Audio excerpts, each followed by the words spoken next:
And the Oscar goes to Hikaru Nakamura.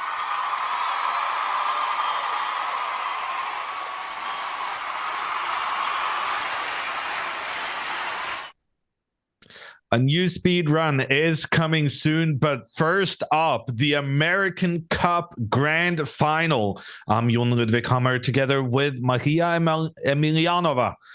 We will be watching this game where Hikaru can decide the American Cup in his favor. Hikaru with the white pieces yesterday came close to winning, came close to losing, but in the end, it was a draw, meaning that Wesley now has the opportunity to strike with the white pieces. And he's going to have to. I think, because Maria, if this match goes to the rapid playoff, in case of a draw now in the classical game, do you think Wesley will manage to take down Hikaru in a quicker time format? Well, he has nothing to lose anymore, right? He will just go all in, and any player in these circumstances is completely unpredictable, dangerous, scary, and anything can happen, basically. One thing is when they are playing in equal conditions, and it's always fine to have a draw. And the other is when he actually comes back from loser's bracket and has to win the match, has to win the game, and then again and win the match. So nobody would want to face him. Yeah, I'm actually getting ahead of myself a little bit. Sorry about that, chat. So the circumstances are these. We will start out with a classical game. Wesley So with the white pieces. If Wesley wins this classical game, he has won part one of the grand final, because Hikaru hasn't yet lost a match. So even if Wesley wins today, Hikaru will have another chance of winning the whole tournament. That being said, if Hikaru wins the classical game today with the black pieces, that's it. Then there will be no more days. Then Hikaru will be crowned champion of the American Cup. And as we were talking about, in case of a draw, we will have to lower the time limit for the players to find a winner, because one way or another, one of these guys is going to win today's match. The difference is, if Hikaru wins, the tournament is over. If Wesley wins, Wesley gets an additional opportunity tomorrow to win the cup. And same as Hikaru. Hikaru also would have, if it's a big if he loses. But by the way, thank you so much, Fiona, for the raid. Fiona is coming in with her viewers also to join the show. Apart from the winning the entire match, if Hikaru wins today, he will also take home an extra $10,000 of a prize if you are winning clean without a second life being used. Then you bag an additional prize money here. So lots on the line, and having seen yesterday's game, those of you who missed it, I can only apologize on your behalf. I feel for you, because you missed out. That was an epic struggle. Hikaru came out guns blazing, put tons of pressure on Wesley. Wesley defended very well for a long time, but Hikaru did manage to create winning chances for himself. However, in order to make that happen, Hikaru had to sacrifice his queen in exchange for 2 rooks. And actually, Hikaru then afterwards sacrificed a further bishop thereafter, which meant that they were playing for 3 results. That if one of the players made a mistake, you could easily see the other guy winning, as well as a potential draw. And Hikaru did make a mistake. Wesley was winning at one moment, but that one opportunity Wesley got, he misplayed it. Hikaru managed to come back, save himself just in the nick of time. The game actually ended in a spectacular stalemate, despite there being tons of pieces still on the board. If you missed out, you may want to check Hikaru's recap of that game on his YouTube. I assure you, it is not a game of chess you want to miss. Yeah, exactly. Yeah, this game looks an absolute legendary piece that you have to watch, maybe not just once, but more than that. And so we're getting ready for the big final, potentially the last game of this entire event. And with that, we also want to remind you that there's more stuff happening with Hikaru. The guy doesn't take a break after this tournament concludes. Already on Monday, he will be back in action in a brand new event series called Hikaru's Chess Decathlon. 10 different events spread over the year within chess variants and unusual time controls and unusual chess rules. We're starting out with Chess 960. That's this coming Monday. Remember, if you want to participate and play against Hikaru, the man himself, like someone formulated it in chat, you have the opportunity to get absolutely crushed but being featured in a YouTube video. If you want to make that happen, you're going to have to make sure to play 30 rated Chess 960 games before Monday. That is a requirement to participate. It should be a Blitz game, yeah, Blitz format, exactly. And for each other variant, assuming you want to prepare to play in that one too, you also can do it already now and start preparing, practicing in different variants and get to know how to play them if you did not do that yet. And with that conclusion on our little promo for the Chess Decathlon, we're ready for the game and we're ready for the players. Here we see the video from St. Louis, Missouri. Hikaru sitting down already at his board with the black pieces, very focused, as today could be a big day and a big tournament victory. Yeah, and we also see Leonard standing there on the left, hiding behind the wall, ready with his camera also, and two other photographers are also joining him. Yeah, it's always like waiting for this.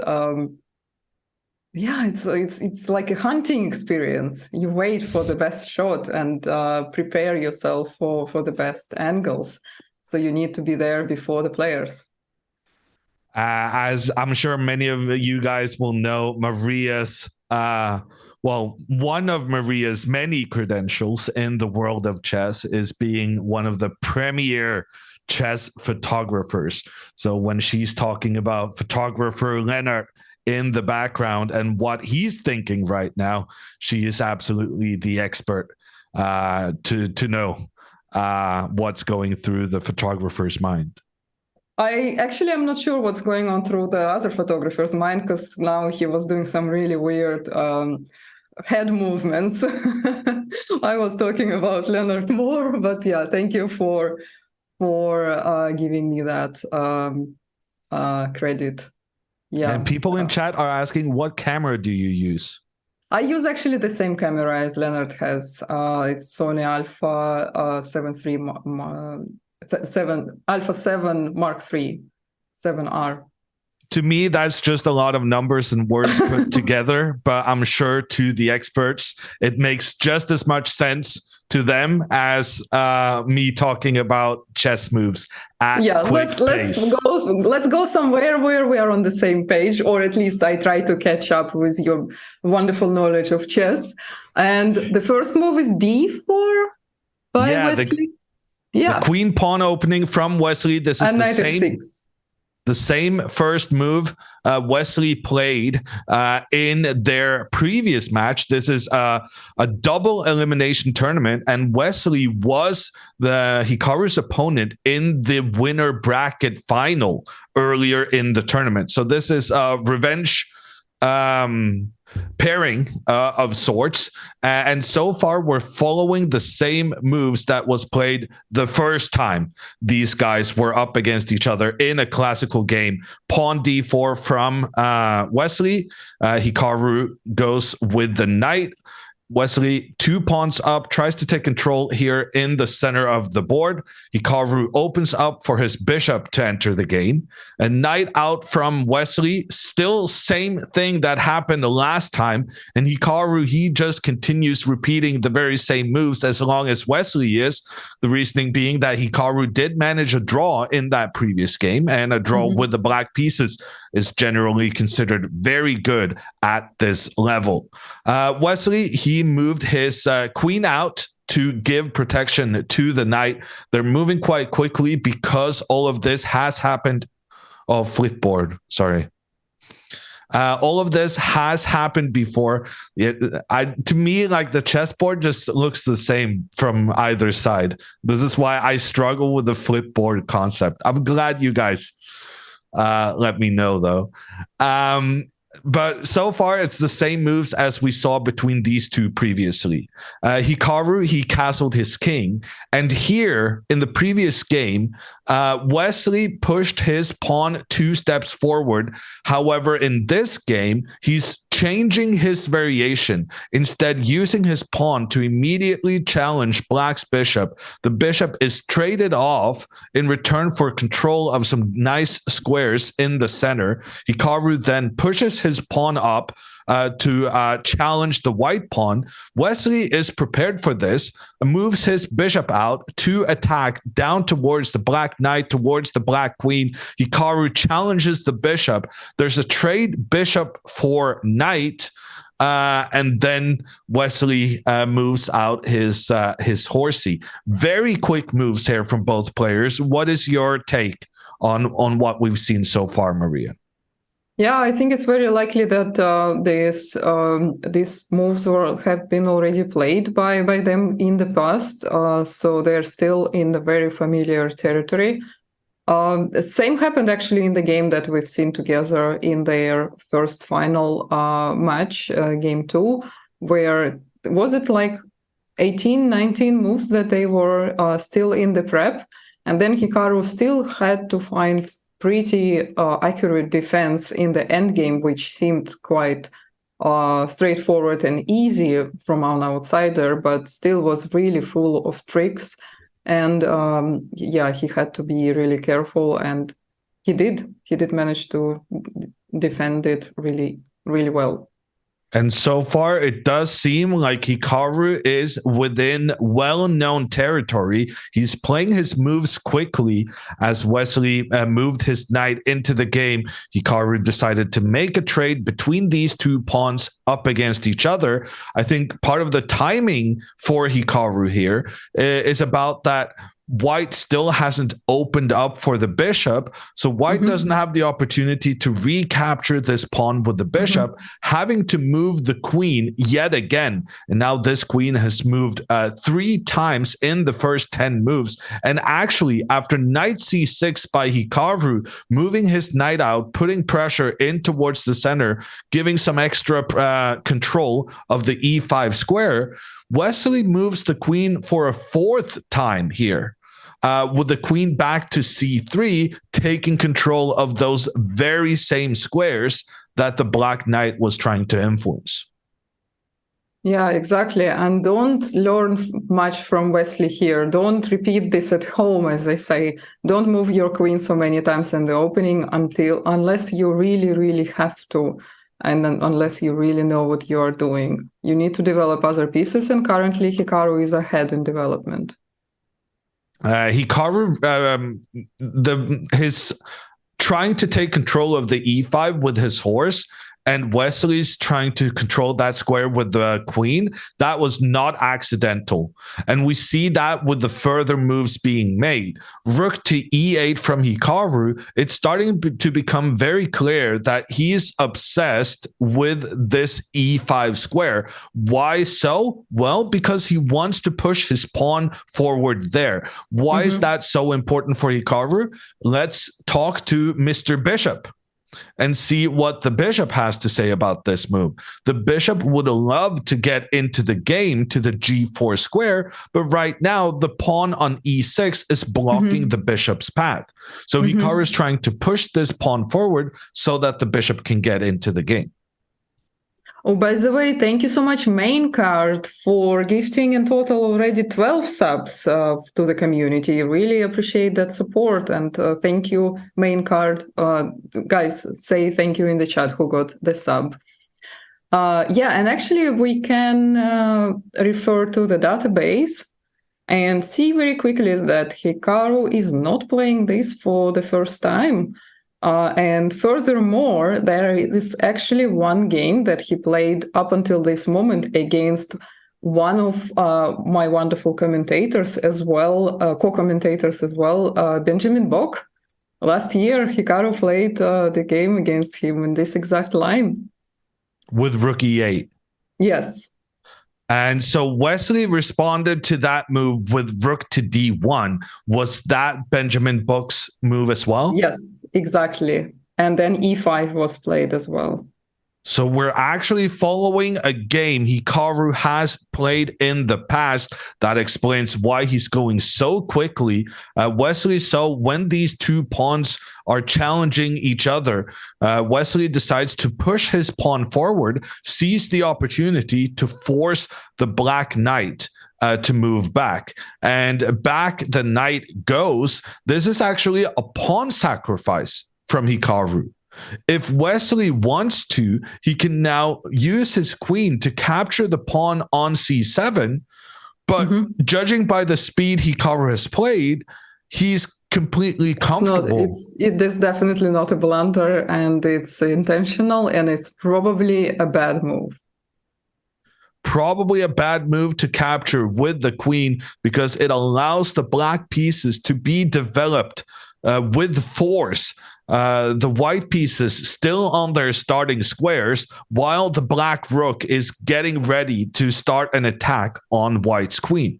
So capturing the pawn, not very advised. In general, when Hikaru is offering you a free pawn without thinking, probably you want to stay away from that. Instead, Wesley has refocused his energy on developing the pieces. Pawn to e3 played, just getting the bishop out, getting the king to safety, and then Wesley is going to start thinking about capturing this pawn. Yeah, indeed. And Wesley is still following the mastery of Benjamin Bock. He is following all the moves that Benjamin played before against Hikaru. So bishop g4 is on the board as well, and bishop e2 instantly.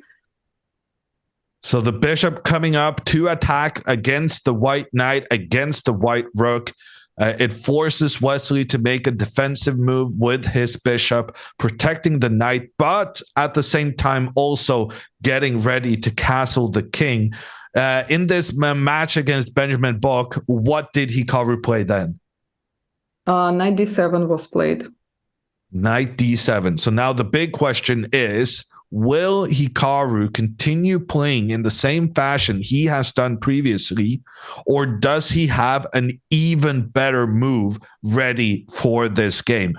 Also worth noting, how did Hikaru actually do in this game you're referencing? In fact, I will ask which one of them. In fact, Hikaru played this exact line twice against Benjamin, and both times it ended in a draw. So we are actually following two games at the same time. And that means with the games ending in a draw, Hikaru's probably not unhappy about the games. If Hikaru can get a draw here against Wesley, that would be a perfectly fine result. Personally, I think Hikaru is going to be a bigger favorite for this match if he can take it into lower time control games, which is the method he used to beat Wesley previously in this same tournament. So there's no need to switch up the moves. There's no need to reinvent the wheel. Knight to d7, repeating what he has done in the past seems sensible. Yeah, he seems to be considering something, but I cannot imagine him playing something completely different here, since this has been already played twice before, and there are also a number of other games in the database in which every single player playing with black pieces opted for knight d7, which means if he's thinking about something else, it means he already has this prepared, he already played it on the board.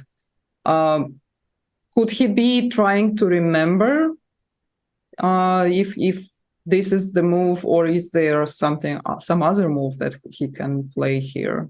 I don't think so. I think he definitely remembers knight to d7, and I think if he had prepared something else, he would have already played it. I think Hikaru right now is genuinely thinking about the position, trying to figure out, do I want to keep doing what I have done in the past because that's not going to be a surprise to my opponent, or do I want to invent something entirely fresh? And I'm looking at the engine's suggestions. The engine does recommend knight to d7, but they also mentioned the move pawn to c5 as the third choice option here for black. And this move really intrigues me. Basically, you're daring the white queen to capture the pawn. And then if this pawn is captured, you get some options of pushing your pawn forward in the center, trying to open up for your queen against the b2 pawn.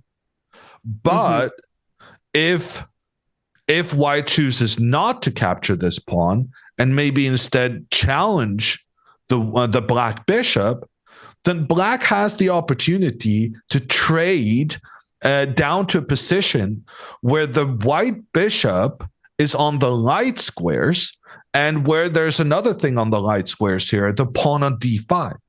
And the bishop is kind of being blocked by its own pawn. And if Hikaru here moves his queen to make sure that this pawn is unable to advance, so that this pawn will always be standing in the path of the bishop, I find this to be a pretty decent position for black. Yeah, and of course, knight is considered to be the best blocker for a pawn like this. But since the knight is still on b8, not being able to jump to d6, this is a temporary solution for the pawn to be blocked on d5. And actually, in both games that Hikaru played in this line before, he opted for queen d6 in the next move. So it's possible that he's just considering whether to play knight d7 first or queen d6 first, because both moves are legitimate and will be played either way if he goes for the same line. Yeah, and this c5 move we just analyzed is a third option. It is a third option, yeah. It's a much weirder option in that you're sacrificing your pawn, you're letting that guy be captured by the queen, and you're creating an imbalance. C5 is the kind of move that could be very, very good if you've double checked everything before the game with a computer, and you're like, this is my preparation, I have this incredible idea, and I think it's going to work out. But given that Hikaru has been thinking in this position, I don't think that pretty much eliminates the pawn c5 idea, because this is the kind of move where you have to have pre-game knowledge to dare playing it, because you cannot make these loose, risky sacrifices with just pure over-the-board inspiration. Well, or adventurous, or feeling very creative today, and knowing that he can take somewhat a risk in this match, knowing that he has another opportunity to win the final against Wesley if he loses this game. But at the same time, he, of course, would not want to lose one day, lose the game, and potentially put himself in a risky situation. It is possible that he looked at the move c5 and he considered it in the past. And now he's thinking whether should I go for this or not. And quite often players who have a novelty prepared at the last moment at the board, they decide to still go for something that they've played before, something they are familiar with, because they're simply not ready or cannot recall every single line that they prepared there. So it will be interesting to ask him if he did consider c5 here or not, and why did he take so long to play it. And of course, it's possible he will play it. Well, at the end of the day, Hikaru has decided to stick with more regular play. He continues going with this knight d7 computer top choice, the move that Hikaru also has played in the past. And then as Wesley castles his king, gets the king to safety, Hikaru simply moves his rook off the corner of the board, giving extra protection to his own pawn and potentially eyeing down towards the white queen. But the white queen moves away. And the white queen moves away by making a threat in two directions. The queen now both asking a question to the black bishop, but also putting a threat on black's pawn. So now Hikaru has two problems to deal with, and one easy way of fixing this is by making the trade bishop for knight, making sure that white is too busy recapturing the bishop to be able to capture the pawn on b7. And then afterwards, Hikaru can go for a queen trade, for example. So, yeah, it seems as though pretty much for the first classical game in this entire tournament, Hikaru is not as well prepared as his opponent. Wesley has been playing all his moves pretty much without thinking. Wesley has gotten a 10-minute time advantage. And so it seems to me that so far, Wesley is doing a great job of putting pressure on Hikaru. Yes, he went down a line, a way of playing that Hikaru has faced before. But even so, he's putting pressure. He's making threats. Yeah, and yeah, it's interesting that rook to c8 was actually technically a novelty. It hasn't been played before in Grandmaster games, but Wesley responded instantly, which means to him this position doesn't seem like any danger with this move, and he's not worried of c5 yet. But queen b4 is probably something he already looked at home before. And here the second engine suggestion in this line is e4, which also attacks a piece, so the queen doesn't have time to capture on b7. But the engine does not like this as much as it likes bishop to f3. So maybe we can quickly have a look at this option. So I guess knight d4 would be a response. Knight d4 would actually be the only response. The pawn attacking the knight, and the knight, when it moves, will open up a pressure from the black bishop to the white bishop. The only way to deal with this is moving the knight in such a way that it also defends the white bishop.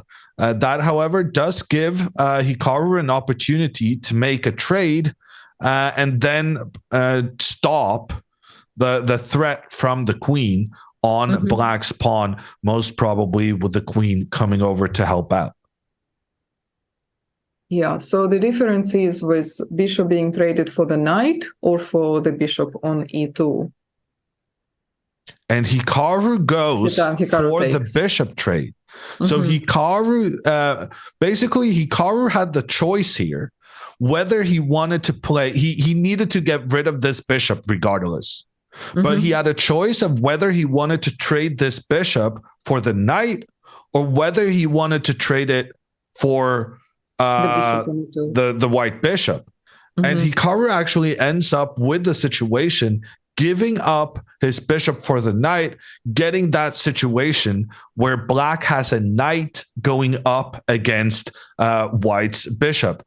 And indeed, it does seem like Hikaru also is in his preparation. Both players have played very quickly so far in this game. Hikaru has spent 10 minutes more, but that's not such a big time difference, really. The pace with which he made the decision about his bishop makes me think that he's still in something he has looked at previously. And after queen b6, we have caught up with the game. Hikaru is trying to get a trade. And white has, of course, many options. They can accept a trade or they can move the queen away. Which move would you personally prefer here with white, Ludwig? Well, basically, we touched upon the same theme with the c5 idea I mentioned. And that is the white bishop and its relationship to the d5 pawn. And what is their relationship? It's not a good one.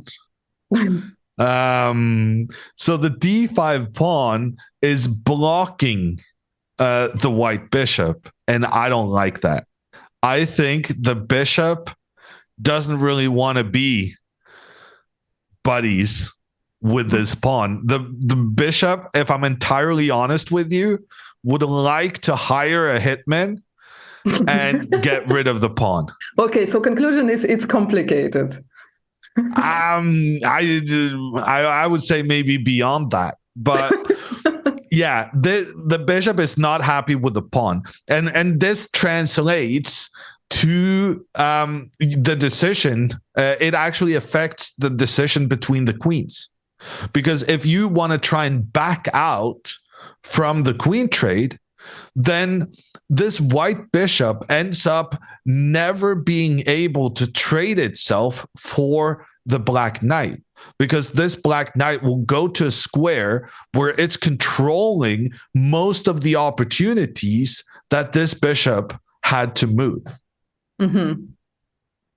So the bottom line is, if white wants to get any initiative and make use of this bishop, they need to trade and try to somehow trade the pawn on d5 by maybe doubling the rooks on d file and preparing d6. Well, I'm thinking something like bishop to g4. I'm thinking we want to before we cannot avoid the queen trade, because we first need to try and use this bishop to make threats in against the black position. And the disadvantage of that is that we have to trade the bishop. Yeah, then you let black make the queen trade. And not only does black make the queen trade, you get doubled pawns. Yeah, but what if we take on b6 then? And that's probably a better option. Yeah. So taking the black queen can be favorable because of two things. Number one, if the knight moves away, the bishop can no longer make threats down towards the knight. But then maybe you go d6 and the hitman is ready to get involved.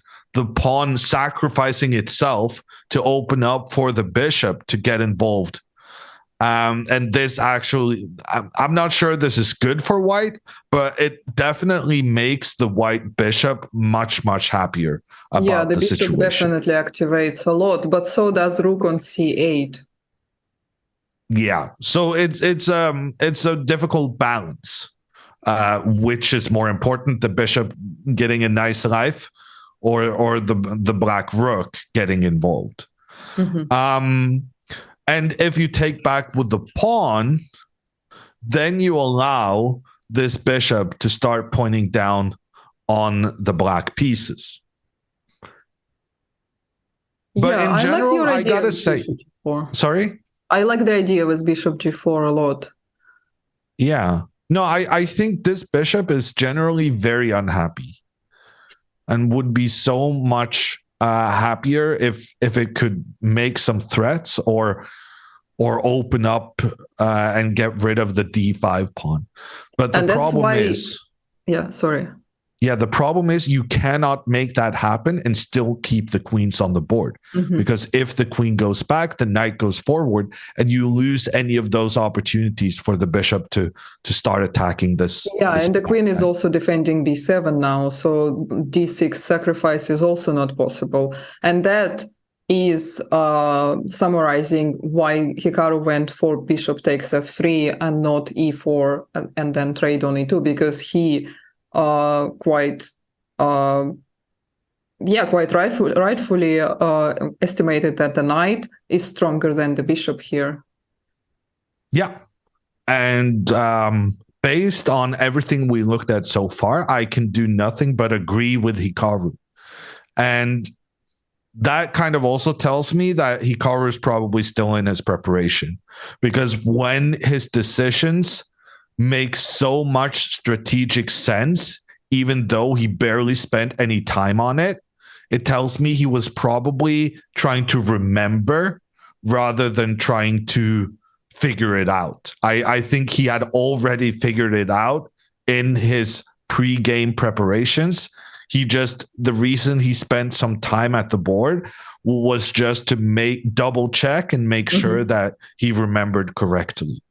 Yeah, exactly. And that's why he did not spend almost any time. And the only time where he went into deep thinking was when he was possibly tempted by the idea which he looked at before, but he was not entirely convinced that c5 there would have worked, or he wanted to keep it for another game as a novelty. So did we have any moves yet? No, Wesley and his enormous shoulders are thinking.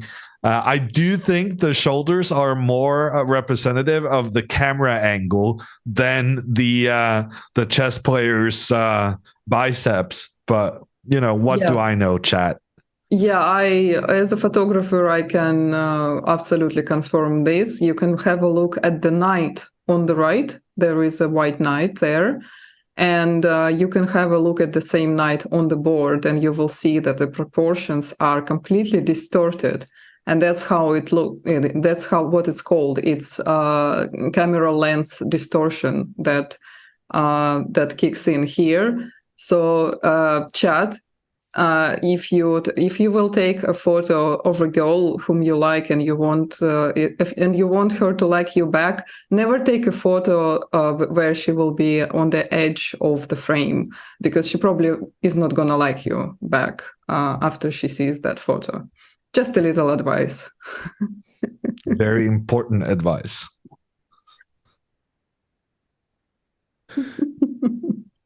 Came here for the chess, stayed for the dating advice. Some life advices, relationship advices. Okay. Wesley has decided to make the trade. The queens have left the building. And now, honestly, I'm not sure how Hikaru is going to take back. I feel like he has many good options. Many choices. Yeah, that's usually a danger. Yeah, I think actually any choice he can make is good. Yeah. Because if he takes with this C pawn, then he opens up for his rook to get involved on the open file. That can't be super bad. And if he takes with the A pawn, well, then that's kind of the solid, boring line. But solid and boring is kind of what we're looking for here. when you have a black game against a very dangerous opponent, and you need to make at least a draw to take it into rapid tiebreakers where you're considered a bigger favorite the less time on the clock. And then we have the third intriguing option, which is maybe my favorite, if I'm entirely honest with you. Knight takes pawn. And like we were talking about, right? Because the one disadvantage of knight takes is that it allows white to push the pawn forward in the center, opening up for the bishop very nicely. Normally, we would be able to stop this with pawn to c6, and then we would create the bishop's dreaded pawn defended by another pawn. Bishops hate pawns defended by another pawn. They just never can crack through that. Unfortunately, because we moved our knight away from this d7 square, the pawn is available to keep marching forward and create a double attack on the rooks. Yeah, this is definitely not ideal. And in case of d6, we would have to capture that pawn.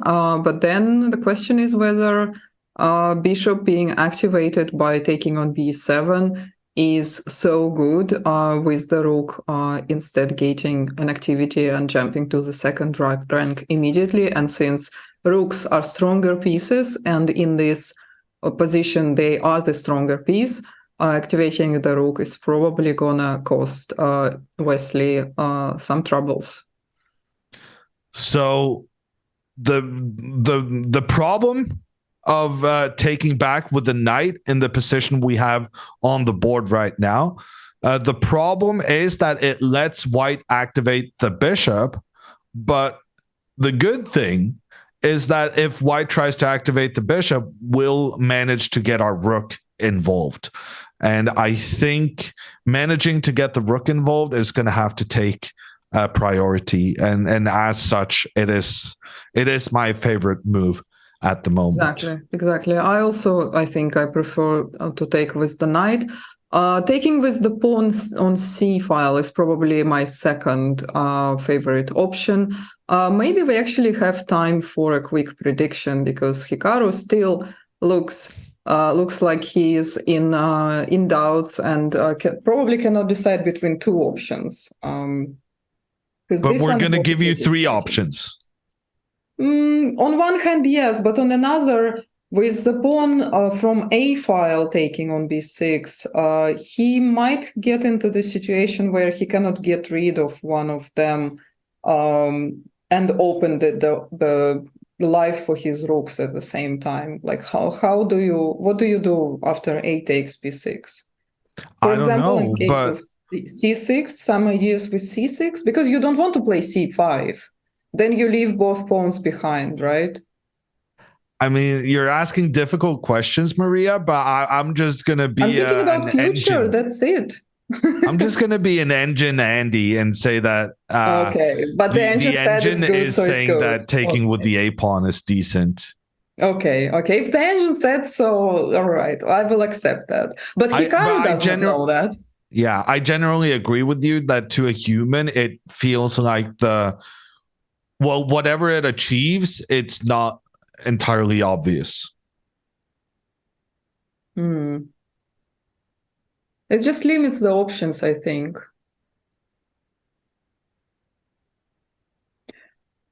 All right. Okay. I will accept all three. Okay, let's do a prediction. Yes, 3 choices. What does Hikaru use to take back? He doesn't take YOLO. Wow. People hate their channel points, huh? Hikaru I just bet in the last second. I forgot to click and confirm, because as a mod, I cannot immediately put. It asks me, do you still want to participate? And I forgot to click it. And then the last second, I saw it that I need to confirm. And I'm like, click. 12,000 channel points being donated by unknowns in the chat, thinking that Hikaru is not going to capture this white queen after having lost his own. But I mean, we're really unsure what Hikaru is going to do. And it looks like Hikaru, despite being back at the board, he's not sure either. Like, this is a difficult decision to make. Oh, he's reaching out. I think he's reaching out either to the knight or c-pawn. So it's a 50-50 chance for me to win. I thought you didn't manage to confirm. No, in the last second I managed. Last second. Well, he's taking the queen, so YOLO, that's people. For sure. He definitely reached out for the queen, but actually the way these top level players move, when they're capturing a piece, they never move the piece they're about to move. They pawn from A file. Oh, I was wrong. Oh no. Oh no. Which one did you choose, knight? Well, I thought it was going to be the knight, but I didn't actually participate in the prediction. I don't have that kind of money. I did bet on a knight, but I was wrong on the pawn, but I was wrong which pawn. I've bet on c-pawn. Hikaru makes fools of us both. He goes for capturing towards the center, which is generally considered a very valid principle.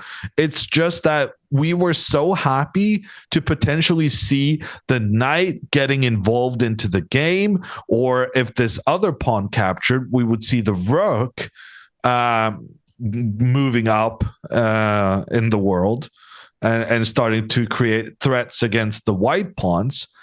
Instead, this third option, I mean, it's got to be good, right? Because Hikaru played it, but I'm uncertain what the point is right now. Me neither, but 64 other people predicted on the A pawn. Sorry, on the A pawn we had 41 people, and they together won 1 million points. What a juicy day. 1 million points from a 174,000 stake. It was 17% only, yeah. Yeah, better than 1 to 5 odds. Mm-hmm. And that's why I also bet on a pawn. I just chose the wrong pawn. I bet 50K and I would have won what, to like 200,000 to 250,000. Gambler's regret here being illustrated by Maria, but we move on in the game. I think actually this is a good opportunity to remind everyone that it's not only Wesley and Hikaru battling it out in this final. Well, actually, it's not a great opportunity to do anything else because Wesley has moved. And Wesley has made the move that we were talking about. Wesley is concerned about having this bishop and its relationship with the d5 pawn. Now, I'm not sure whether me making that comment earlier maybe have been TOS. So let's not repeat the analogy. But the bishop was unhappy with the pawn and is now seeking other representation, or rather other diagonals. And it also makes Hikaru's next move very easy because Hikaru has pressure towards the knight, towards the rook. You take care of that by moving the rook to protect the knight. And the rook on c8 was not really doing much anyway after he captured with the pawn on a file, and that's why I also was very doubtful that he will take with that pawn, because the rook move then becomes kind of pointless. But now he kills two birds with one stone by moving it to the d file. Yeah, and Wesley doesn't want to keep his bishop anymore. Wesley is scared that if he doesn't act quickly, the knight will run away and start counter threats on this white bishop. So Wesley here, after the rook comes in to protect, Wesley just trades. And then he pushes his pawn up in the center to protect the next guy, but like, how are you going to win this game when you're just trading the pieces? I feel like Hikaru has probably made some excellent decisions here, because to me, this looks very, very equal. And like, I'm not entirely sure about the strategic reasonings for this pawn takes pawn with the a pawn thing, because it didn't like have a clear benefit. Taking with the knight had the clear benefit of the knight moving forward. Taking with the c pawn had the clear benefit of the rook getting involved. But I think what's important about the decision Hikaru made is not so much about the benefits, it's more about the lack of negatives. Because if you took with the knight on b6, the knight would be further away from its optimal square on f6. Because from f6, this knight would be restricting all the opportunities the white bishop had, pointing towards those white bishop squares. And if Hikaru had taken with the c pawn, yes, it would open for the rook, but it would also mean that the white pawn becomes what we called a passed pawn, a pawn that can move forward uninterrupted by the opponent's pawn in the search of becoming a new queen.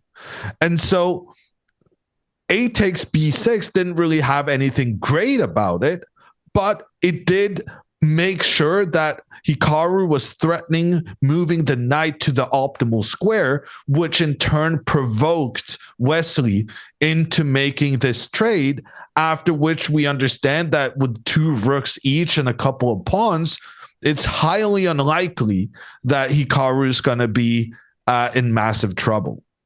Yeah, absolutely no trouble here. And the fact that Wesley immediately went for this trade also indicates that he was afraid of this knight becoming more powerful, and that's why Hikaru also kept it on d7, prepared to move to f6. And yeah, kudos to Hikaru, but also that means we might be in for a very long wait in case if they end in a draw pretty quickly. But of course, there are still a lot of pawns. And in fact, even Wesley might get in trouble if he is not careful. What do you think is Hikaru's plan here? My take from this is probably rook d6, b5, and something like rook b6, and pushing the doubled pawn forward to trade it. Could that be a plan for him? I think you hit the key word there. Doubled pawn. Right now, Hikaru is the only one to have like a deficit in their position, and that is these pawns being on the same file, so that these pawns are kind of blocking each other's path forward. So Hikaru has one strategic inconvenience here. And it makes sense then, as Maria said, to try and get rid of that. But the problem is every time you try and trade off, then white can just move forward and avoid it. And also it's very, very time consuming. So I'm concerned what white will manage to have happen while you're busy trying to make a favorable pawn trade. So for me, I think what Hikaru is going to do here is to move h5. I think in general, when you're defending, you want to trade as many pawns as possible. And there's this rule of thumb that for the white pawns to kind of make their advances forward, they often have to move to the g4 square. So if you're scared of getting squeezed, you're anticipating this pawn gradually making its way forward. And so you just go early on with that side pawn of yours to protect the g4 square and say that, yeah, of course, I mean, you can still gradually try and move your pawns forward. But when you do, I'll be in a position to make a trade of pawns which generally favor the defending side. So this is one of those strategic positions where there's many, many, many good moves. But my top choice would be h5. I feel like it's such a grandmaster move. Like the grandmasters always know when to push their pawns forward on the side of the board, and I just sense this is one of those moments. Sorry, I just cannot stop looking at the camera with how distorted is Wesley, and looking so jacked. When you said about squeezed, I thought, yeah, I definitely don't want to be squeezed. But yeah, I do like your idea with h5 as well. But actually, the move has been made, right? Rook d6. Rook d6 from Hikaru, blocking the white pawn from progressing further on. Actually, this was Maria's move. The plan being to get the pawns forward on the queen side. I don't think he's going for your plan, Maria, but that doesn't mean the move wasn't good, right? I mean, anything might be possible. The plan is bad, my move is bad, but he might be also looking for a completely different idea. Yeah, exactly. Maybe c6, but also even h5 next move is possible, because then he also has the square for the rook, and he can keep pushing that pawn and create weaknesses in the white's camp. Yeah. Well, I think we can rule out your move being bad, seeing as how Hikaru played it. Okay, thank you. I appreciate that. Did Wesley respond immediately? No, I think he's still thinking. Oh, my eyesight is so bad. I can't see the clock. Okay, so Rook DC on D6 on the board. I think Hikaru's planning to go with the other rook on the same file. I think Hikaru's also at some point planning to move this pawn forward, which is why he wanted the rook to defend that c6 square, enabling the pawn to advance. And now rook d3 from Wesley. So he is preparing like a counter attack in case if Hikaru is to push the pawn c6, for example. He might come with an idea rook to b3, or he's simply going to double the rooks. But then black is doubling the rooks sooner, and in that case, this will be a pin, quite a dangerous pin for white. They will need to spend 2 moves to bring the king. Yeah, so it's a tricky position. I will say though that I think you hit the nail on the head with that rook b3 talk you had, because I think now it might matter a great deal whether Hikaru does play this c6 move immediately. Because if Hikaru here had moved his other rook to double and point towards the white rook, I think Wesley's plan was to go rook to b3, putting pressure against the b6 pawn, making sure that the black pawn could not advance, because then you're going to lose your other guy. That's too slow for black. Plus, white also gets an idea to play g4, your move you mentioned earlier. If black doubles the rooks, then there is no threat yet, and then he just played g4.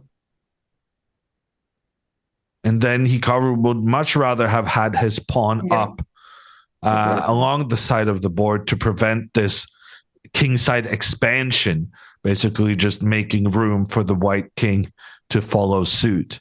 And Hikaru's move here, I'm really surprised how quickly he's playing. Maybe he's still in preparation. Pawn to b5. It's a great move, though, because it addresses the main concern in the position. So I said Wesley's plan is to go rook b3, making pawn to c6 impossible thereafter. But now, since this pawn moved forward, we're not in that kind of situation where the pawn cannot move and we cannot challenge the white pawn in the center by moving up, because that would distract, interrupt the defense from the black rook to the black pawn. Instead, what Hikaru does is moving this pawn up so that if Wesley tries to start an attack on the pawn, we can easily both defend and challenge that superiority white has with the pawn in the center. Exactly. Yeah, this pawn on d5 suddenly looks more like a weakness rather than a good pawn, especially without the light squared bishop supporting it. Well, being in a complicated relationship with it, but still being a very good defender. Now it's gone, and now black is forced to create some troubles to this pawn. Yeah, showing how insecure it is. And we may get to test something similar to this. Wesley, with his latest move, I think he went rook. How far did that rook go, Maria? Can you tell on your screen? I think it's either c1. I think it's on c1. Okay, so Wesley moves his rook over to put pressure on this black pawn. And then that pawn needs to be pushed forward. He can play c6. Yeah, it's still a pin. The pin is still stronger than the fact that the rook is controlling it on c1. So if Hikaru plays c6, I think the only answer Wesley might have is to bring the king and to defend the rook on d3. So the king can get involved. It's not so uncommon in the endgames. Yeah. No, Hikaru, well, we got to move on the board. Hikaru does indeed go c6. And the question becomes, number one, why is Wesley playing so quickly? Is Wesley still in his preparation? Is this like a good position for white? And Wesley like studied 30 moves from the starting position? Or is Wesley just playing it by ear and trying to play safe, but being slightly better? Maybe the position is just so obviously simple for them. And it's us who is trying to overthink and find some problems where they don't exist. And the players are just doing due diligence and finishing the game by playing moves. Yeah. I don't feel that did not just hit me in the heart at all. Yeah, no, I mean, chess does look easier when good players are playing. Yeah.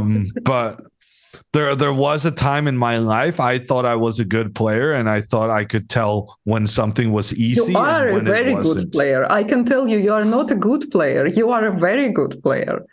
But they are just completely different league from us. And just the fact how Hikaru took on b6, well, he did indeed spend a lot of time on that move.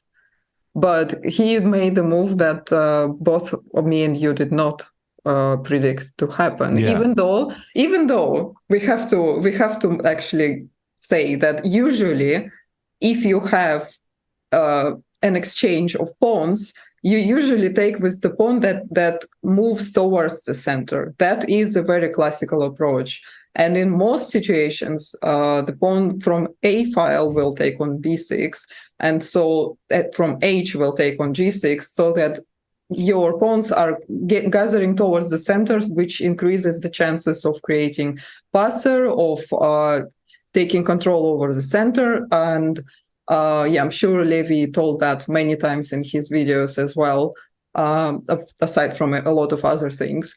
But this is a very common approach, and in most cases it's correct. But here, because we had this rook on c8, for example, we could not allow ourselves to keep it there when you have a chance to open with taking with the pawn, and likewise activating your knight. So that's why he is so much stronger. He just does not take that to account.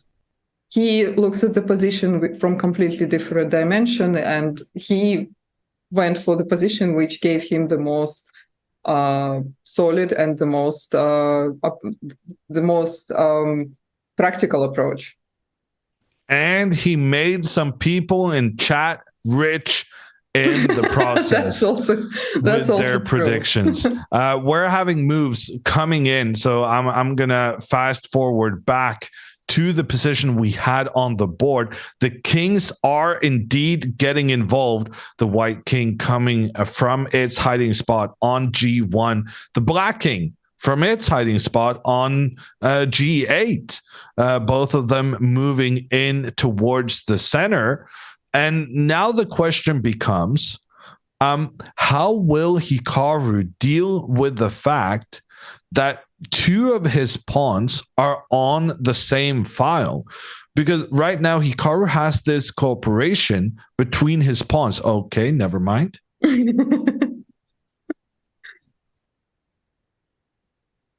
All right, so that's what happened. That was very generous of Wesley, no? Yeah, he just removed all these problems for us. Hikaru had like one strategic problem in the position, that he could never really capture white's pawn in the center without then getting problems with these two pawns. Do you think Wesley Hikaru just had it too short? Yeah, no, I mean, this is just going to be a draw now. Like, pawn takes pawn here, it solves every potential issue Hikaru had. Yeah, I'm quite surprised actually now that I look back. Well, even if you don't look at the top engine move, which once you see it looks incredibly simple and logical. I mean, it's probably even still without a draw it, the position afterwards. looks much better for Wesley before taking on c6. I mean, it's probably still a draw, but at least here Hikaru has to make some difficult decisions because he can never capture here without losing everything on the other side. And then Wesley could like try to advance his pawns on the side of the board.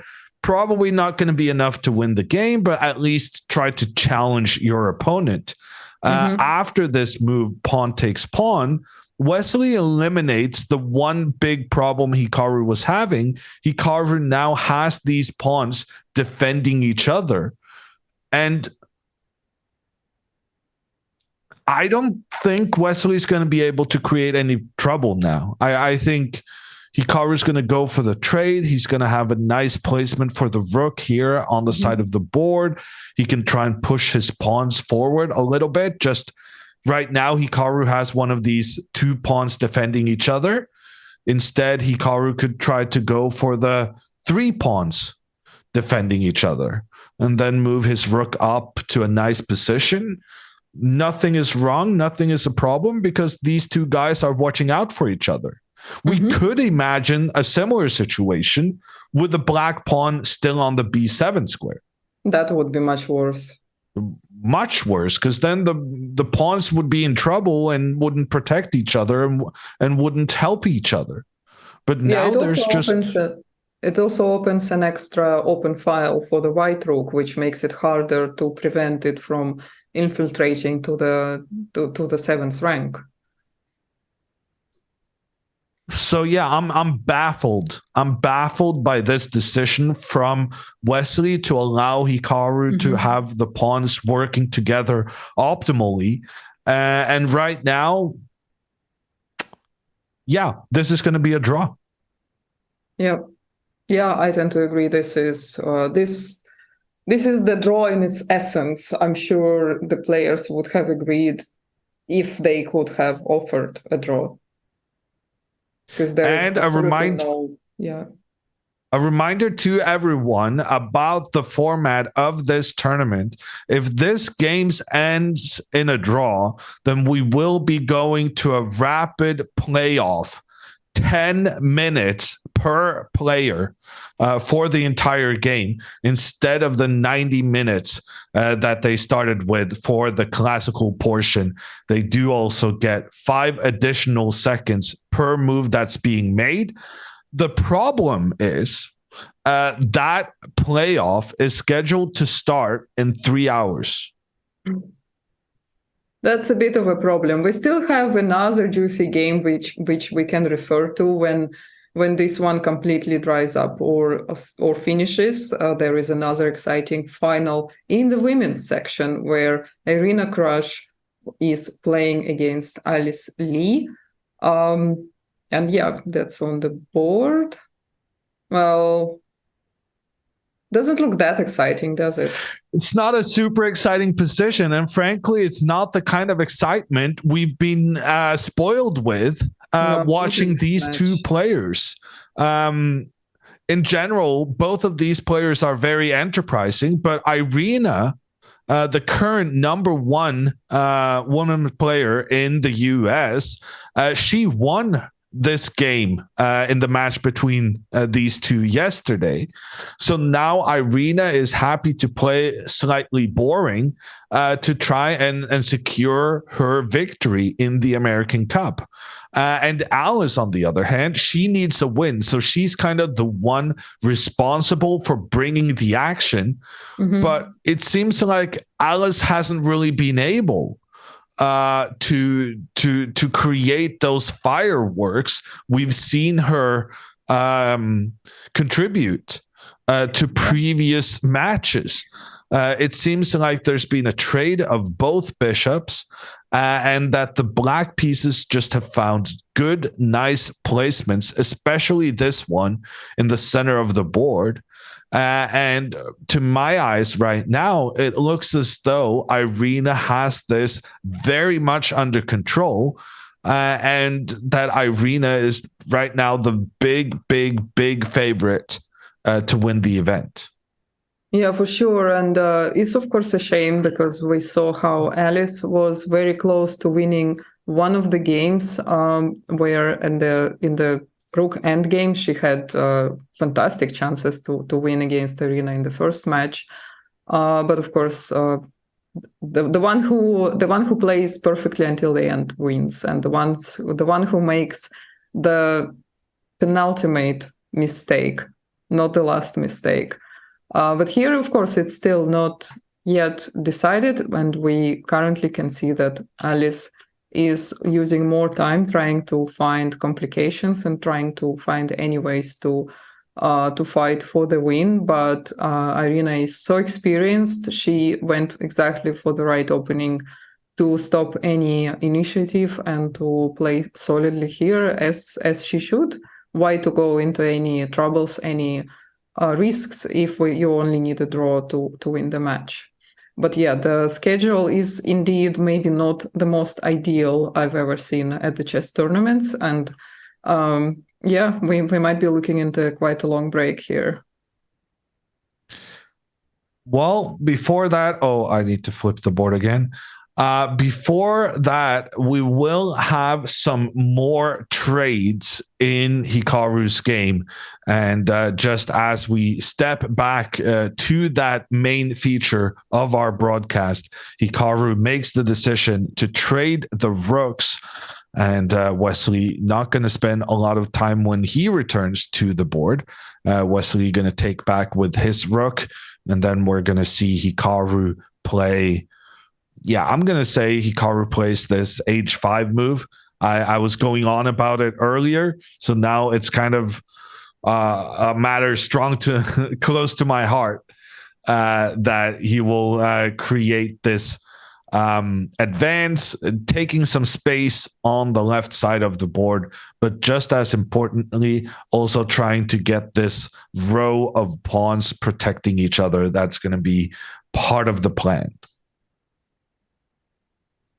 Yeah. What do you think about trading the rooks? Is it dangerous a little bit?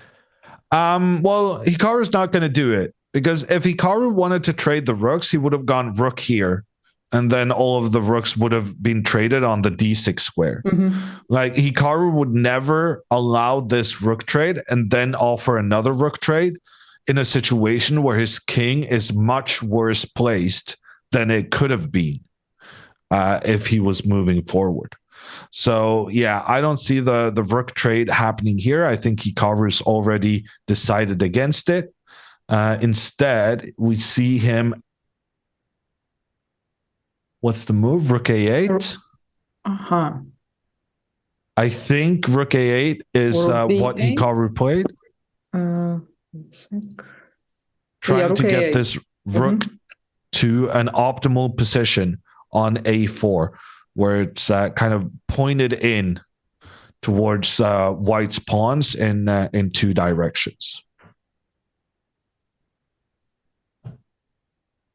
Yeah, maybe even b4. Yeah, rook a4, b4 could be a plan. Oh, okay, never mind. b4 was played by Wesley. Okay, b4, fair enough. That makes the a4 square less enticing for the black rook, because we were considering going here to attack towards the center of the board, but now the white pawn has blocked that path, rendering it kind of useless. So now we're going to find a new way of playing with our rook.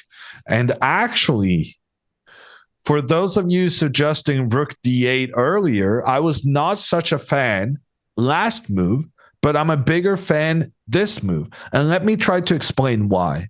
If Hikaru had gone with the rook to d8 here, there would be a chance that the rooks got traded and that white managed, when the kings get involved, white managed to create one of these pawns on the side of the board. An outside passer. Mm-hmm. Yeah.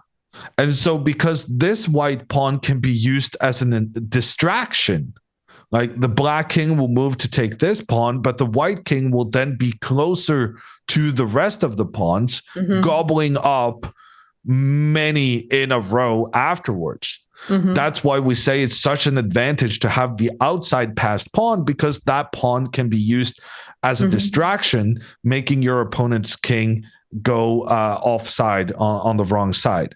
Exactly. But after b4, it's not possible. Precisely. So now after this b4 move, there's no way to advance this pawn without just trading. And that makes it much safer for Hikaru to move the rook back as a trade. Instead, he first goes with this h5 move. Wesley, I think, has gone h4. Hikaru creates this 3 in a row protecting each other scheme.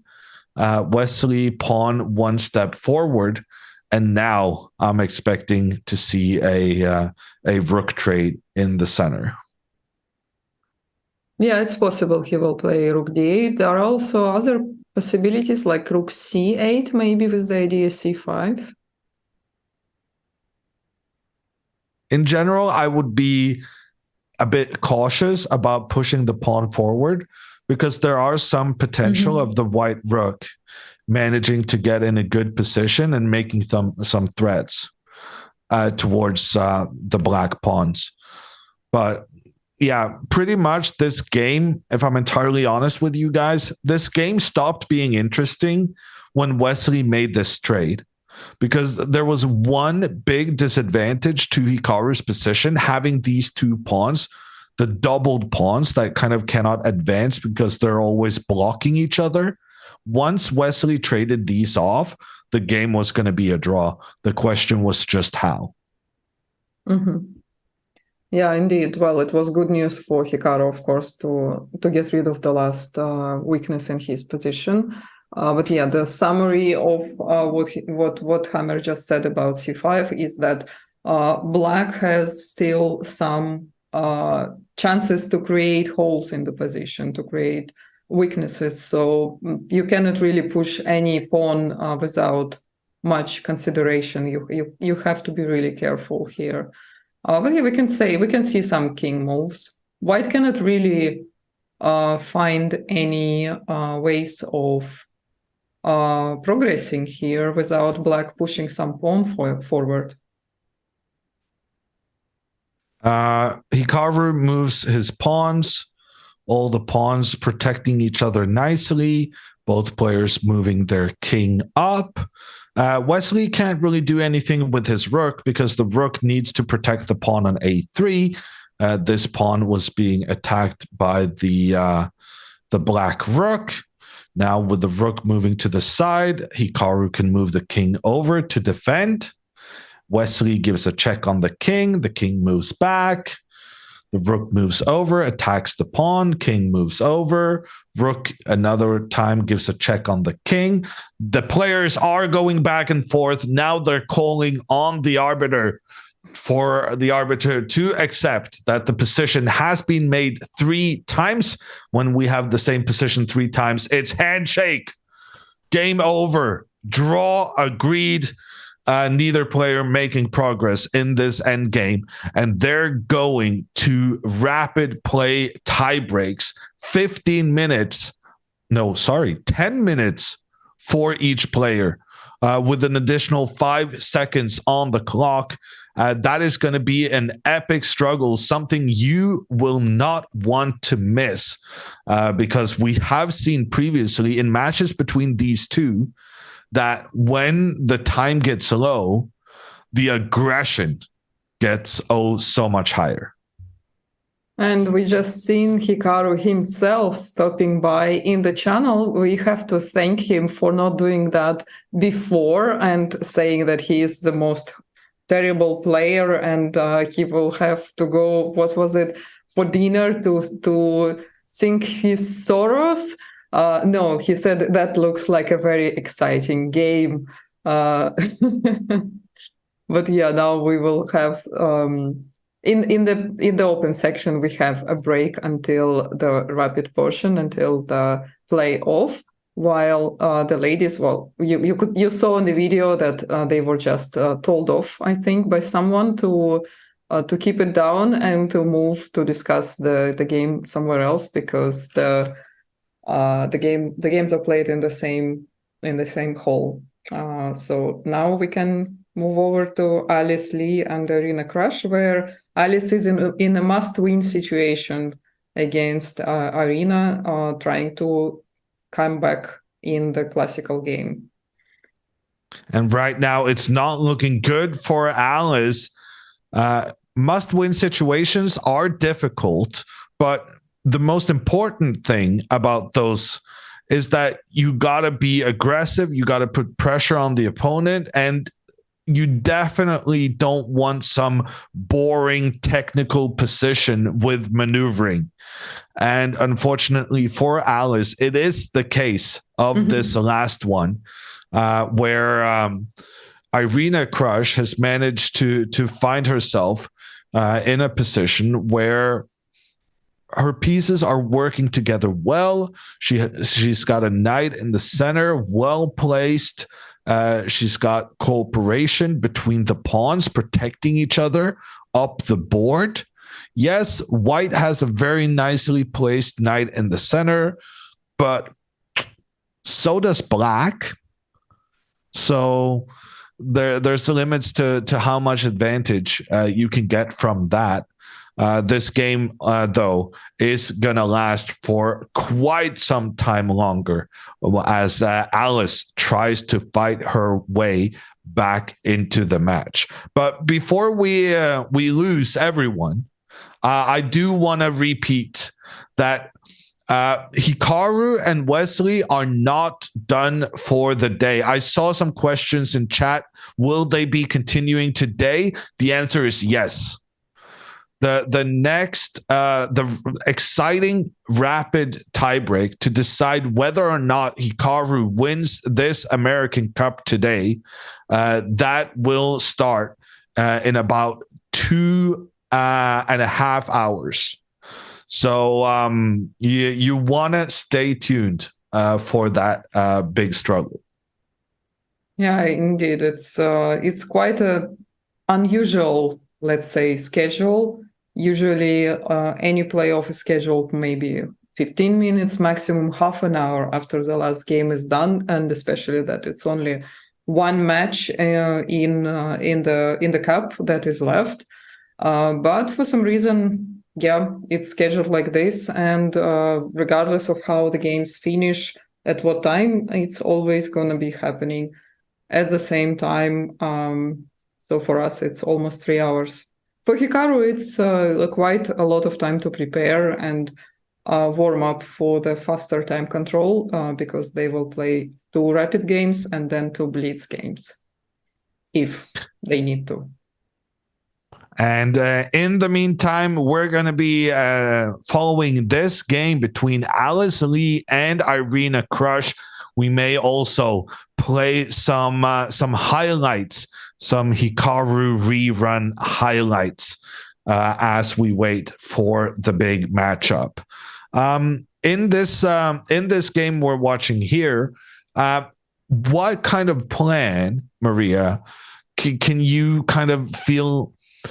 What is it Alice needs to have happen here in order for her to win the game and fight back and secure tie breaks as well? I think for Alice, the ideal situation would be if she can put pressure on the pawn on c6. The pawn on c6 is a very important point in her pawn chain on in Irina's pawn chain on the queen side.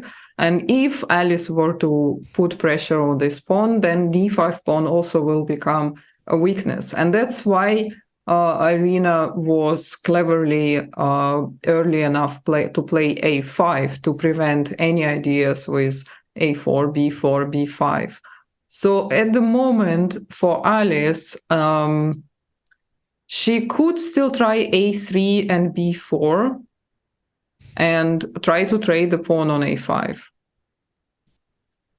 But whether this will give her enough chances, I am not sure at all, because the pawn on c5 is also under attack by Irina, so she cannot really push b5 easily without the knight capturing on c5. So, well, strategically, Irina, I think, did everything to prevent any single opportunity for Alice. In fact, she even plays a4 to prevent even this idea. GG. Yeah. GG Maria with her clever ideas. Yeah, no, yeah, well, Alice wants to push her pawn forward, but this black pawn is preventing those hopes. And just as we were talking about it, Irina makes it even worse. The pawn now, if it moves 2 steps forward, will be captured by the black pawn using the special en passant move. And if the pawn is recaptured, the rook has some nice opportunities down the side of the board, not to mention, like Maria said, the pawn on c5 could be a problem for white. And here it certainly is, with both the black knight and the black queen working together to take it out. Yeah, so that was that plan. Well, to be honest, the only idea I can think about for white is to play knight f5 to attack the queen and force it to go away from attacking the pawn. But the problem is, after queen, say, yeah, e5, we have to go back, and then she can just repeat the moves. Yeah. Yeah. It does seem like this position is really hard to lose for black. But that also makes it the perfect black game, though, from Irina, right? Mm-hmm. Irina, in a situation, she wins with the white pieces. She knows if she makes a draw with black, she will be the winner of this event. And somehow she's managed to find a position that's not only decent for black, it's actually a position where we're struggling to find any hope for Alice whatsoever. Yeah, well, currently she is in a danger to lose this pawn. Can black take immediately on c5? If I don't think so. So actually, also on the previous move, Irina did have the opportunity to capture the black pawn on c5, but I think she's concerned about the queen moving over. And b6, she takes on c6. Uh-huh. Okay, so that's the only thing that saves Alice from losing a pawn at this point of time.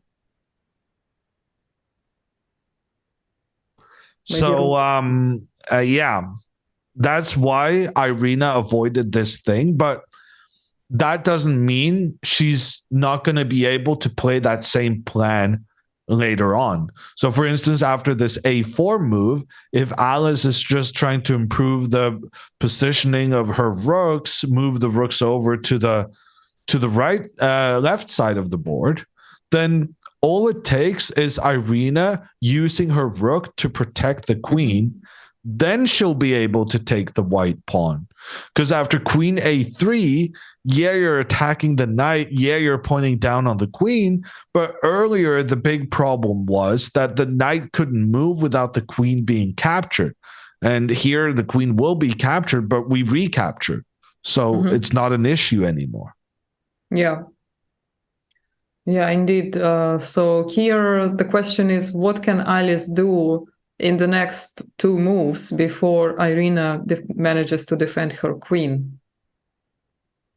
There is a move f3. Yeah, and I think she has to play it. Like this black knight in the center is too good.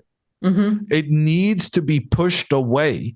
The problem is after f3, knight g5, black can easily start some counterplay towards the e3 pawn, putting their rook there. But more importantly, here, Irina will have the option of moving her knight to pressure the white knight. Exactly. And then we're very likely to have a trade between these two guys. And after that trade, it's like, yeah, I'm not seeing any kind of hope for how a grandmaster like Irina Krush could lose this position. Yeah. Well, it could have been on time, but even on time it's impossible because she's way ahead and Alice keeps sinking her time to find anything. And I'm sure she's not having any false hopes in this position. She is just trying to do her best and finish this game. But of course, she will look for something, but she is also very, very aware that this position is so dry and so safe for black that it's impossible to find anything. It's black who would have needed to spoil their position in order to give her a chance. And I mean, it could happen. I don't see it happening. Irina Krush has been so solid throughout this event. The way she's playing today seems to suggest that she's got her nerves in control, that she's just making good decisions, good opening decisions, avoiding any kind of risk, avoiding tricky positions. And yeah, sometimes you just gotta give it to your opponent and say, you were stronger than me, and you just executed your game plan better. And right now, I do think that is going to be the summation for Alice to Irina. Irina just looking unapproachable right now. Yeah, very, very confident play from Irina, and just shows once again how experienced she is and how much she knows how to hold her nerves and to not to go for anything that gets any chance to her opponent. For all of you in chat asking how is Hikaru doing, Hikaru has already finished his game.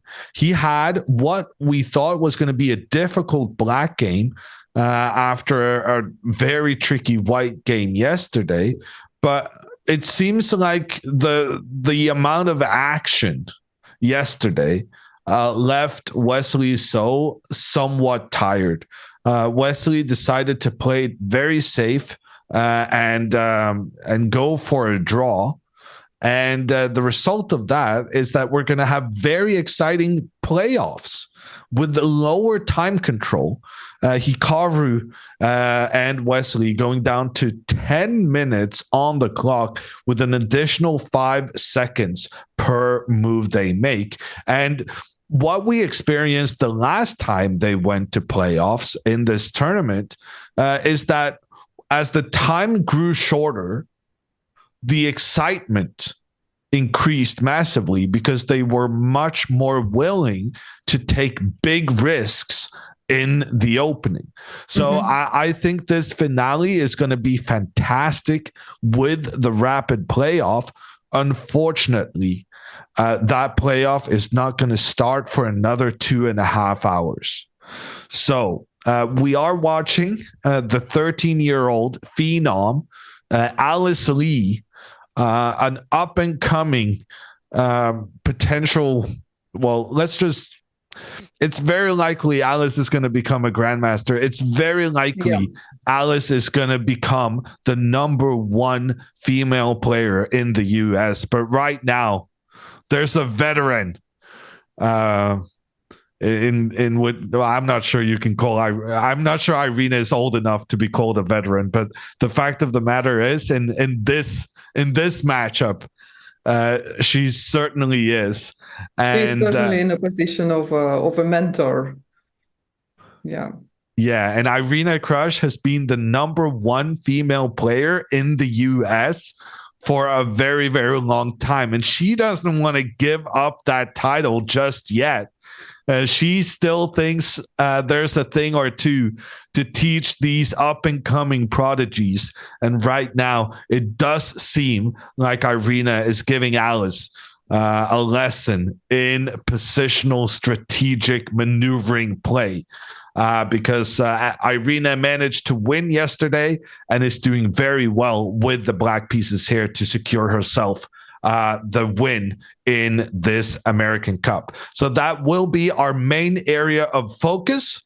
And I also want to remind all of you that Hikaru, even though we're finishing off with the championship weekend in American Cup right now, he will be back on Monday.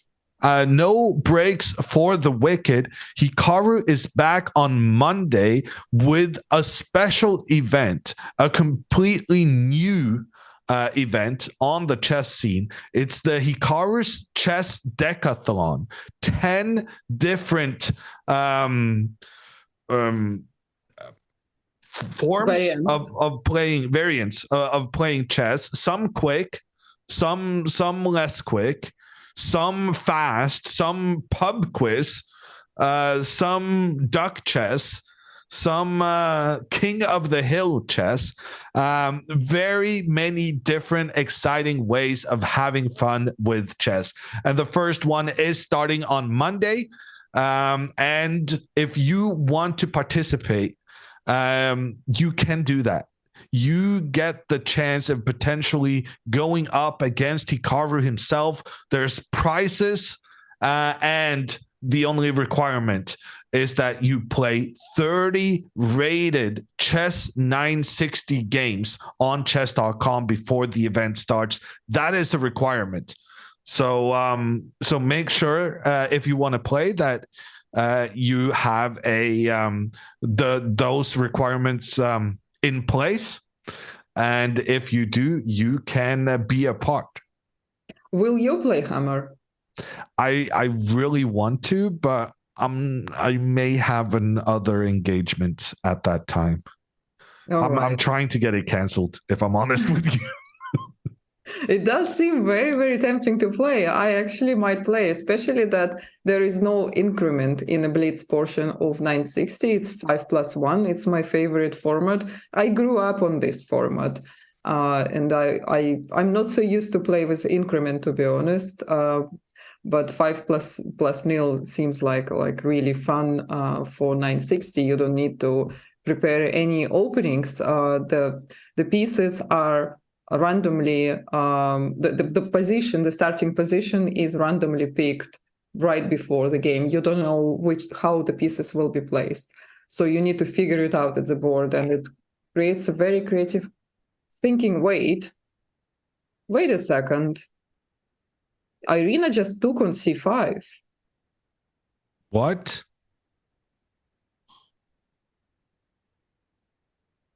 That seems might be a very, very good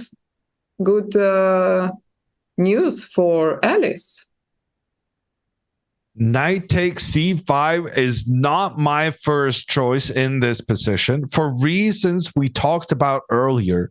Capturing this pawn at this moment would allow the white queen to point in towards the knight, towards the queen.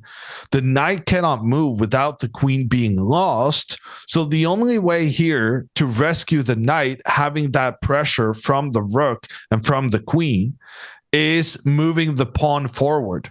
To keep the knight protected. The problem is once you move the pawn forward, you no longer have this protection with the pieces, with the pawns protecting each other in towards the center. And Alice exploits that by capturing the pawn on c6. Not only did she make now a trade of pawns, the more important thing is that White now has a very clear target in Black's position to go after. The pawn on d5 is a pawn that's not defended by other pawns. And so that's something Alice will try to attack. Irina, on the other hand, she has gone into this willingly. So Irina believes that the weakness of the pawn on d5 is compensated by the weakness of the white pawn on e3.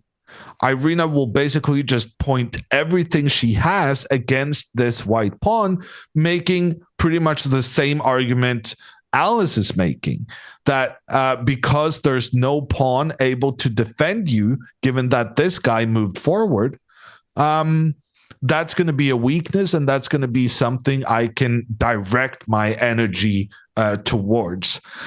I do think this was a mistake from Irina. I do think it gave Alice much more opportunities to create imbalance and try to exploit the opponent's weaknesses.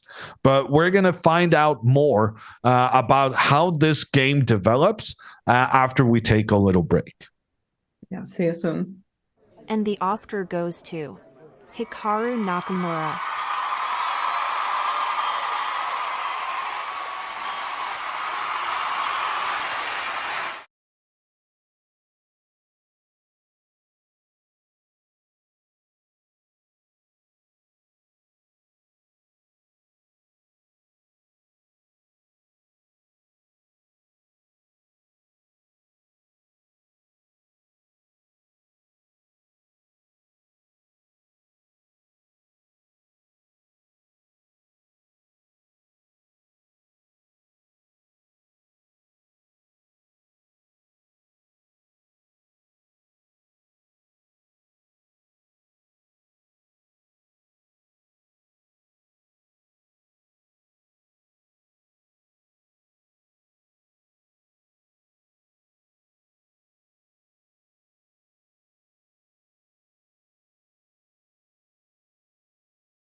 We're back with the American Cup. I'm Jon Ludvig Hammer. With me, Maria Emelianova. And we were supposed to watch Hikaru Nakamura against Wesley So. We are going to watch Hikaru Nakamura versus Wesley So, but in some time, because right now the situation is that these two top players, the two players still left in this elimination tournament vying for first place, they have made a quick draw. And what that means is that the match has to go to tiebreaks, a playoff, to find a winner. That playoff is scheduled to start in 2 hours and 15 minutes. So in the meantime, we are looking at another matchup, another final, the one between Alice Lee, the 13-year-old, who right now has had a tremendous 2023.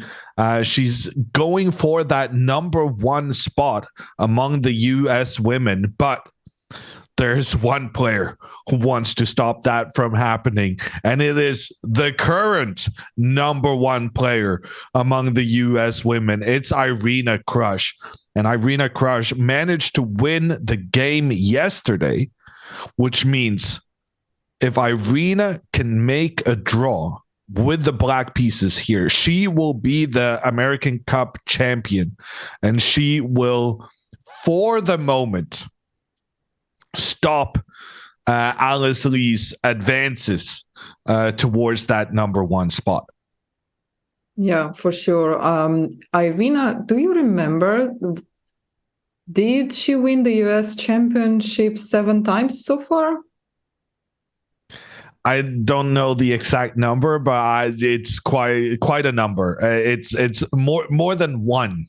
I think it's 8 if we include the American Cup, since it became a knockout, so that the format changed. But I think the American Cup is still pretty much the American Championship, so she's technically 8 times the US Women's Champion. That's pretty insane to have such a long reigning history of being the number one US champion.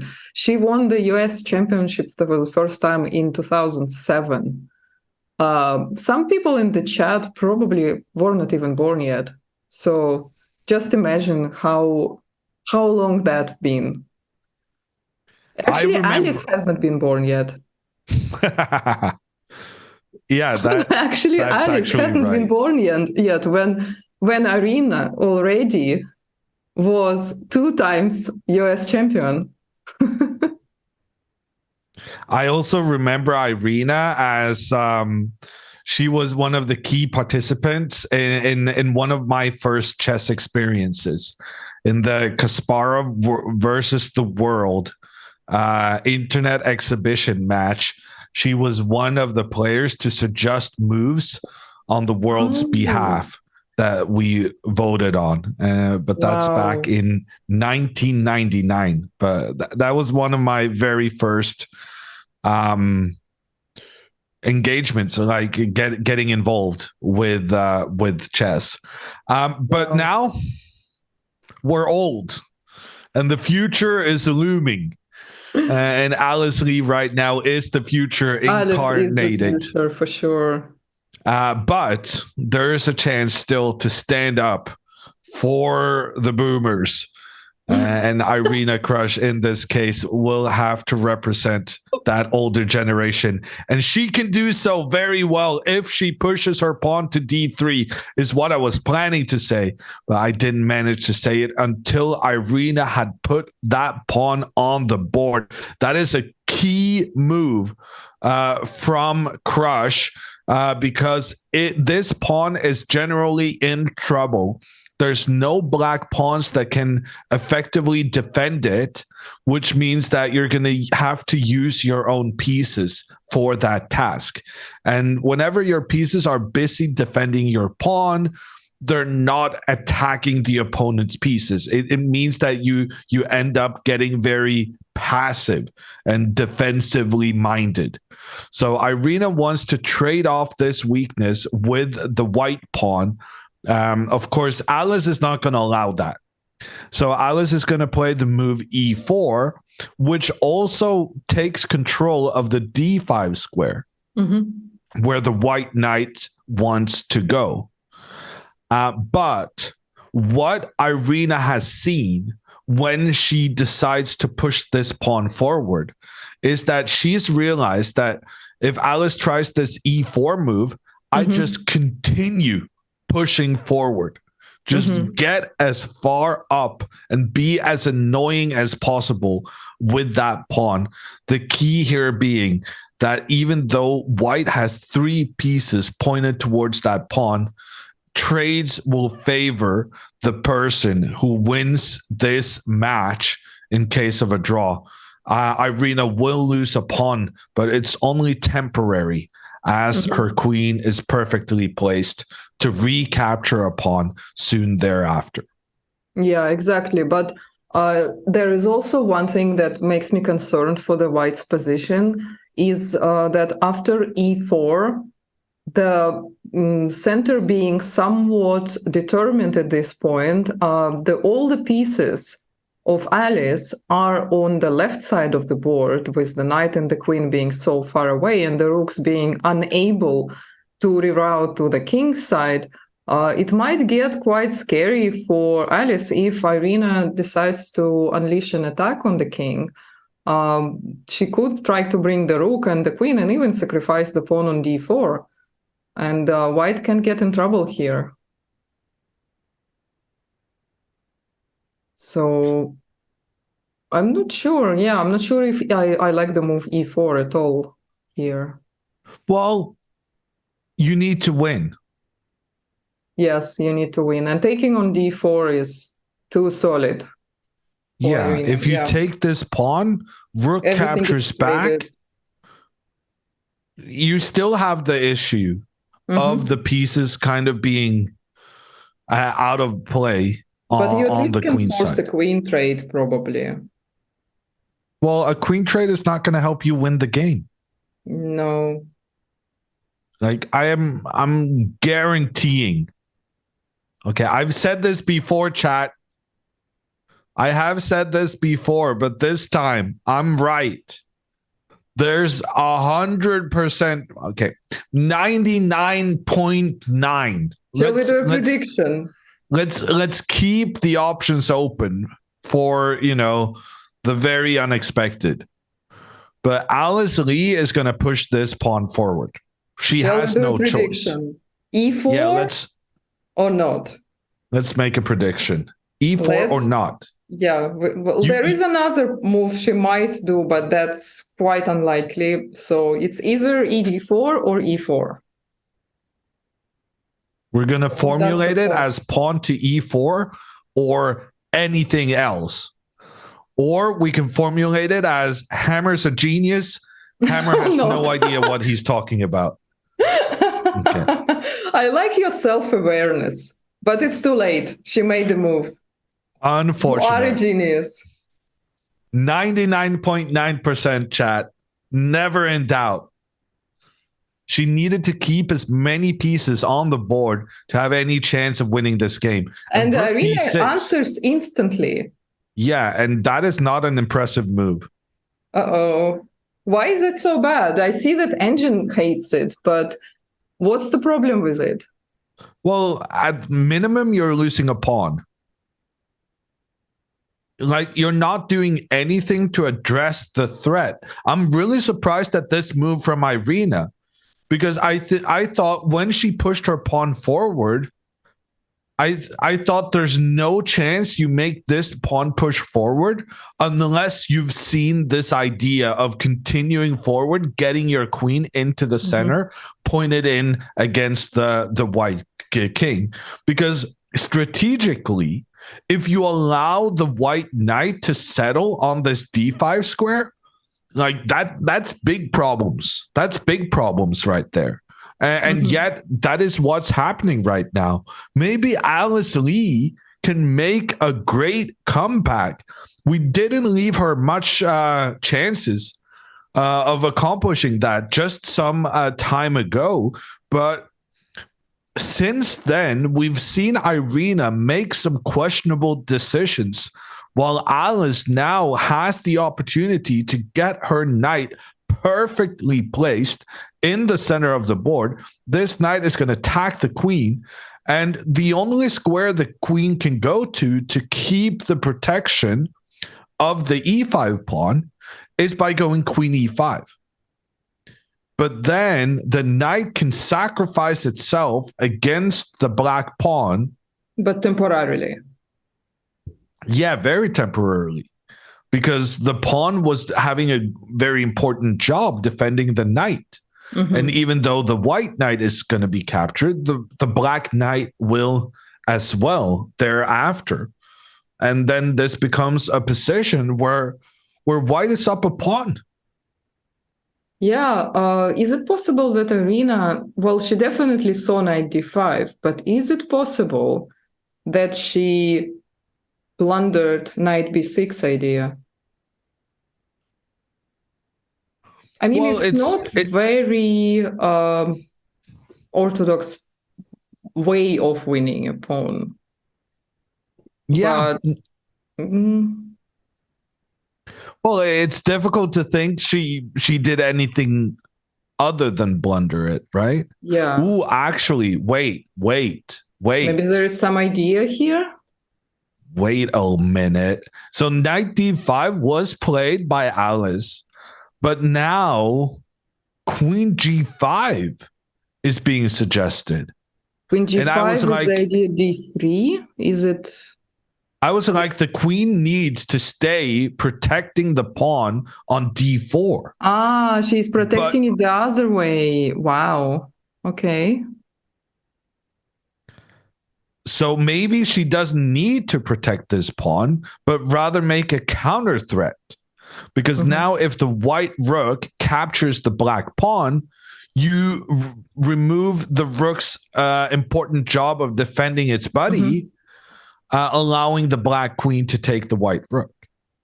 But there is also a tiny threat apart from that, like if white takes on b6, because they still can do it, right? They can still take knight b6. And good point. Want to go for c5. But is there something that black can do, like rook g6? Rook g6, both the rook and the queen working together down towards the white king. You're going to have to move GC, your... Then we take on b6, and then we have queen e3, and we at least have this out. She can take with the rook, but she still can... No, then queen e3 is not that strong. So we're looking at this line where Alice manages to win a pawn, but after queen e3 trying to infiltrate behind enemy lines, it turns out this queen is still being controlled by the white queen. And the white queen can eliminate the threat and then go back into defense, protecting the pawn on b2. And here, white is up a pawn in addition to the fact that the black pawn is just trapped behind enemy lines. Yeah, I think it's still a losing position for black. White will only go into defensive mode temporarily with having to play rook c2. But if black is not managing to win a pawn in return, then they will lose a second pawn and end the game. So this game has turned around massively since we first joined it. First time we came in to look at this matchup, this was the position. Arena Crush had a great centralized knight. She had a nice pawn structure, pawns defending each other up the board. It was so harmonic and so good compared to the I don't want to call it a disaster, but it's certainly not the same thing here. Black's pawn on b6 being a loose, the pawn on d4 having some threats against it. The pawn on a4 is very much dependent on the knight to protect itself. Like the position between that first moment we joined the game and now, it's just been a complete turnaround. And here Irina is very much in trouble, and she's going to have to put up some resilient defense to manage to win the American Cup title here and now. Yeah, exactly.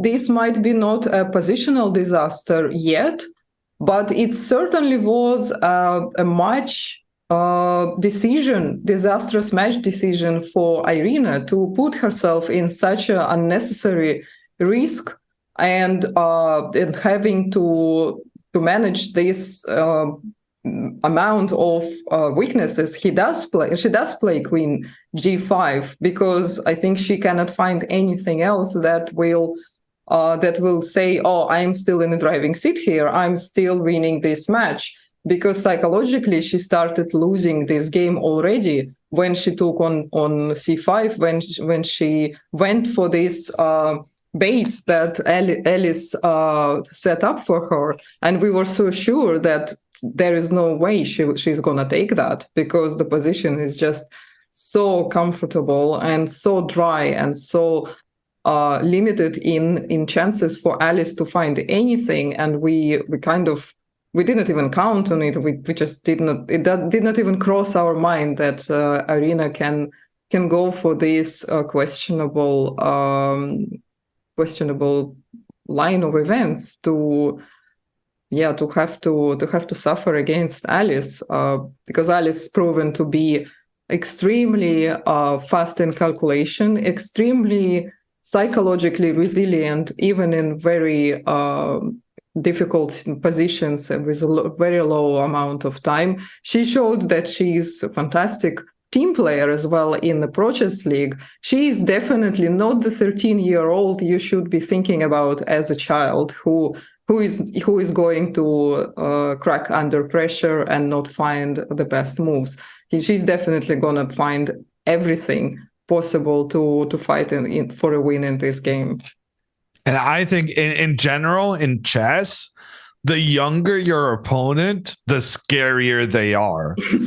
So like in youth sports and so on and so forth, like if you have one guy who just looks like he reached puberty 2 years before everyone else, that's the guy you fear. But in chess, it's the complete opposite. The younger the kid, the scarier they are. Because you're thinking, oh gosh, this guy can barely reach me up to my elbow. Like the smaller the kid, the bigger the talent, or the scarier the opponent. Yeah, she definitely proved herself being worth to play in this cup already by reaching a final. And Irina is definitely not the player who will allow herself to be tricked by the age or the lack of experience, or even by the fact that Alice did not manage to win that end game against Irina 3 days ago. That's why I'm also so surprised that Irina went for this. She either blundered the idea of knight takes b6, or she is very sure that this is still a draw. But even if she is, to risk that is a very strange decision. Honestly, I'm sure that she is already beating herself up for going for this in the first place.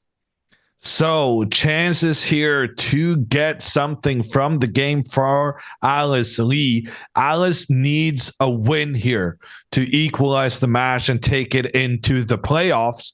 Speaking of playoffs, there is one other match that has already gone into that area of the rules. That is the match between Hikaru Nakamura and Wesley So. That game finished very early on with a draw. And because they also played a draw yesterday, it means we're going to need additional games to find a winner between Wesley and Hikaru. That match is scheduled to start in a little less than 2 hours. So while we're waiting for the exciting playoff, deciding the entire tournament between Hikaru Nakamura and Wesley So, we are focusing our attentions on this matchup in the women's tournament. That being said, we're going to take a little break now, and we will be back soon with more updates on how Alice Lee puts pressure on her opponent. And the Oscar goes to Hikaru Nakamura.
This is the American Cup. I'm Jon Ludwig Hammer, with me, Maria Emilianova. And Hikaru is not playing right now. That is the biggest news of the day. His game against Wesley So ended in an early draw, meaning that their match will have to go to playoffs in a quicker time format. That playoff will be starting in 1.5 hours. And in the meantime, we are watching the other section in the American Cup between Alice Lee, the 13-year-old, with amazing results so far in 2023. One of her aims is to become the #1 rated player among the U.S. women. But there is a problem. Irina Krush, the current #1, is standing in the way as of now. And Irina also trying to make sure that Alice is not able to win this American Cup. Irina has the advantage of having won their game yesterday, meaning that for Crush, it is sufficient if she makes a draw in this game. That will make her the winner of the American Cup. And right now, Irina is struggling to make that draw, Maria. Yeah, indeed. She definitely went for a more risky and maybe unnecessary risky decision to take that pawn on c5 and destroy her pawn chain and make it much more difficult to hold this together. And although Alice just spent maybe around 15 minutes, at least 10 minutes, thinking over the move knight b6, she wanted to make sure that there is no viable threat to her position with the move queen g5. She still took on b6, and both engine and just a look on the position suggests that she is now in a very good chance to strike back in this match, win the second game. I mean, win the game 2, equalize the score, and move into tiebreak, and then who knows what happens.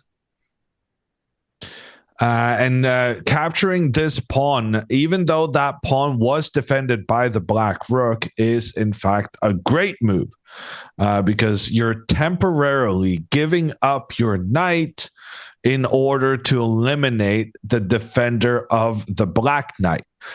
Previously, this black knight was defended by the pawn, but as we take out the pawn, the knight can be captured thereafter. And in these trades, white have won a pawn, but not only have you won a pawn, there's also threats to several more black pawns soon thereafter. So right now, it's Irina's turn to think. And yeah, it's a difficult choice she has. And one of the lines I would like to analyze right now, simply because I don't really understand why you can't do it, is the move knight takes e4. This move follows the general principle of, well, if you're going to take my knight anyway, I might as well give it up. And grab a pawn in but it doesn't trade. work. For some reason, I'm wondering why. Yeah, apparently there is a move that attacks a rook, but that move hardly comes to mind because yeah, the more I look at it, the more, of course, it looks normal because the knight is defended by the rook, but still, to go with the knight to the edge of the board like this is unusual.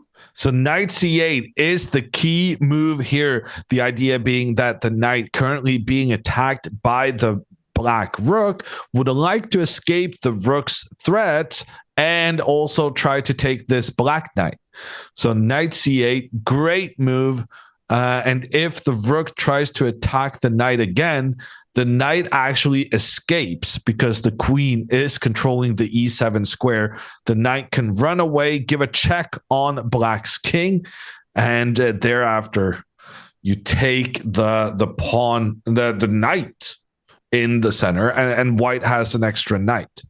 So I guess that's a very good reason for why the knight cannot sacrifice itself against the pawn. But that leaves a lack of options for Irina. Yeah, it's pretty difficult to find what to do. Out of all the moves, rook g6 looks like creating at least one weakness in the white's camp, since the queen is too far away from defending g2. She has to defend with the pawn because rook c2, I guess, will run into d3. So trying to prevent pushing the pawns and creating weaknesses, she would get into bigger problems. So g3 seems forced. G3 would avoid the immediate checkmate, but then the question becomes, do you have anything better than capturing the white knight with your rook? And if you do take that, well, then Alice takes the black knight. And like we discussed earlier, white is up a pawn, but in addition, white also has more threats against the black pawns. And yeah, it's simply just not a good situation for Irina. And moving back to the current position in the game, I think the key here to try and save yourself is combining two of the ideas we've already looked at. So we saw the rook and then knight e4. The rook can move to create a checkmating attack against the white king. The knight can sacrifice itself against a pawn, thinking that we can capture the knight afterwards. The problem was, if the knight takes the pawn immediately, our rook will be attacked. So first we move the rook away. Yes, white defends against the checkmate threat, but then we get to capture the pawn in the center without the knight being able to move and create that counterattack on the black rook. And if white just recaptures the knight, then black is very happy to make these trades because now the number of pawns defending the white king is insufficient. And also e4 becomes a weakness. So it's an equal amount of weaknesses, with the king vulnerability probably being a bit more than just a weakness of a pawn on a4, for example. So yeah, but I see that there is a move by engine that indicates that white will still be able to fight for a win after this knight e4, but I don't understand why is knight to d7 so good. Well, so once again, our knight is under attack. We would like to capture the black knight, but without losing our own. And the benefit of knight to d7 is that we move the knight and create threats. We create a threat of checkmate against the black king. But rook d8, the point we attack the knight. Yeah, the point Maria was making is that the rook can just move and attack the knight again. Well, apparently, after taking the knights, exchange of knights, white is first to create problems because of the weakness of the back rank. Since currently rook c8 will run into rook d8, and there is no problems because the rook is defended by the queen, but now white is making an intermediate move. And instead of rook c8 immediately, she would play rook c5 first. And the question is, where does the queen go? So queen e7 does not work. Now the queen will be... Yeah, now we cannot play rook d8. The big difference is that the rook cannot block this check along the back rank without leaving the defense of the queen, which is an issue now that the two queens are looking at each other. But I gotta say, all of this, and especially the move rook to c5 was tremendously difficult. Like impossible difficult. Yeah, and if this is what Irina missed in her calculation when she took on c5, I cannot blame her at all. But at the same time, did she have to go for this? No, definitely not. But if Alice finds it, then kudos to her. But we have a different move on the board. We have a different move on the board. Irina takes the pawn on e4. This is the move. This is the move we analyzed, but the computer pointed out there was a problem with it. We figured out that it was a good idea, but it needed to be executed correctly with the rook moving over to attack the white king first. Now that you didn't interject with that rook move, white has a way of saving the knight from the rook's attack. Alice is winning. She just played knight c8. It's over. Well, Irina can resign now, basically. It's a piece. She's losing a piece. But it's not over. The game is over, but the match continues. This duel between two of the greatest female players in the US right now is going to go to playoffs just like Hikaru and Wesley. Alice lost her game yesterday, but right now she's coming back strong. But actually, yeah, no, because if we go back, then we save the knight. We talked about this. We talked about this. This is precisely what we were looking at. The knight saves itself by giving a check on the king, and then we can capture the knight. Everything is good. And both these American Cup matches are going to playoffs with a quicker time control. In this classical game, they played with 90 minutes to begin. Now we're going to shave off most of that time. We're going to give them 10 minutes instead. They're used to being given 30 extra seconds per move that's being made. Never mind that. We're going to give them 5 seconds per move being made. We're just going to cut this time control in half and then some to make the games even more exciting. Yeah, we have a treat to look forward to right now because Alice Lee has made the big comeback. Wow. Yeah, this is insane. She was just in a driving seat completely, with me almost saying Alice has to just accept a draw in that position. That's how dry and safe and non-problematic it looked for Irina.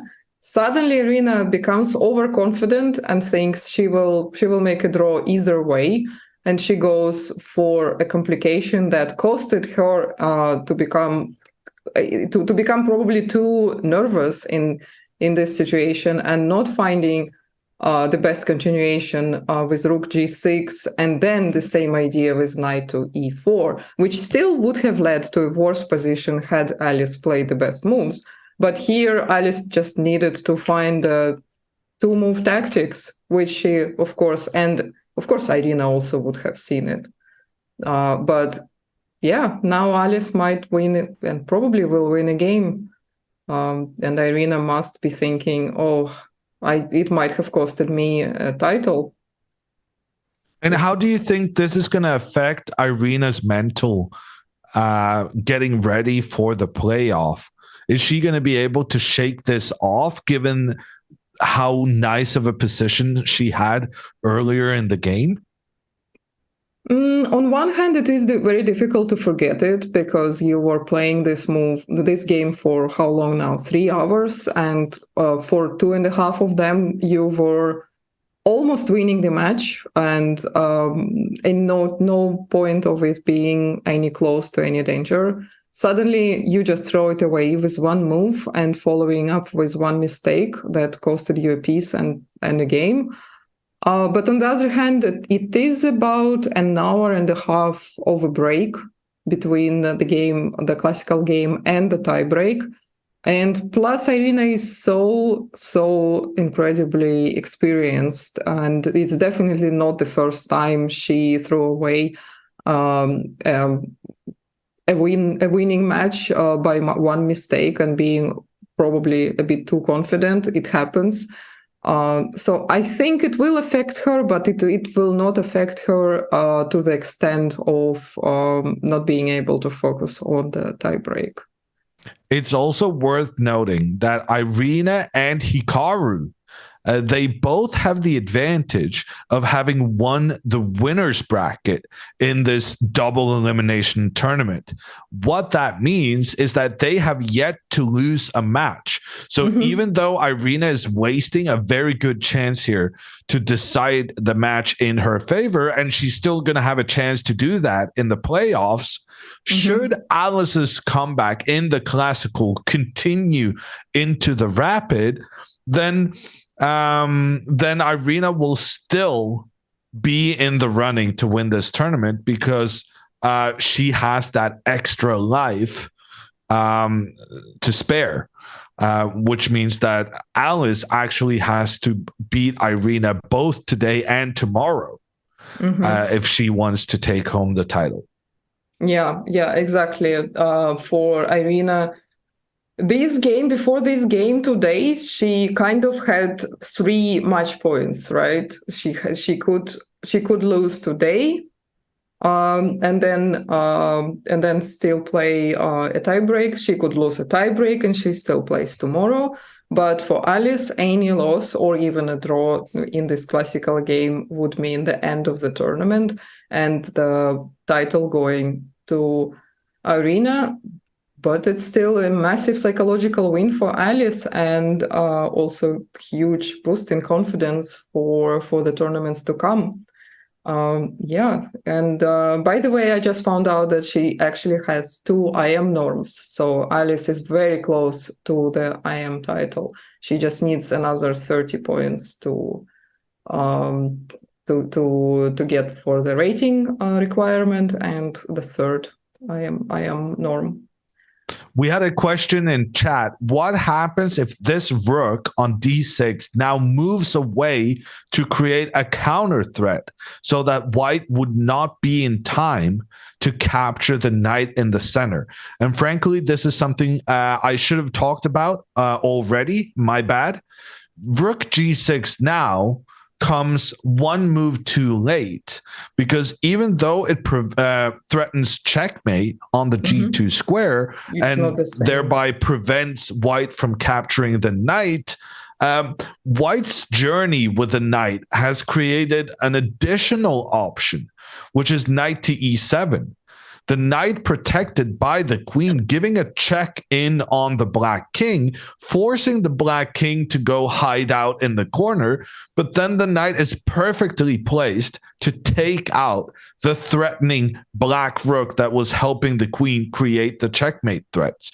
And as if that wasn't bad enough, after this knight is recaptured, the white queen suddenly finds itself they just collects all the pieces, complete harvesting mode, and takes the knight and the knight. Or she could even ignore it and go for rook c8 with a checkmate threat on h8. But then actually black checkmates. So that's something to be aware of. If white gets too enthused about creating the checkmate on the black king, then actually there's a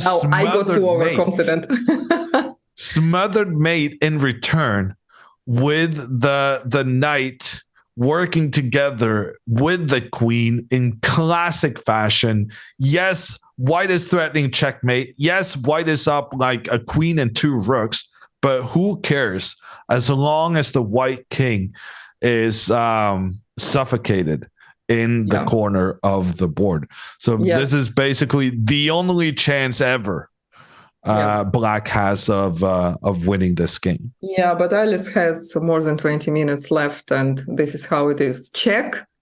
Checkmate is, of course, a higher threat than taking a rook or a piece, but the check itself is always higher ranked. So always look for those checks, guys. You can be threatening all the checkmates you want, but if your opponent can give you a check which leads to a checkmate, you will lose. So yeah, here knight to e7 is the key move that saves white from losing this piece, or black knight being able to escape. So and what do you think Irina is feeling right now? Of course, she has realized the mistake she made. She understands that both her rook and knight is under attack. She cannot defend both of them. She's about to having to resign a game where she had great chances to win it. Do you are you sitting now at the board and basically just cursing yourself? Mm-hmm. That's exactly what she does.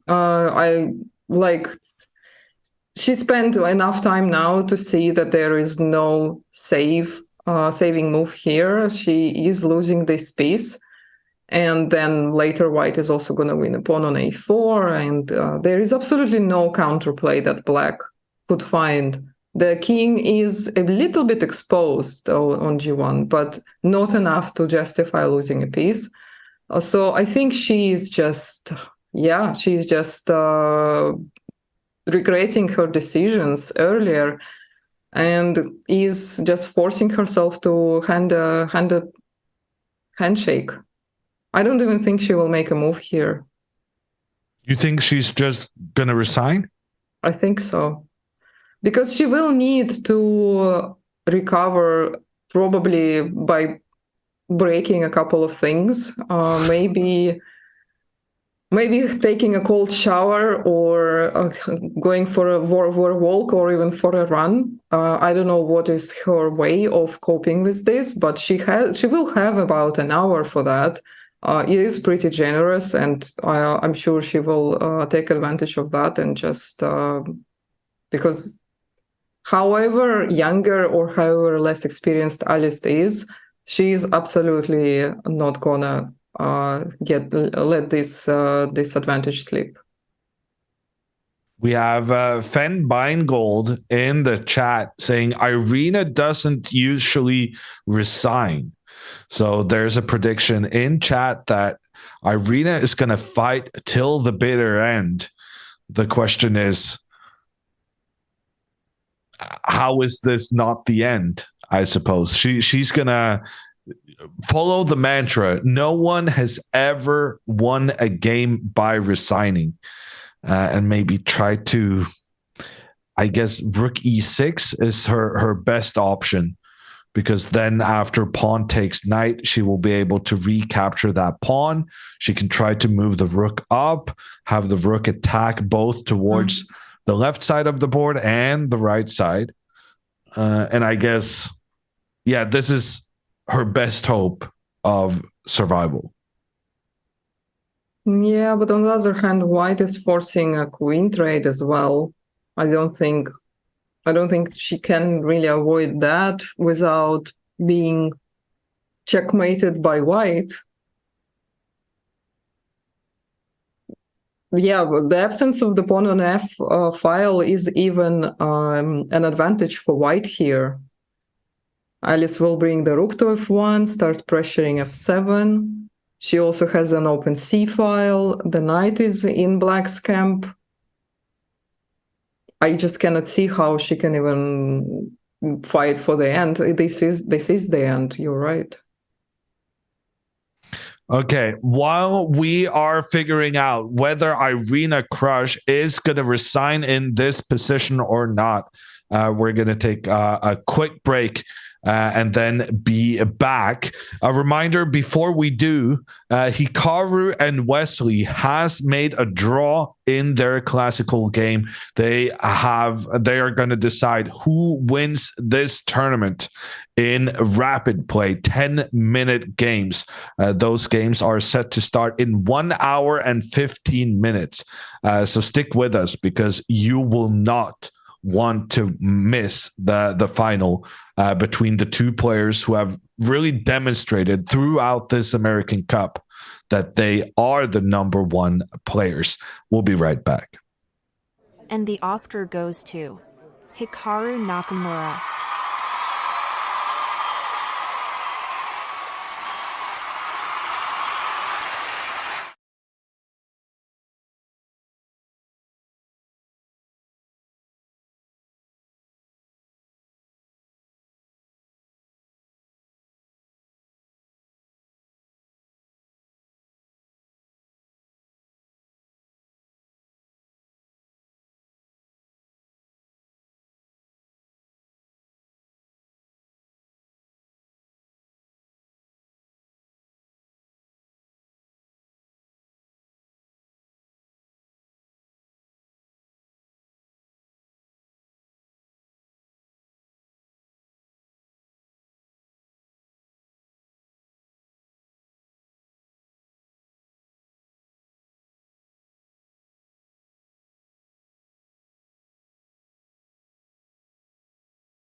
We're back with the American Cup. I'm Jon Ludwig Hammer together with Maria Emilianova.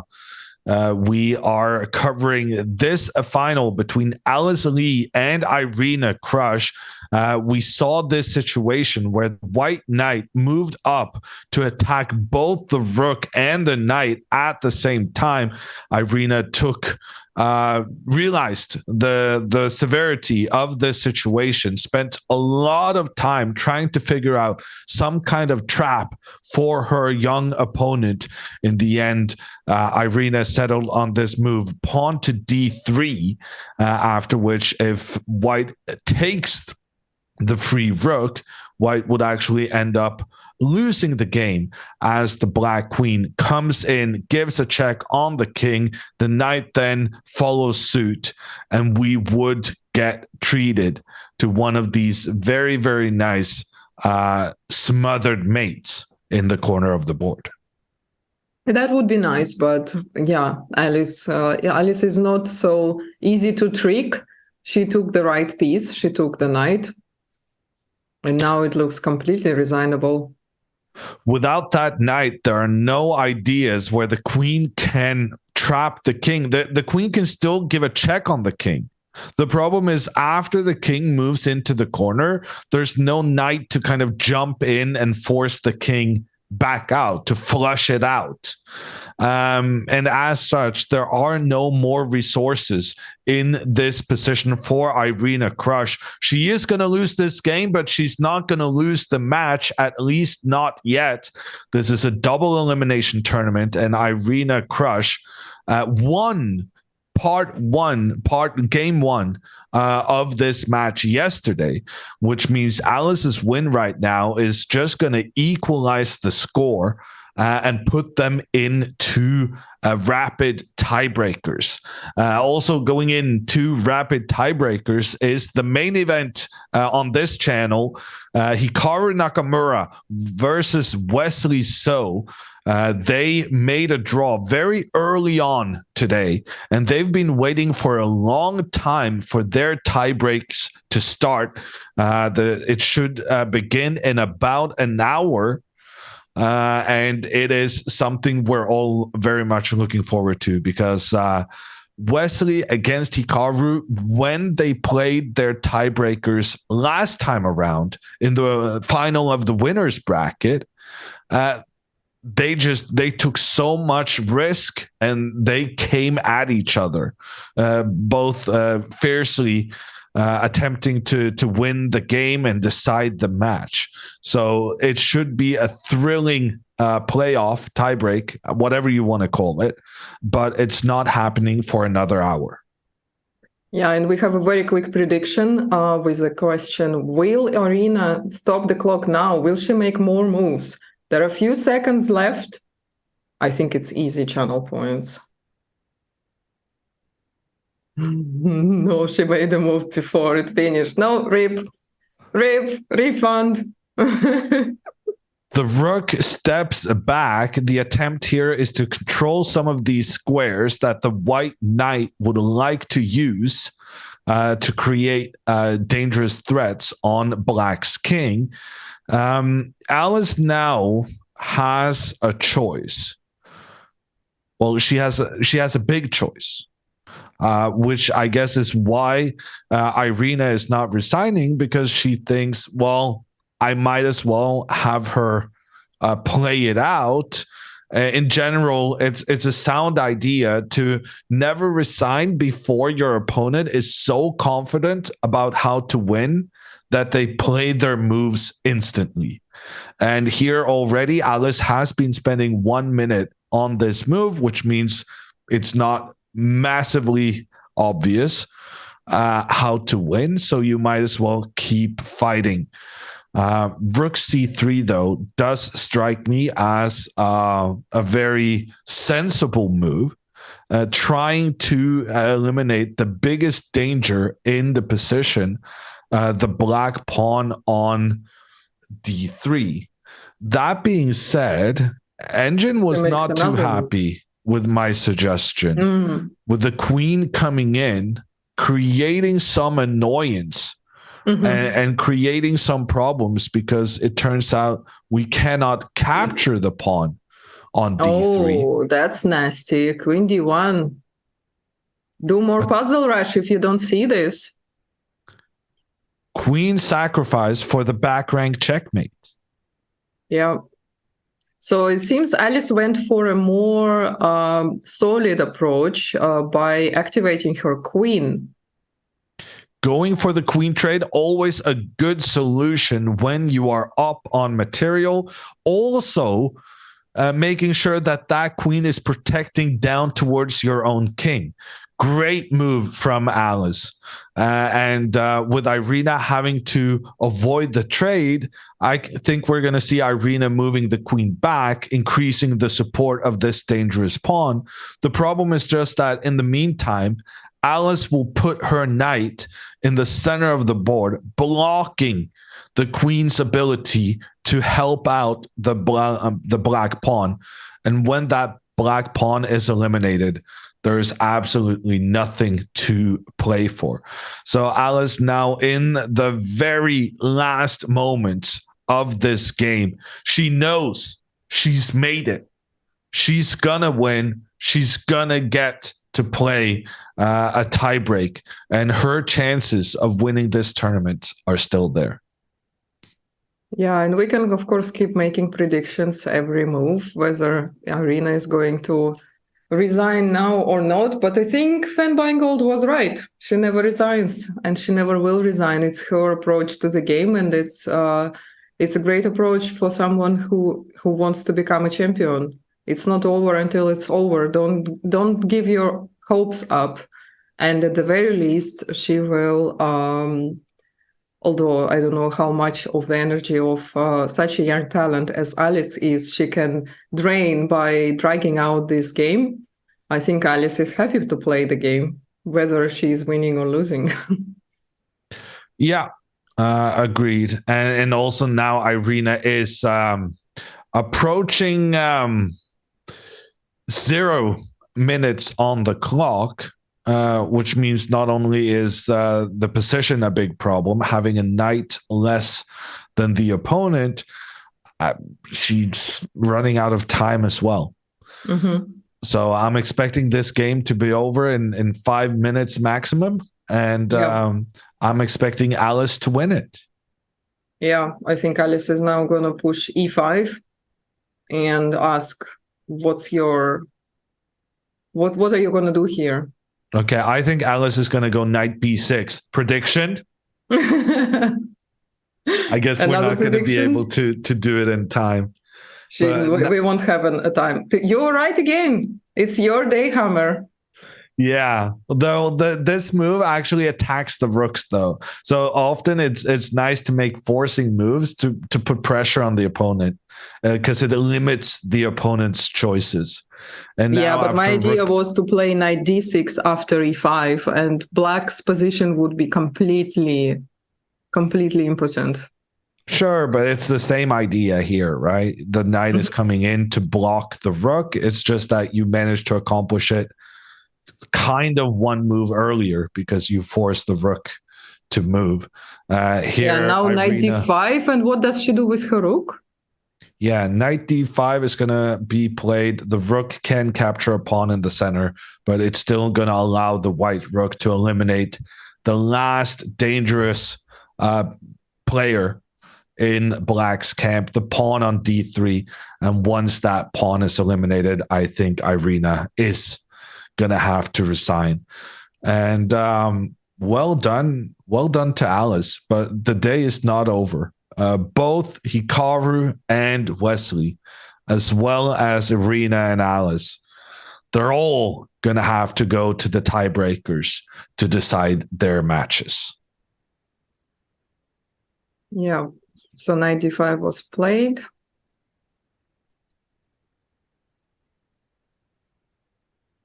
And what will Irina do? She also has d2, but even that is not a problem. Well, I mean, right now it's a question, do I capture the pawn or do I resign? Yeah. I'm thinking she's going to resign. No, I was wrong. Rook takes pawn, but now you no longer have any of your pieces defending the pawn on d3. Now this pawn can be captured by the white rook. And here white has 2, 3, 4 pawns against 3, 4 pawns. So equal number of pawns, equal number of rooks and queens. The only difference is the knight, and the knight is such a beauty. In the center of the board, no clear path for black to chase it away. It's just an extra knight, and well, you win games with those extra knights. Irina doubles her rooks, trying to attack the white king. She wants to move the rook up and create an attack. To prevent this, white can go rook to f1, just keep the rook close to the king. If Irina moves the rook forward, trying to trade, trying to eliminate the defender around the king, then you can bring another rook guess, to f3 maybe?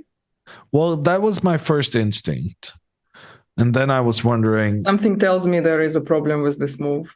Trade, rook comes up to attack. I was just a bit uncertain about this. But maybe we have something like queen a... Oh, no, then queen takes. I mean, we have many moves. No, queen a7 is a move.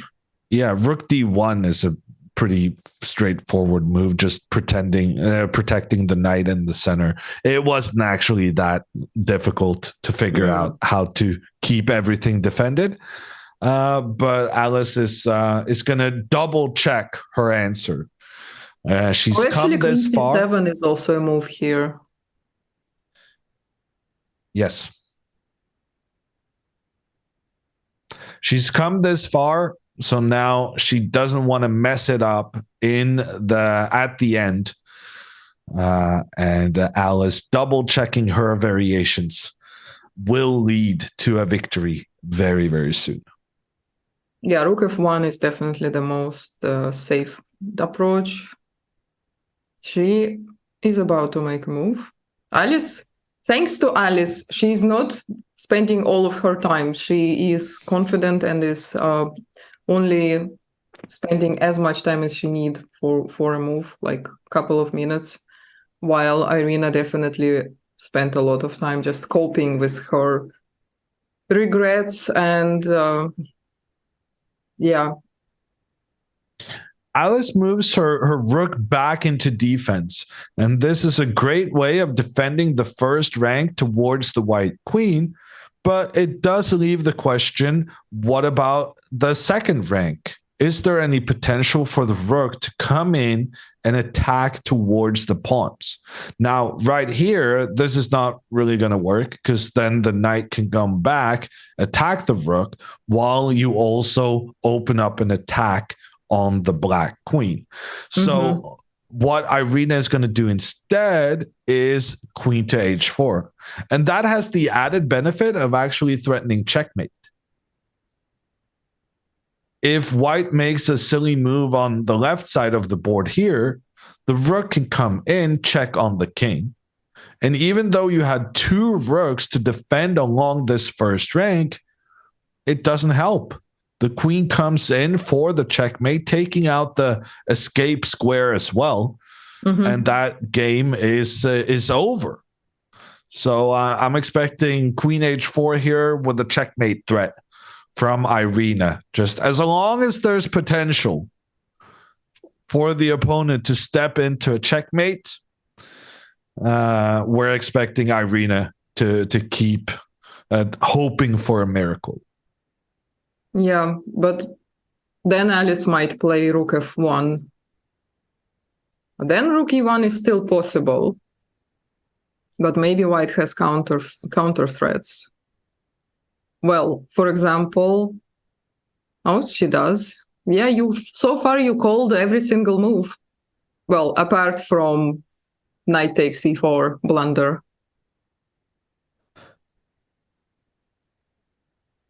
Queen h4 on the board being reported by our friend Beingold, who's also been very good at predicting that Irina will try as long as there's any hope.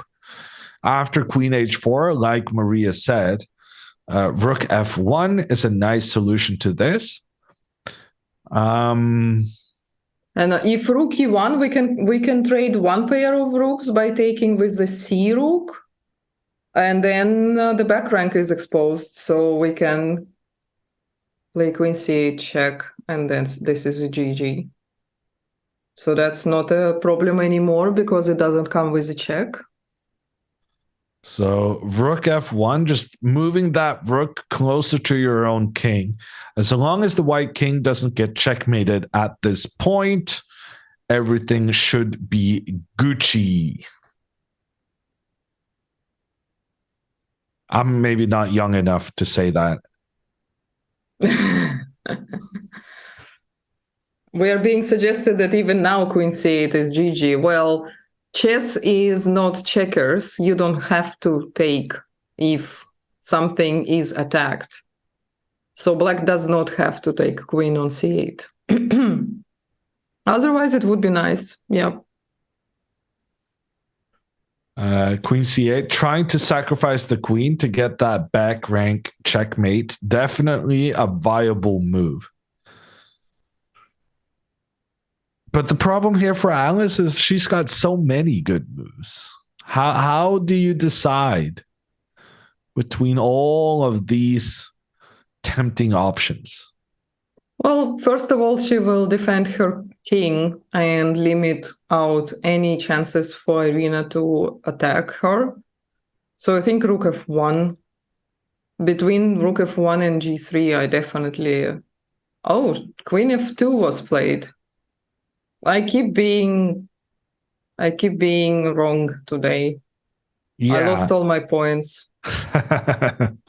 Alice wants to trade the queens, but this queen trade comes at a cost.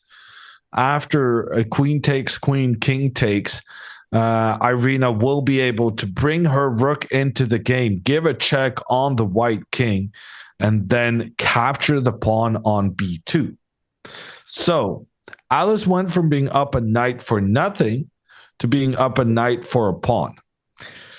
Not a problem, though. Should be more than enough. The only concern at this point is that you only have one pawn remaining on the opposite side of the board to where the kings are. And this is a nice general rule to have in mind, that if you end up losing all your pawns on one side, it's going to be very difficult to win, even with an extra knight. Because, well, it's so much easier to defend when you only have to defend like one little area on the side of the board. So if black never has to deal with this pawn trying to become a new queen, black could instead just, basically just scramble together and try to survive for a draw. Yeah, it's easier to build a fortress when you are material down, when everything is on one side of the board.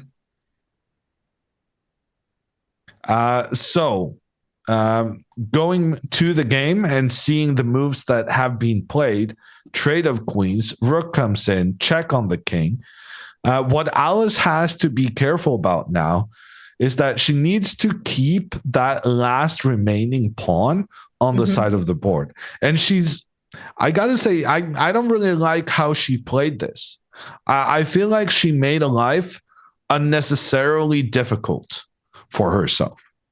Because now after king f3, rook takes pawn, like, okay, we can defend this by moving the knight back, sure. But then, like, black will create some space for the king. And then if you don't do anything with white, black will move the rook up to disturb the king. And, bad things can happen. The rook can come in, give a check. You try to keep your king close to your pawn because there's a threat on the pawn, but then the rook comes in and gives a check on the king again, forcing the king to move. Yeah, and then you do lose that pawn. And here there are serious chances of survival for black.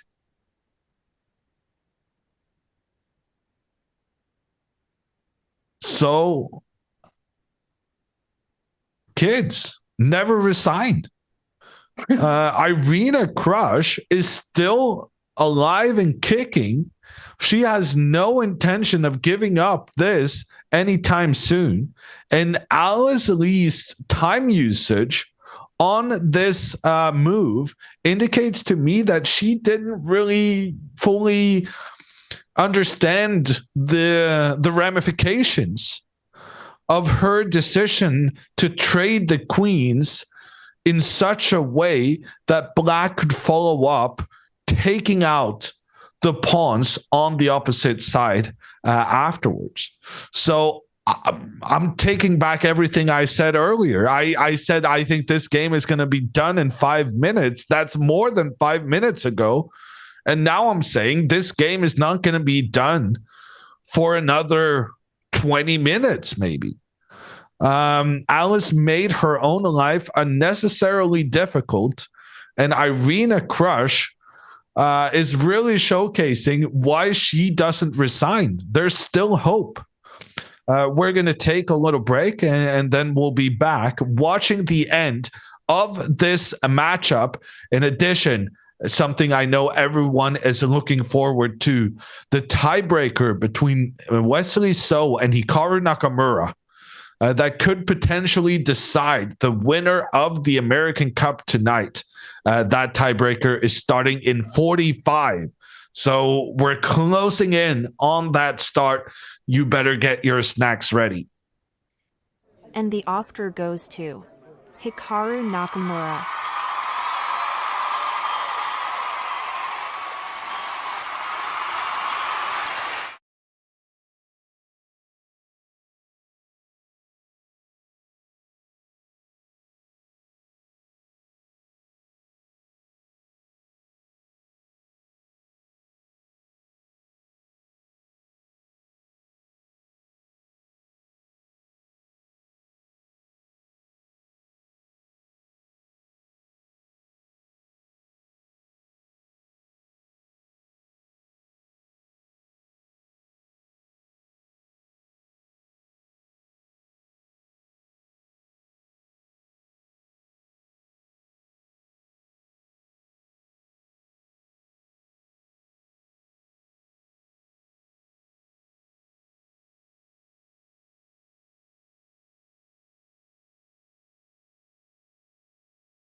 We are back with the American Cup. I'm Jon Ludwig Hammer together with Mahia Emilianova. We're studying the final stages of this matchup between the current women's #1 Irina Krush and her main competitor these days, Alice Lee, the 13-year-old, tipped by many to supersede Irina's accomplishments and become the #1 soon. And right now, Alice is doing her part to prove that theory, as she is up an extra night against Irina. And just before taking the break, we expressed our concern about Alice's method for how to win a winning game, which is an important skill to have. It's difficult sometimes. Definitely.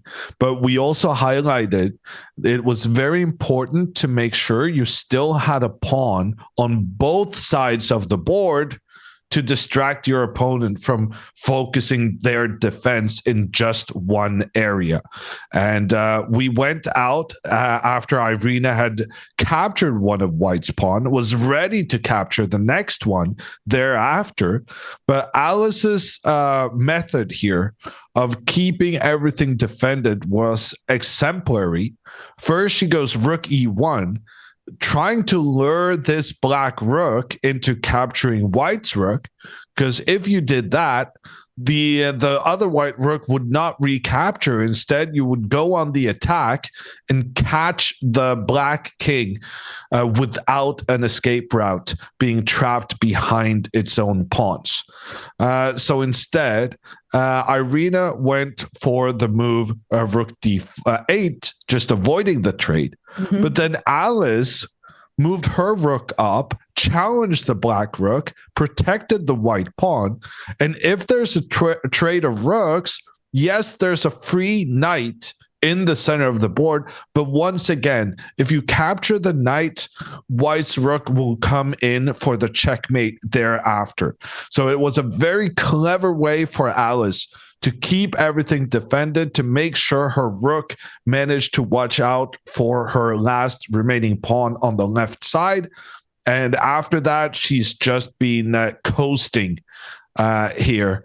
King e4, avoiding the check, threatening the rook. The knight and king will now just walk over to this black pawn, which will be lost. There's nothing Irina can do to protect this pawn in the long run. Yeah, an exemplary approach by Alice. As you mentioned, it's hard sometimes to win a winning game. It's a concept that many struggle with, because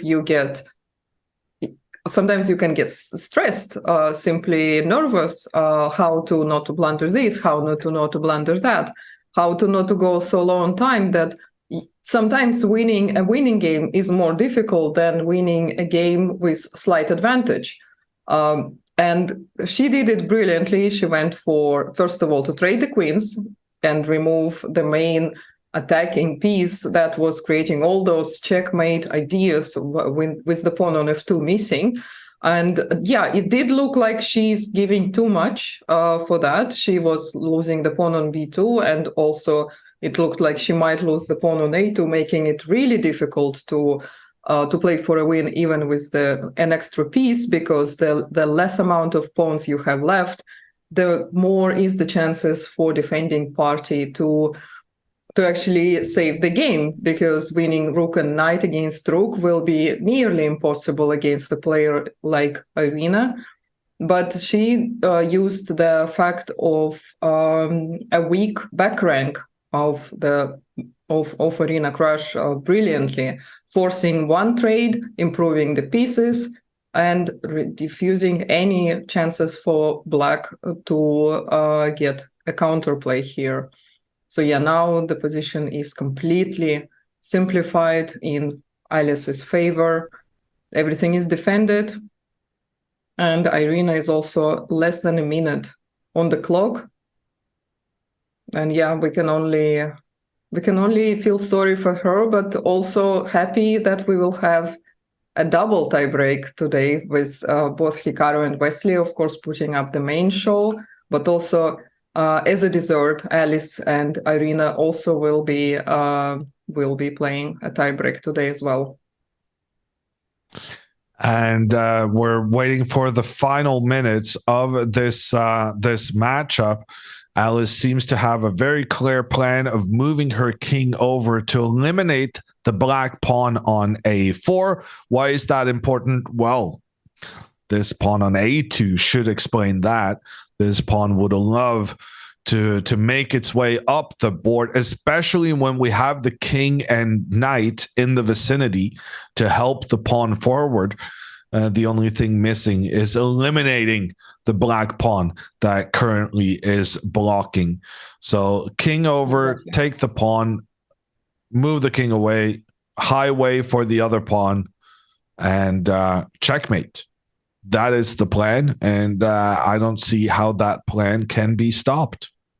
Yeah, and she's not even moving the king, she's now moving the knight, and that is... Or maybe she just prepares a defensive mechanism for her king not to be checked. Yeah, I think so. She's moving her king over. She's going to be capturing this pawn. There's nothing Irina can do about it. Irina now playing more from inertia than anything. Earlier in the game, Irina had a really pleasant position with the black pieces. We were saying, oh, there's no way Alice is going to manage to win that. But boy, were we wrong. And Alice has managed to pose problems for the opponent. She calculated the trickery correctly. And now she is being rewarded with a win, extending the length of the match, taking us into the tiebreaks.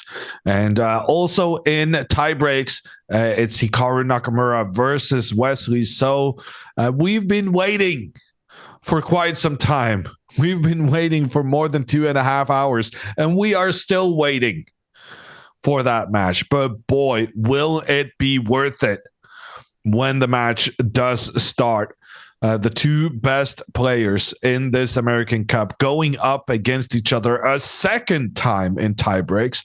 Wesley So and Hikaru Nakamura were the two players to qualify for the winner's bracket final, which was when neither player had lost a match.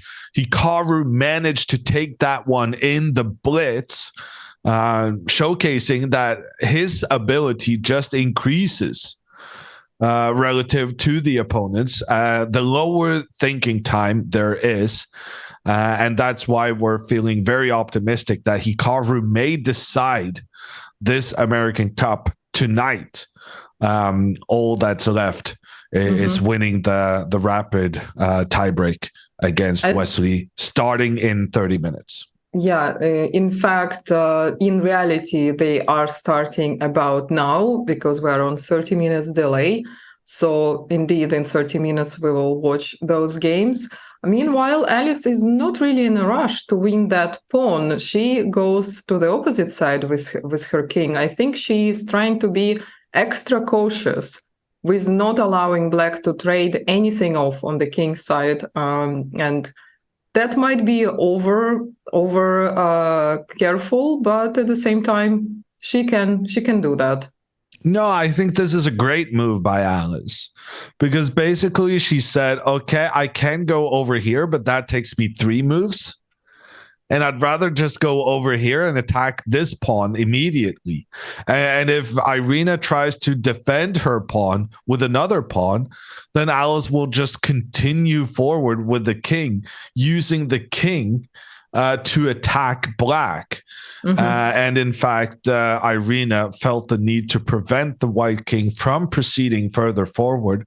Irina using her own king to block. But now Alice has the move knight to d2. Very nice move. Chasing the rook away from its positioning. And when the rook moves away, okay, I was going to say then you can take the pawn. But should you be concerned about the rook pointing in towards the A2 Probably not pawn? with knight e4 check. Turns out we don't even have to be concerned about that. The knight Everything moves, works out. puts the king in check, and opens an attack on the rook. And this is what's happening. I love how chat keeps asking how long against the Hikaru match start, but it's literally one line above your question is the answer, which is repeated every 5 lines. The chat does not cease to impress me. That's just insane. Honestly, Maria, I'm impressed you're a streamer and have this high expectations for chat. Yes, I believe in humanity. Yes. I do believe in humanity, honestly. And maybe that's why I've streamed for so long and I still believe in them, and they still sometimes disappoint me. Look at this. Alice Lee has defended the pawn that was being threatened. She's still attacking the pawn on f4. Irina's only course of action here is to move the pawn up to g5.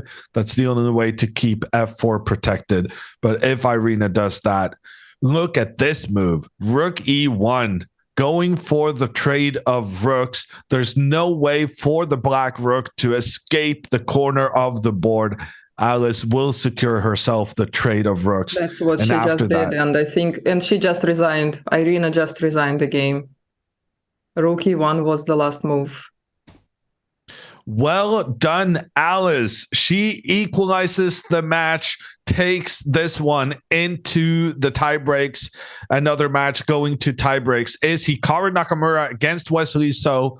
If Hikaru wins the tiebreaks, the American Cup is over. Then Hikaru will be crowned the winner. But keep in mind, everyone, if Hikaru doesn't win the tiebreaks now, he still has a chance to win the American Cup because he hasn't lost a match yet. He has that second chance card still intact as a result of winning his first 3 matches. So if you want to see more Hikaru chess, maybe you have to cheer for him to lose because then Hikaru has to get back at it tomorrow. Don't do that. But if you're more like everyone in the Hikaru Discord now cursing me for suggesting such a thing, and you want Hikaru to just show up and play a great game and decide that cup and get an extra $10,000 bonus for winning without spending his second life, then you can also cheer for him. That match is going to be starting in 25 minutes. And in the meantime, we're going to be watching a rerun with Hikaru playing blindfold until the rapid tiebreaks get going.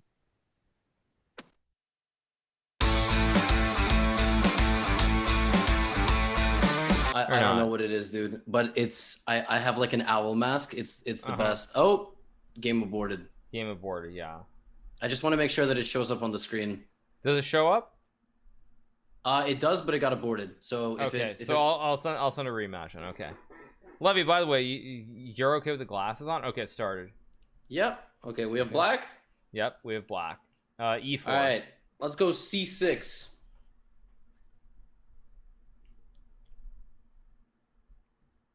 Knight C3. Wow. Okay, D5.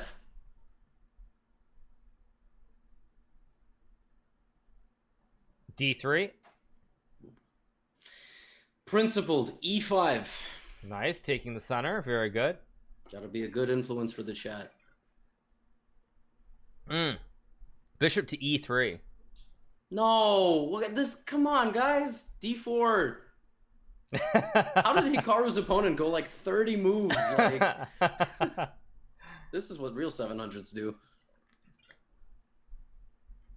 Knight C to E2. Knight C to, okay. Take the bishop.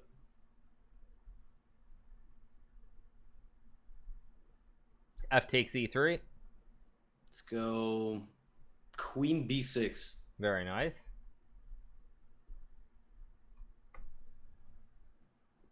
D4. Oh man, I have so many good options. This is true. All right, I'll just take it. E takes D4. Mm-hmm. ED4. Knight F6. Mm-hmm.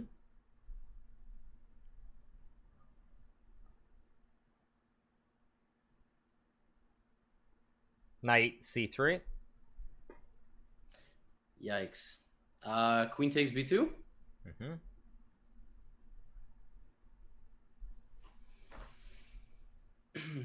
Do you keep your eyes closed or open in the mask?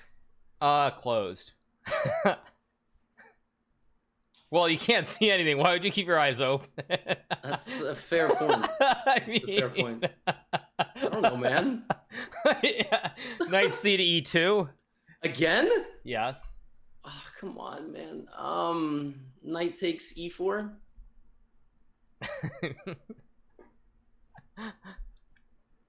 Like I predict knight F3, bishop B4, C3, bishop C3, knight C3, queen F2 mate. That's what I predict. No, he plays queen B1. Oh. Bishop B4 anyway? King D1. Oh, knight F2 checkmate. Very nice. Very nice, Levy. Very nice. Brutal.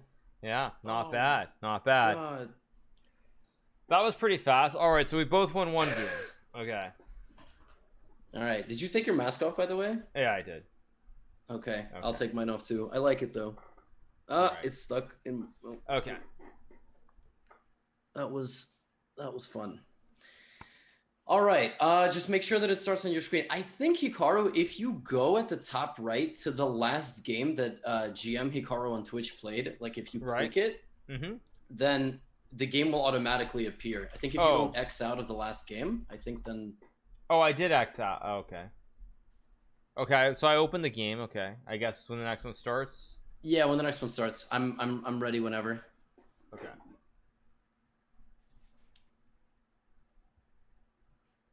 Okay, sure. Okay, yeah, I'm ready. I'm ready. I just want to make sure it shows up correctly. Here we go. Oh. All right, we have white. All right. Okay. Let's go G4. Okay, playing a kid named Leo. He's 901. Got to learn about the very fearsome Grob attack at some point. Yes. Knight C6. Bishop to G2. Yes, of course. Of course, of course. E5 played. C4. Yes. Caged in on two sides now. It's like the mini. It's the mini crab.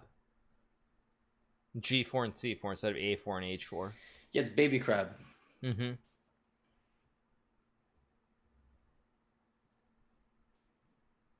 Okay, bishop C5. E3. Wow, this is like a baby crab with like a. Isn't it almost like a king crab if I go king E2 next move? Like the mini king crab, or? This is so rude. I'm not gonna do it, but I think that's what it is.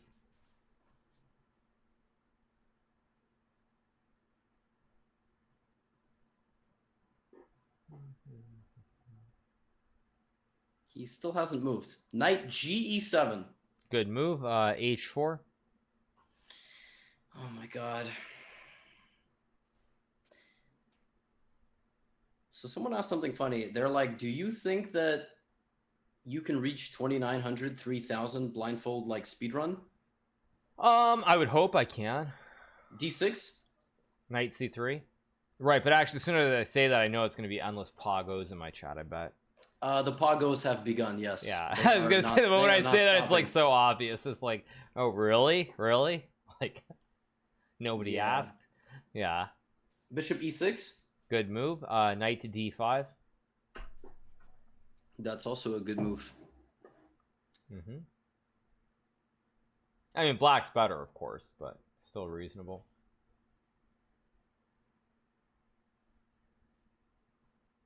Bishop takes D5? C takes D5.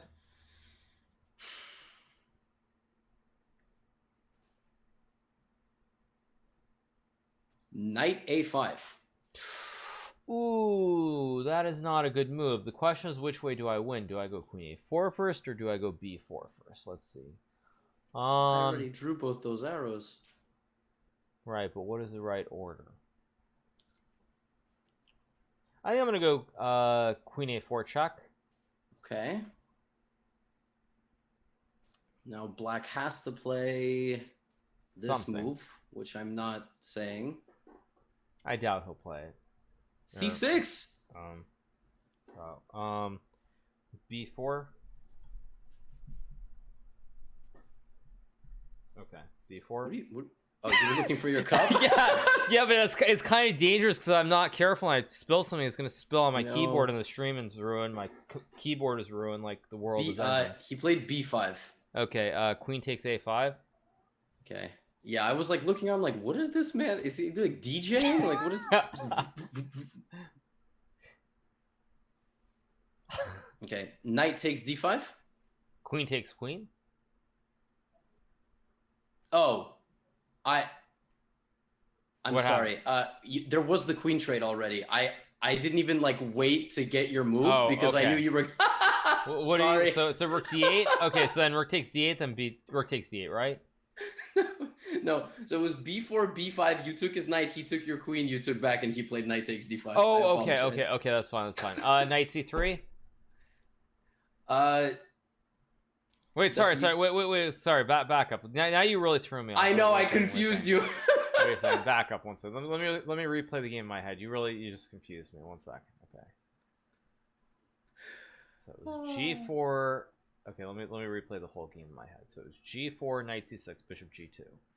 He played E5, C4, bishop C5, E3, knight G7, H4, D6, knight C3, bishop E6, knight D5, bishop D5, ED5, knight A5, queen A4, C6, B4, B5, queen A5, trade, knight D5. Okay, so that's what the position is. Yeah, you got 45 seconds. So knight to E2. There we go. Okay, sorry. I figured you were gonna take the queen. It's fine. Castles. Knight C3. 43 seconds. Takes. D takes. Rook AC8. King E2. D5. A4. D4. C takes D4. Yep. E takes. A takes B5. CB. Rook D1. Yep. DE. Bishop takes E3. Bishop takes. F takes E3. Okay. Rook D8. Rook CD8. Rook takes rook. He takes back. Rook C1. Okay.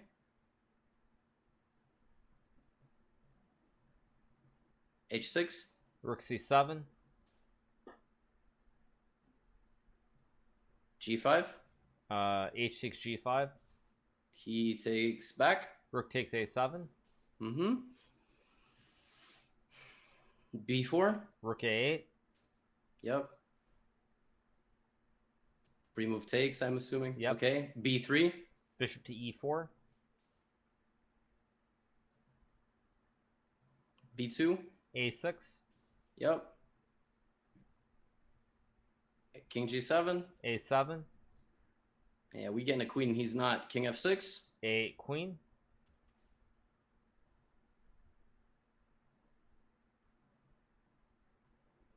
Resigns. Okay, nice. Wow. Yeah. All right. This time, let's not have any replaying of games and skipping moves. But we almost, he almost had us. He almost had us. What do you mean replaying moves and skipping moves? What do you mean? No, like, I mean, I skipped a move which made you replay the entire game. Yeah. It's fine. We're not gonna do that again. I mean, it was all a setup to get a bunch of poggos, but. Yeah, right.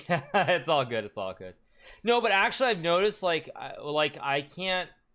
used to be able to my mind like flip around to something else at the same time, but I can't do that anymore. Like I used to be able to, where basically I could like have another thought or think about something different and still like not lose the position. But now like I actually have to just focus on the game. I can't do it the same way. So I'm gonna put on my mask. Sure. 1 second. I can't hear anything. I'm gonna put on this mask. No glasses this time because y'all were yelling at me last time. But I can't see the chats if I do it. Okay. Let's start this game. I just need to make sure it's on my screen. Sure. I don't know who I'm playing.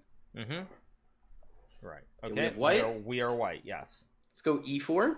Okay.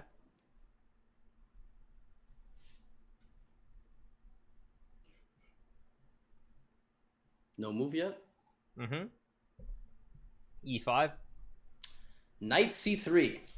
What's the rating of the opponent? 771. 6 more points. Yeah. Knight F6. F4.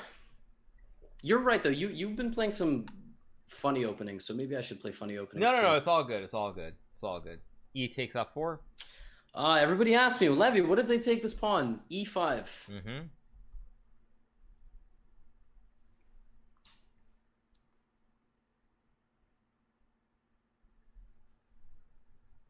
Knight G8. Knight F3. G5. Wow. He's D4. coming for you. D4.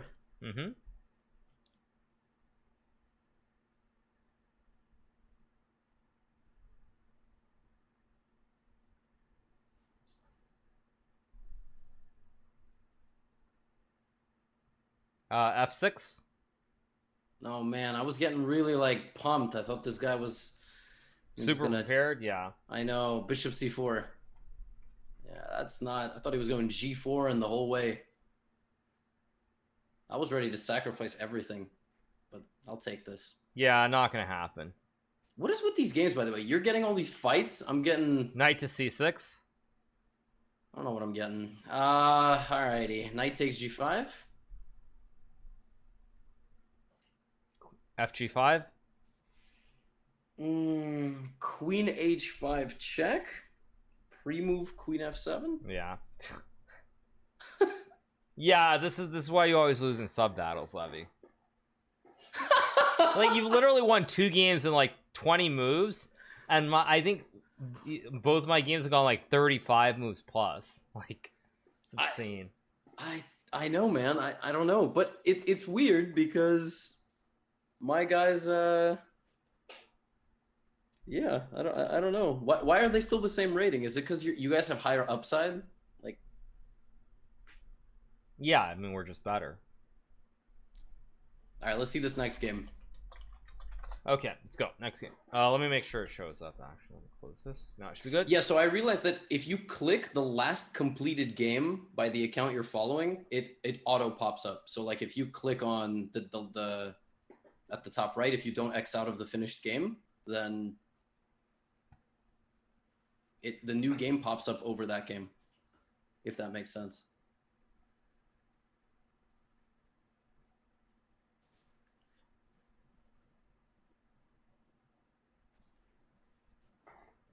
All right, we have white. All right, we good? Yep. Am I white? Yep. E4. Wow. E6. King E2. God damn it. D5. Knight to C3. Okay. C5. G3. Uh-huh.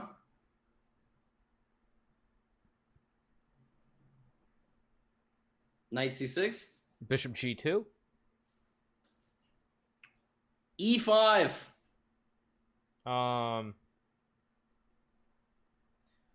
Let's go knight takes D5.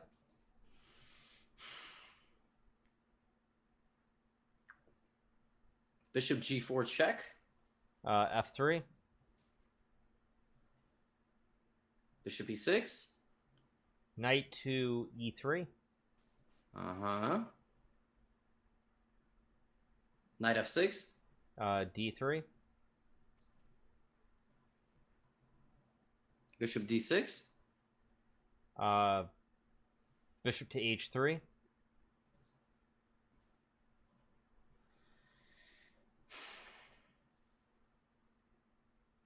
Queen d7. Bishop takes bishop. Guy's playing really good moves except e5. Queen takes. C4. The light squared positional bind now. Short castle. Knight to d5.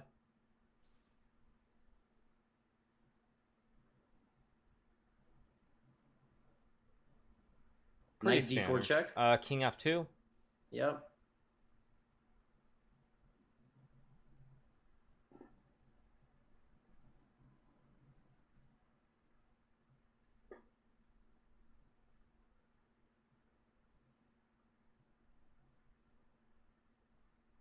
Knight takes d5. Guess e takes d5. Okay. Queen e7. Bishop to e3. Knight f5. Queen d2.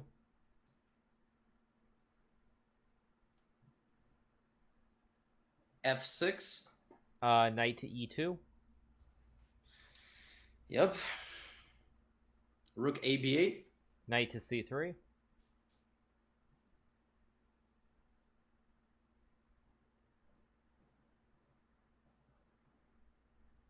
Knight d4. Bishop takes d4.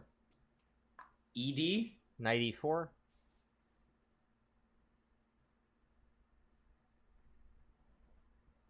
b5. Rook h to e1.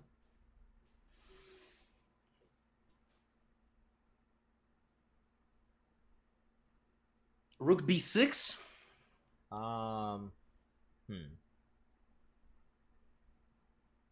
Knight takes bishop on d6.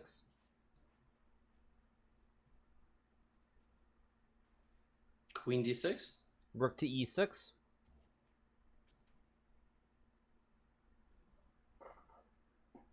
Queen c7. Rook a to e1. Yeah, your subs are crazy. Rook b b8. Rook to e7. I win every game in 9 moves, guys. Y'all gotta knock it off with this. Like, you guys are showing up playing 2400 elo chess here. Queen d6. Rook 1 to e6.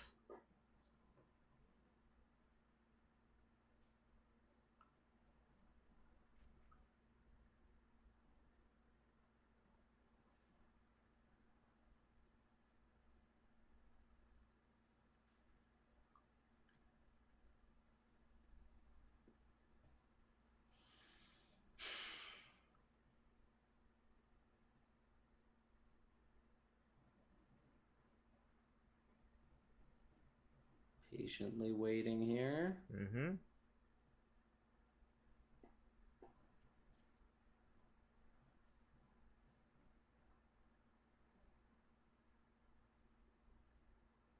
I swear, Pause Champ is one of the funniest emotes. It's just so funny looking. Queen d8. Rook takes a7. Mm-hmm. Rook e8.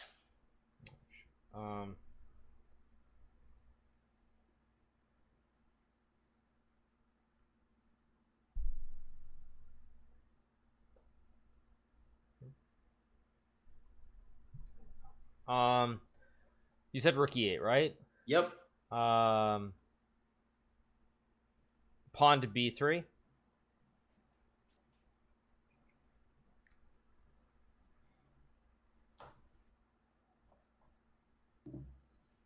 Rook takes e6. Pawn takes rook. Queen e8. Queen to f4.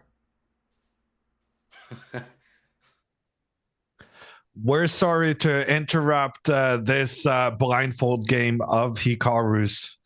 but we have important things to deal with. We have the rapid playoff between Hikaru, Nakamura, and Wesley So. And look at the camera coming in from St. Louis. Hikaru has sat down at the board 5 minutes early. He wants to be there when the clock starts because we have we've eliminated a lot of time from the clocks right now. They started the day playing classical chess, but now we're going to a 10-minute game with 5-second increments. This is a completely different style of game. And me, Jon Ludvig Hammer, together with Maria Emilianova, will take you through this action. Maria, last time these guys were in a playoff situation, we saw Hikaru playing the Sicilian defense, playing really risky openings, trying to win the game, even with the black pieces. Are you expecting him to do the same thing now? I think so. I think we are going to see similar openings from Hikaru if he gets a chance to play those. Of course, with the exemption that he definitely had a look at the mistakes that he did in his first match against Wesley. So he probably will go to the same, but with an improvements. And I think he's starting with the black pieces. We should also update the live board there.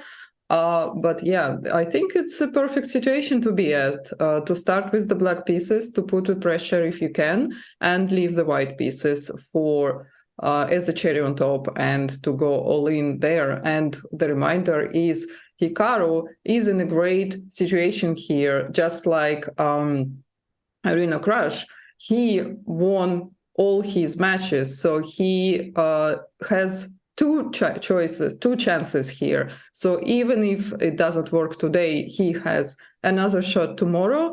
But Wesley is not in the same situation. Wesley already was in the elimination bracket once before, so there is no way back for him there. It's only back home. So Hikaru has a chance to win this all today and also take home an extra 10,000 K as a prize and have a rest day tomorrow. So it's quite likely that instead of us and our faces, which you probably already started to be tired of, you will see Hikaru if he wins. So yeah, we will definitely root for him to win, even though I really enjoy to be here and I enjoy commentating with Jon Ludvig, amazing co-host, and Hikaru. Oh, yeah, they are starting a bit earlier, so great call, Hammer, who said, we should be back.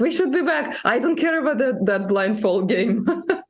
So we were here for the start. And we see Hikaru opting for the Berlin defense from the start of this game. Hikaru going away from the Sicilian that brought him success in the last time these guys played a tiebreaker. And now Hikaru is more focused about being solid in the first one, and then he's going to try to decide the match in his favor with the white pieces in game 2. And the moves are coming in very quickly. Both players extremely familiar with this Spanish opening Berlin variation. It is an opening Hikaru has played many times with black, but even more so, it's an opening that Wesley has played with black many times as well. Mm-hmm. Yeah, indeed. They both are super familiar in it, so we can just sit back and watch until they start thinking, which might not happen for the next 10 moves. Yeah, let's have a look.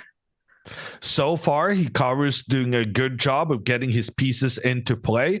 They've traded one knight each. So the main benefit of this position for Wesley is the fact that he has an easier time putting additional pressure on the center because he has the option of moving his pawns 2 steps forward and start attacking Hikaru's pawn in the center. So I'm expecting Wesley now to move his knight up, try to chase Black's bishop back, and then push this pawn forward. The pawn cannot be pushed immediately because of the Black bishop pointing in on White's king.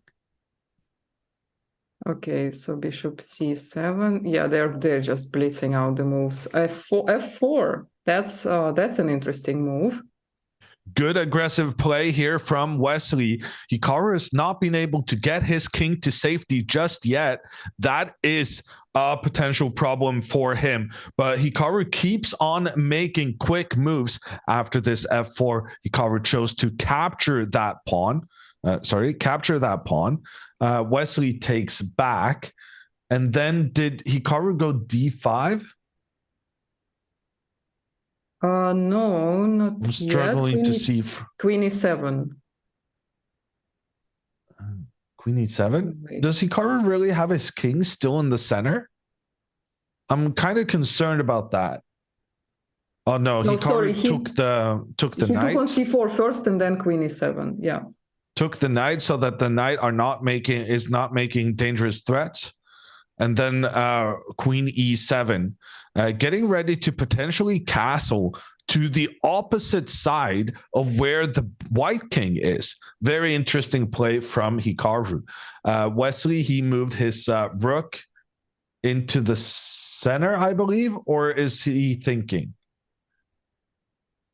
I think he's still thinking. Maybe chat saw something. So the position is like this. Wesley has one pawn in the center that is a so-called isolated pawn, a pawn that cannot be protected by other pawns. That is a major weakness for white. On the other hand, Wesley has the benefit of two bishops working together. This is referred to as the bishop pair, and is often an advantage in the position. Also, Hikaru's king has not found shelter just yet. And if Hikaru is castling his king to the queen side, white may try to push their pawns forward and attack the king. Yeah, I actually do like c5, and it might get some worries for us, for Hikaru, but I think he can just ignore that threat and and castle immediately. But the question is where? Well, will Hikaru castle? Is he going to the left side? Is he going to the right side? More pawns. Well, I guess actually there's kind of equal amount of pawns on both sides. Normally you feel like it's safer to castle to the same side that your opponent has castled. Mm-hmm. And by playing the Berlin in this game, it does suggest that Hikaru has a safety first strategy. Mm-hmm. On the other hand, if he wanted to castle to the left side, he could have done it here. And by playing his queen forward, I mean, it means that he wants to give himself that extra option, and he probably wouldn't do that unless he was actually serious about going for this queenside castling.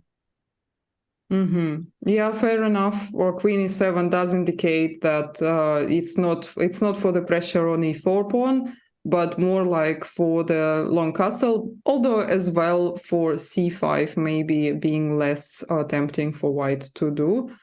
But at the same time, yeah, he also will be defending the bishop on c7. So it's more likely for the long castle. And I see that, yeah, Wesley is still in for a long thought, it seems.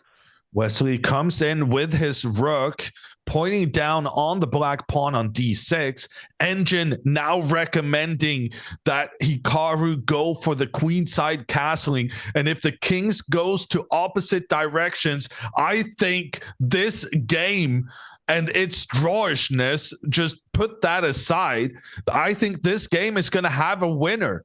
I think both sides are going to try to attack. Well, actually, I think Wesley is going to try to attack Hikaru's king. And Hikaru doesn't really have a good opportunity to attack the white king, but he does have an opportunity to attack the pawn in the center.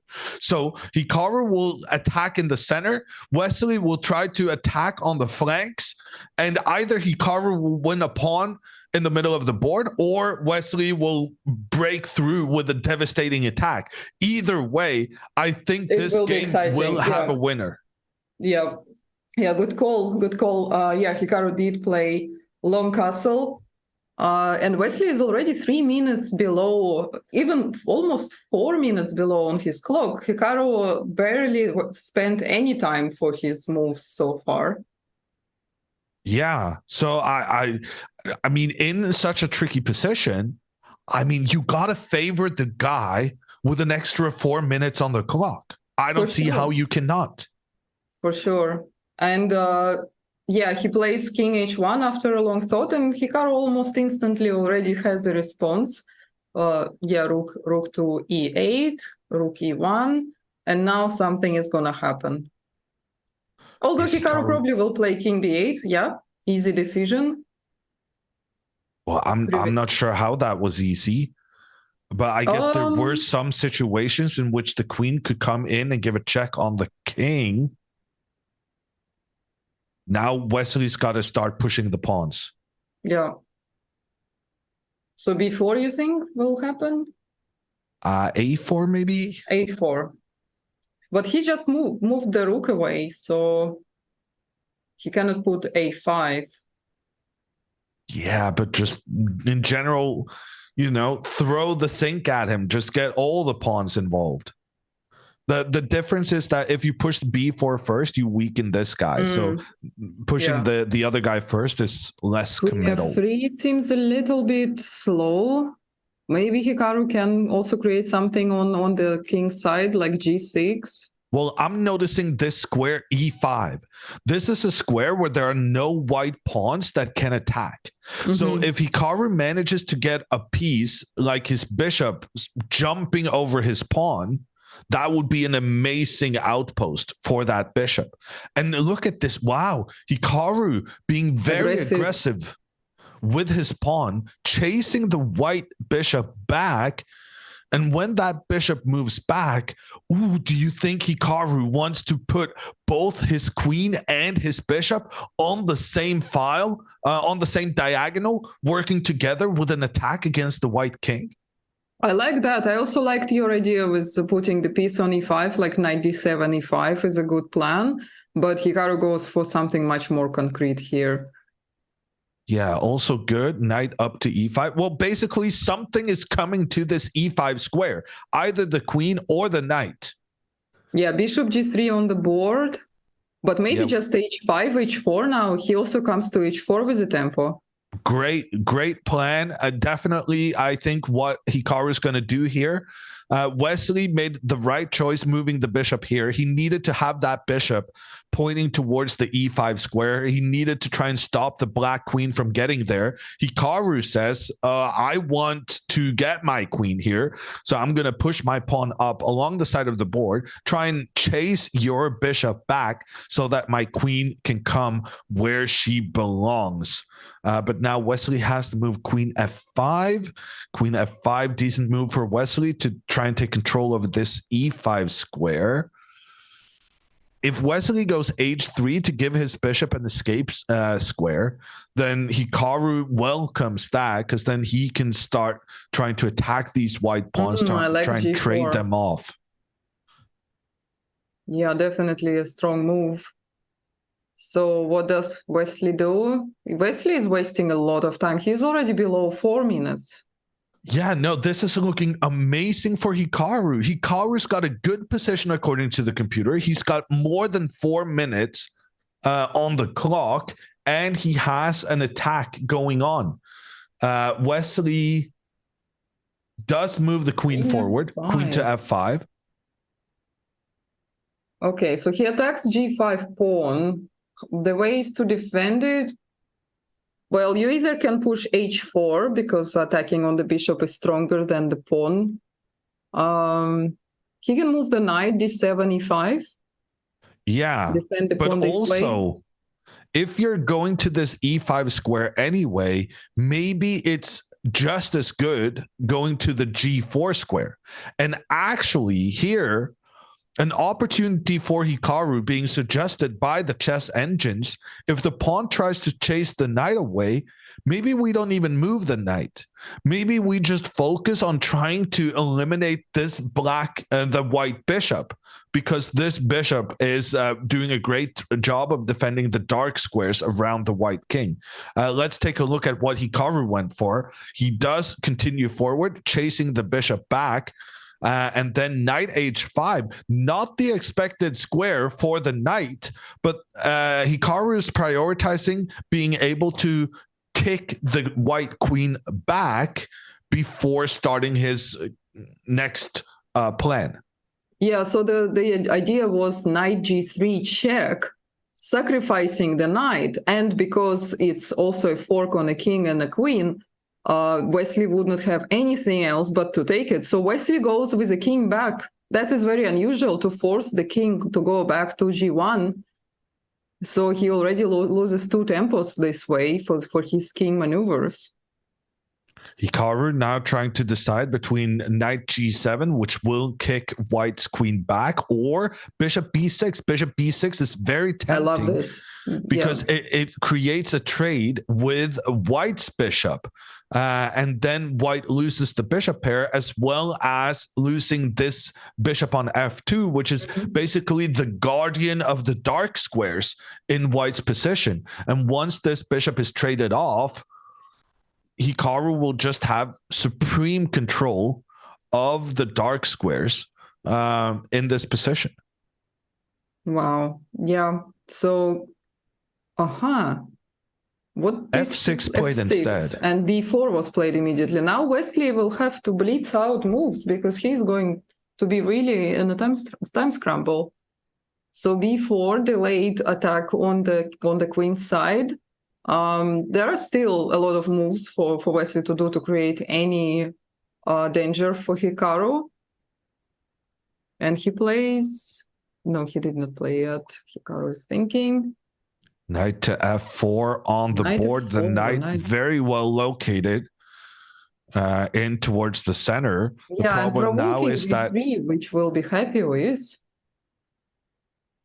Bishop d4 together with the queen attacking the pawn on f6. Hikaru immediately defends. I can't help but feel like Hikaru is using the clock as a weapon right now, trying to play extra quickly to stress out Wesley. Yeah, but it's also kind of easier for him to play at the moment because he's in a more attacking position and the white's pieces are discoordinated. And yeah, although Wesley is trying to push his pawns forward, Hikaru's king is so much more well defended. For maybe the moment, but like if these pawns are allowed to continue progressing forward, I could see this black king landing in trouble. Maybe he should trade the bishops. Now the bishop on d4 seemingly is the best piece of Wesley. Bishop b3 seems like an annoying move, but at the same time it's not threatening with c5 due to being undefended. So the white bishop is pointing down on the black queen, but it also applies vice versa, that the black queen is pointing down on the white bishop. Exactly. So I think bishop b6 is kind of a must-make move here. Hikaru needs to trade off these bishops before the white pawn advances, prevent that from happening. Yeah, f5 will be very annoying. But the problem is, if Hikaru goes for this trade, white will continue forward. Yes, there will be a trade, but in that case, white gets to fix their pawn structure and has all of these pawns controlling in towards enemy territory. Hikaru kind of lost control of this situation.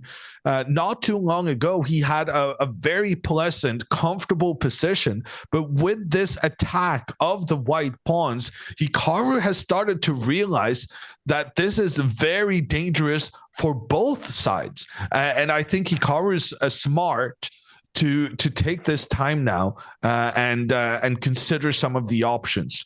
Because these decisions you make right now, you're going to have to live with them for the rest of the game. So you got to get this one right so that it becomes easier to play quickly later on in the game. Rook e8 was played and a5 instantly. So now there is no way back. Bishop b6 is not possible.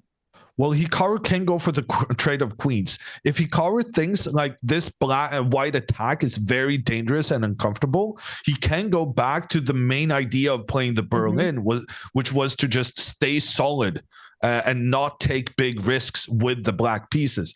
It's a difficult decision for Hikaru to make, considering that he was up 4 minutes on the clock and had an advantage according to the engine. So he's not in the mood to want to go for the safe solution, but at this point it may be his best choice. Yeah, so he played 96 and an engine did not like that at all, but Wesley responded with bishop e3. And Hikaru's going back and forth. Hikaru's going for the draw, I think. Wesley returns. Are we going to see a draw? Well, last time Hikaru went back with his knight, the engine actually said that was a massive mistake. So maybe Wesley has realized that he had a better opportunity after this knight move and actually is trying to provoke Hikaru into thinking, oh, Wesley wants a draw, I'll just go back. So and then Wesley gets another chance. C5, it pins the knight on e6. Yeah, so this is the key. I think they both realized that, so Hikaru is not going to play it. Indeed, Hikaru does go for a different option, pawn to a6. Wesley has been playing very quickly now, rook forward. Wesley is about to actually be up on time. Ooh, good move from Hikaru. Hikaru is finding a new way of trading the bishops. Nice. Yeah, this is a very clever way. Meanwhile, chat, we need some primes to get Hikaru to win on time. That's your time to shine, guys. This plan of moving the bishop back using the square previously occupied by the king is very clever, and it is definitely what Hikaru is trying to make happen right now. And the primes are coming in, and Wesley keeps thinking. Wesley just returns with the bishop to where it came from. Wesley's actually trying to provoke Hikaru into just going back and forth. But Hikaru has a plan. Can Hikaru not utilize this plan he had? Yeah, I think he can do that. But also it seems like Wesley doesn't know what to do further there. There is no way to break through.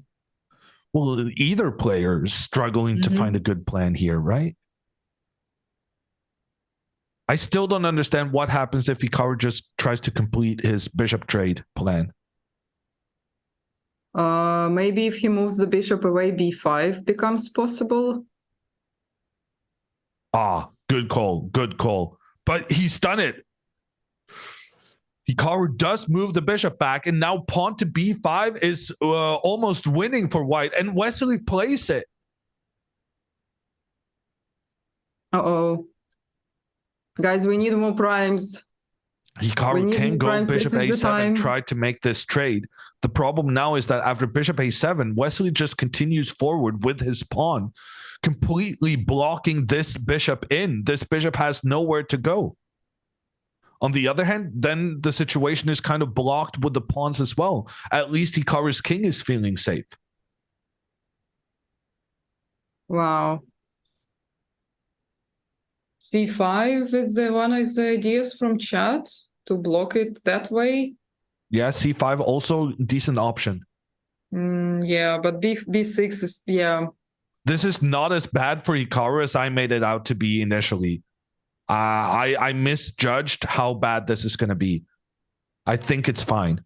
So yeah, he played bishop a7, bishop a4 played by Wesley. Ooh, Wesley is now 1 minute above on the clock. 1 minute. No, I'm wrong. No, we were, yeah, but it wasn't updating. No, Wesley is still up on the clock, but not that much. This is an incredibly tense game. Hikaru now has to deal with the threat against his pawn on c6. There's both a white bishop and a white pawn threatening that black pawn. Hikaru goes for the trade. Yeah, Hikaru goes for the trade, and then does he trade again or go rook c8? I missed it. You can also offer a trade. I think he went rook c8. And now there's a trade on the side of the board. I think this is the position, and Wesley is about to bring his rook in. Oh no, sorry, I got the position wrong. But it's still bad. No, it's Wesley is correct. still bringing the rook in. It is The correct. I black think king this has is the lost position. all of its defenders. Rook b8, I think the only move. Yeah, maybe rook c4. Look at this. Wesley is about to make his final breakthrough. He's managed to eliminate all of the pawns defending the black king, and now the rook is trying to infiltrate, exploit that lack of defense. He also can play king a7, but trading those rooks is very essential. He doesn't have time to offer a trade, right? With queen. Ah, no, he will lose something after takes and bishop d7. Queen e6 is Maria's suggestion, trying to trade the queens off. The problem being the bishop. Yeah, this coming at the in. very least, but he can also ignore it and play rook b6 anyway. Yeah. Hikaru played rook d8. Rook b6 anyway. But now we can trade. Is there any checkmate that we are missing? I think just trade and at least b file is closed. Hikaru does go for the trade. Engines did not like Wesley's idea of moving the rook forward. Now but there's a white Engines pawn also hated the next king. move of Hikaru, king b8. Two pawns defending the black king right queen now. a5 played. Yeah, he cannot play king b7 because of rook c1. Rook c1 loses a rook. Maybe bishop c6 sacrifice to lure the king out and into then rook the open. c1. No, immediately queen a6 even. Wow. Queen b7 instead played by Hikaru. The queen is keeping contact with that last remaining pawn defender. And now d5 and bishop c6 is just crushing. Has d5 been played? No. Okay, Luckily, no. I think it's all because of the primers. d5 would be met by rook c8. Hikaru is getting ready to sacrifice his rook probably. And if he still did not play d5. No, he did not play it. Bishop d1. Bishop d1 and Wesley did not find d5 idea. So Wesley could have moved his pawn forward to give his bishop an anchor on this c6 square. That would have been very difficult for Hikaru to counter. Instead, Wesley goes back into defense, somewhat surprisingly.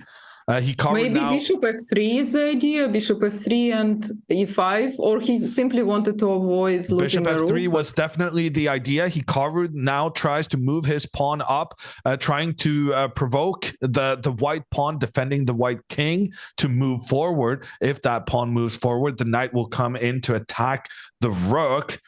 Wesley does move the pawn forward. Yeah, g3 seemed like forced.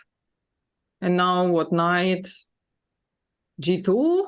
The knight does move up. Yeah, he plays knight g2. Attacking the rook moves away, but while still keeping rook c8 the protection. Maybe now to prevent rook c2. Oh, we have a hype train close. Yay, let's go. Hikaru trying to bring his rook into the attack. The white king is feeling the pressure right now. The pawn and knight feeling very comfortable in the king's vicinity. And even if there are no immediate threats, this is very uncomfortable position to be in for white. And Hikaru also has some ideas of trying to eliminate this pawn on b6. And well, just as importantly, get the rook helping the black king and its safety. Engines say white is winning, but that is very difficult in a practical game. And I would like say by Hikaru full has good piece, chances. +3 is a lot, but it's very hard to see how can he be winning. And it's important now d5 is not possible because of rook c5. Did Wesley go bishop b3? Yeah. Good move. Wesley's trying to get his bishop in to attack the black queen. Great move from Wesley. So what to do now? I cannot see any. Well, he can give a check, of course. And maybe then rook somewhere. Really, really good move from Wesley. Yeah, bishop b3 is very annoying. The king, the rook comes up. King gives a check on the king. King moves away. Rook b1 now, going to try to attack. Yeah, both rook b1 is one of the ideas. Both the bishop and Yeah, the pawn. he plays it. He plays it, and What did Wesley do? he played. Wesley did bishop d5, queen b6, queen b6, rook b6, bishop Hikaru has e6. managed to trade the queens. Yeah, but the Hikaru engine still manages to says trade the that white is queens. completely winning. And that's because Wesley now attacks the black pawn on the opposite side of the board, and Hikaru is struggling to Rook save his b3. knight. No, wait. No, f5 was played first, and then bishop f5, and then rook b3. Hikaru is struggling to save his knight from the side of the board. Hikaru He's is also trying very now to low make a on time. trap. I don't see what was played. I think bishop e6, rook c3. E6? No, rook c3 was played. Then Doesn't bishop matter. H- The knight comes to attack both the knight, king, rook, and the bishop, but Wesley just takes it. And now King Wesley G2, is right, about rook to win H4, this yeah. rook end game. Wesley up by one pawn, but he can take another. But Hikaru manages to regain the pawn. Still just a pawn advantage for Wesley. H4, yeah. Yeah, we're struggling to receive the moves, and Hikaru looks completely disappointed with his position. Rook g8, yes. King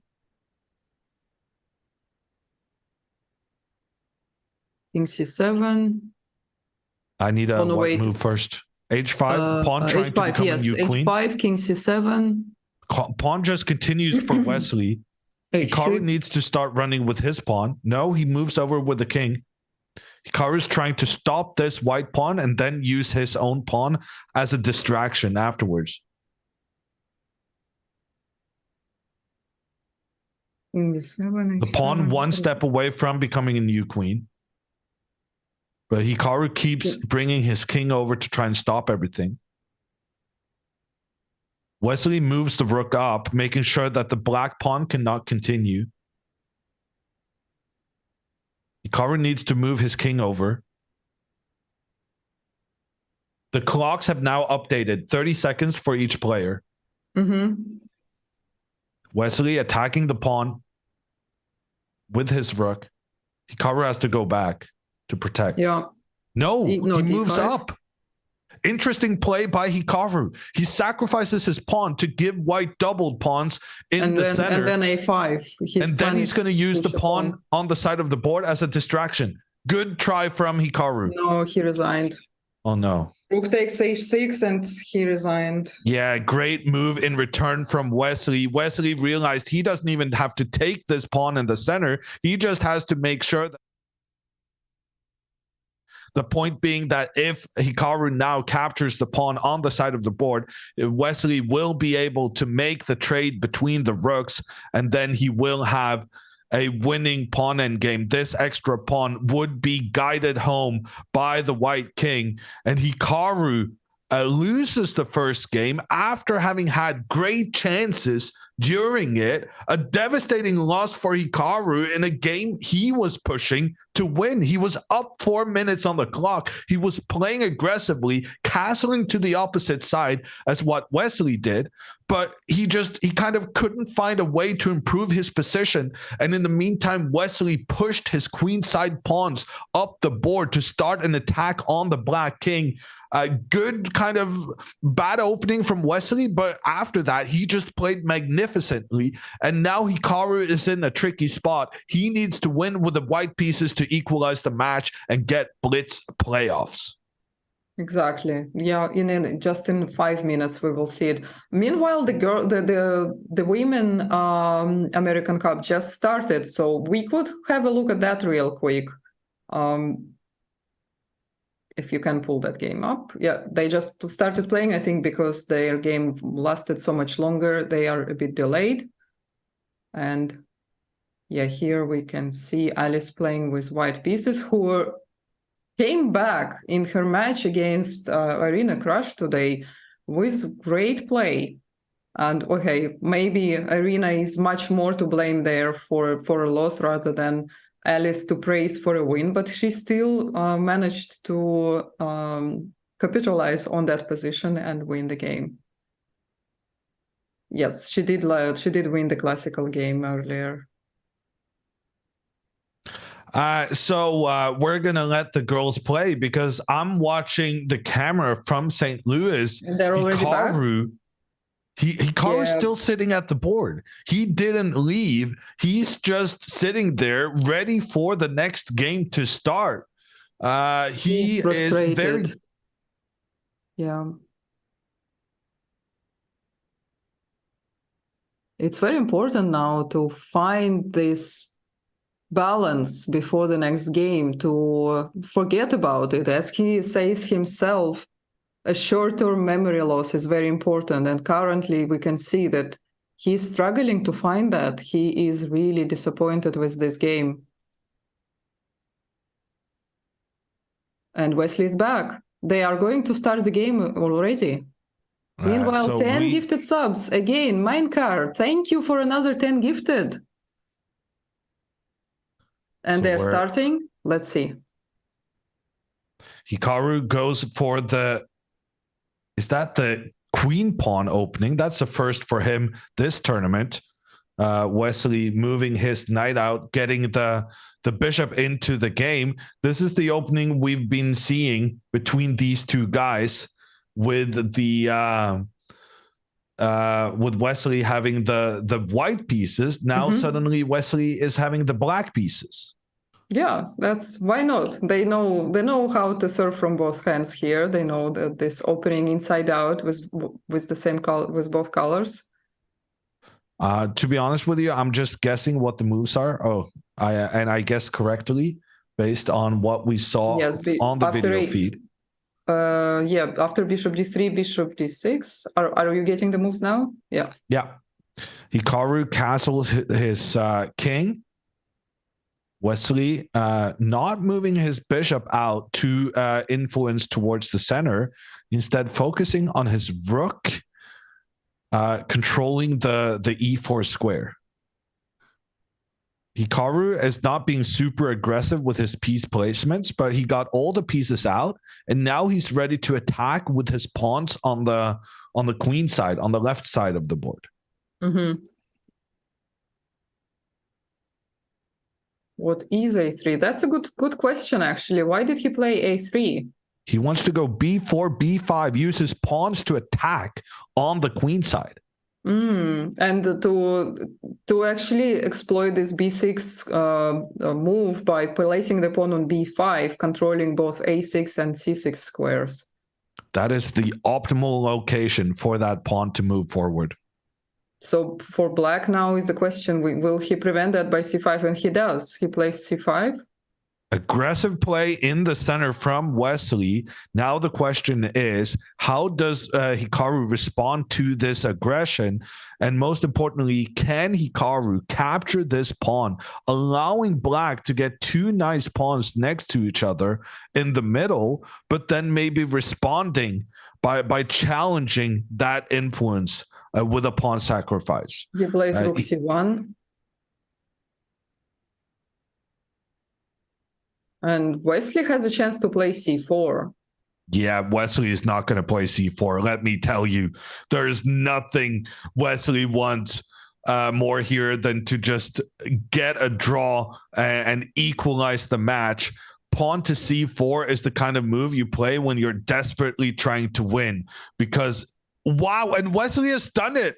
Wesley has played C4. This is great news for Hikaru because now Hikaru can launch an attack with his 4 versus 3 on the king side. The engines do prefer black's position, but I'm liking this on white's behalf. If Hikaru now can get his knight to E5, pawn to F4, and remaneuver his bishop over to the other side, like that could be winning for white.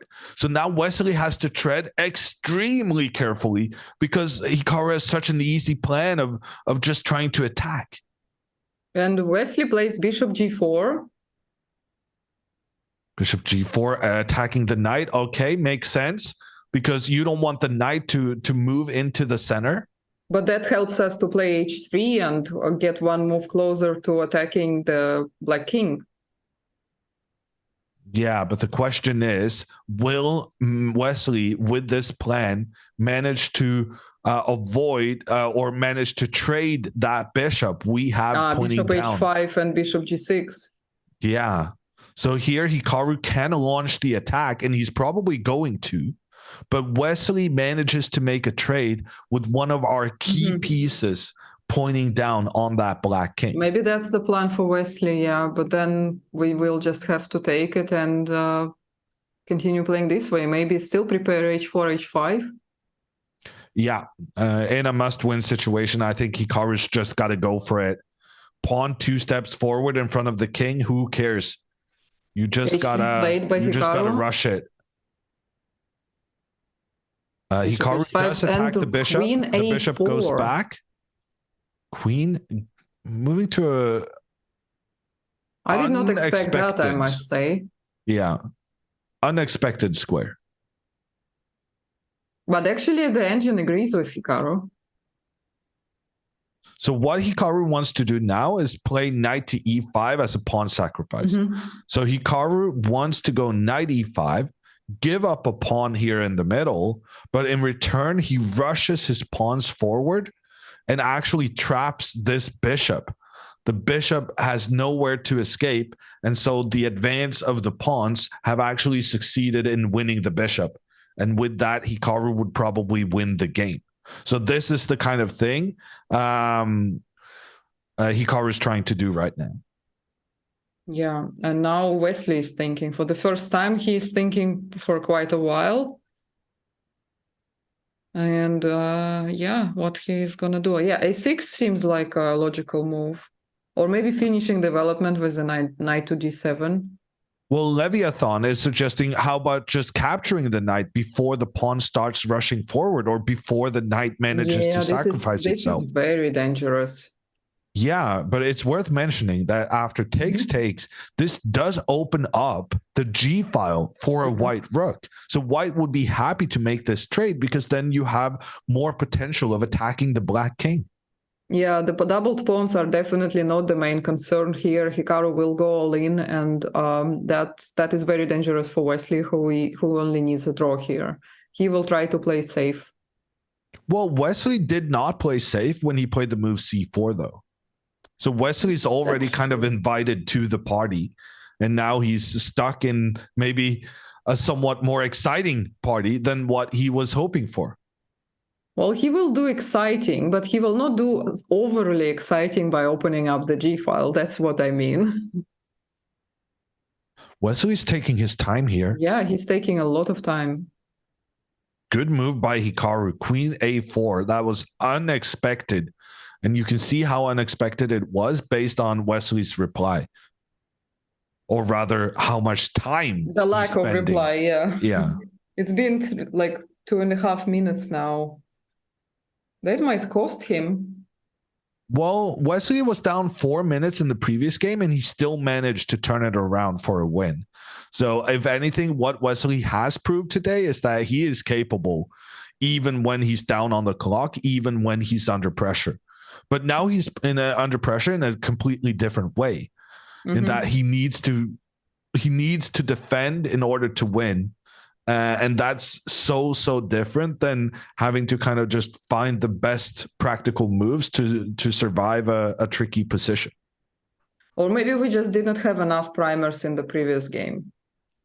And that's what prevented Wesley from losing on time. She's blaming you, chat. My God. What else? It's always chat's fault. That I do agree with. Very, very good scapegoats. Is G4 a move for Hikaru? It is. It definitely is. But now it's Wesley's move, and he is kind of... What Wesley wants to do here is bishop G6, but for some reason, the engine is not suggesting it. Wow.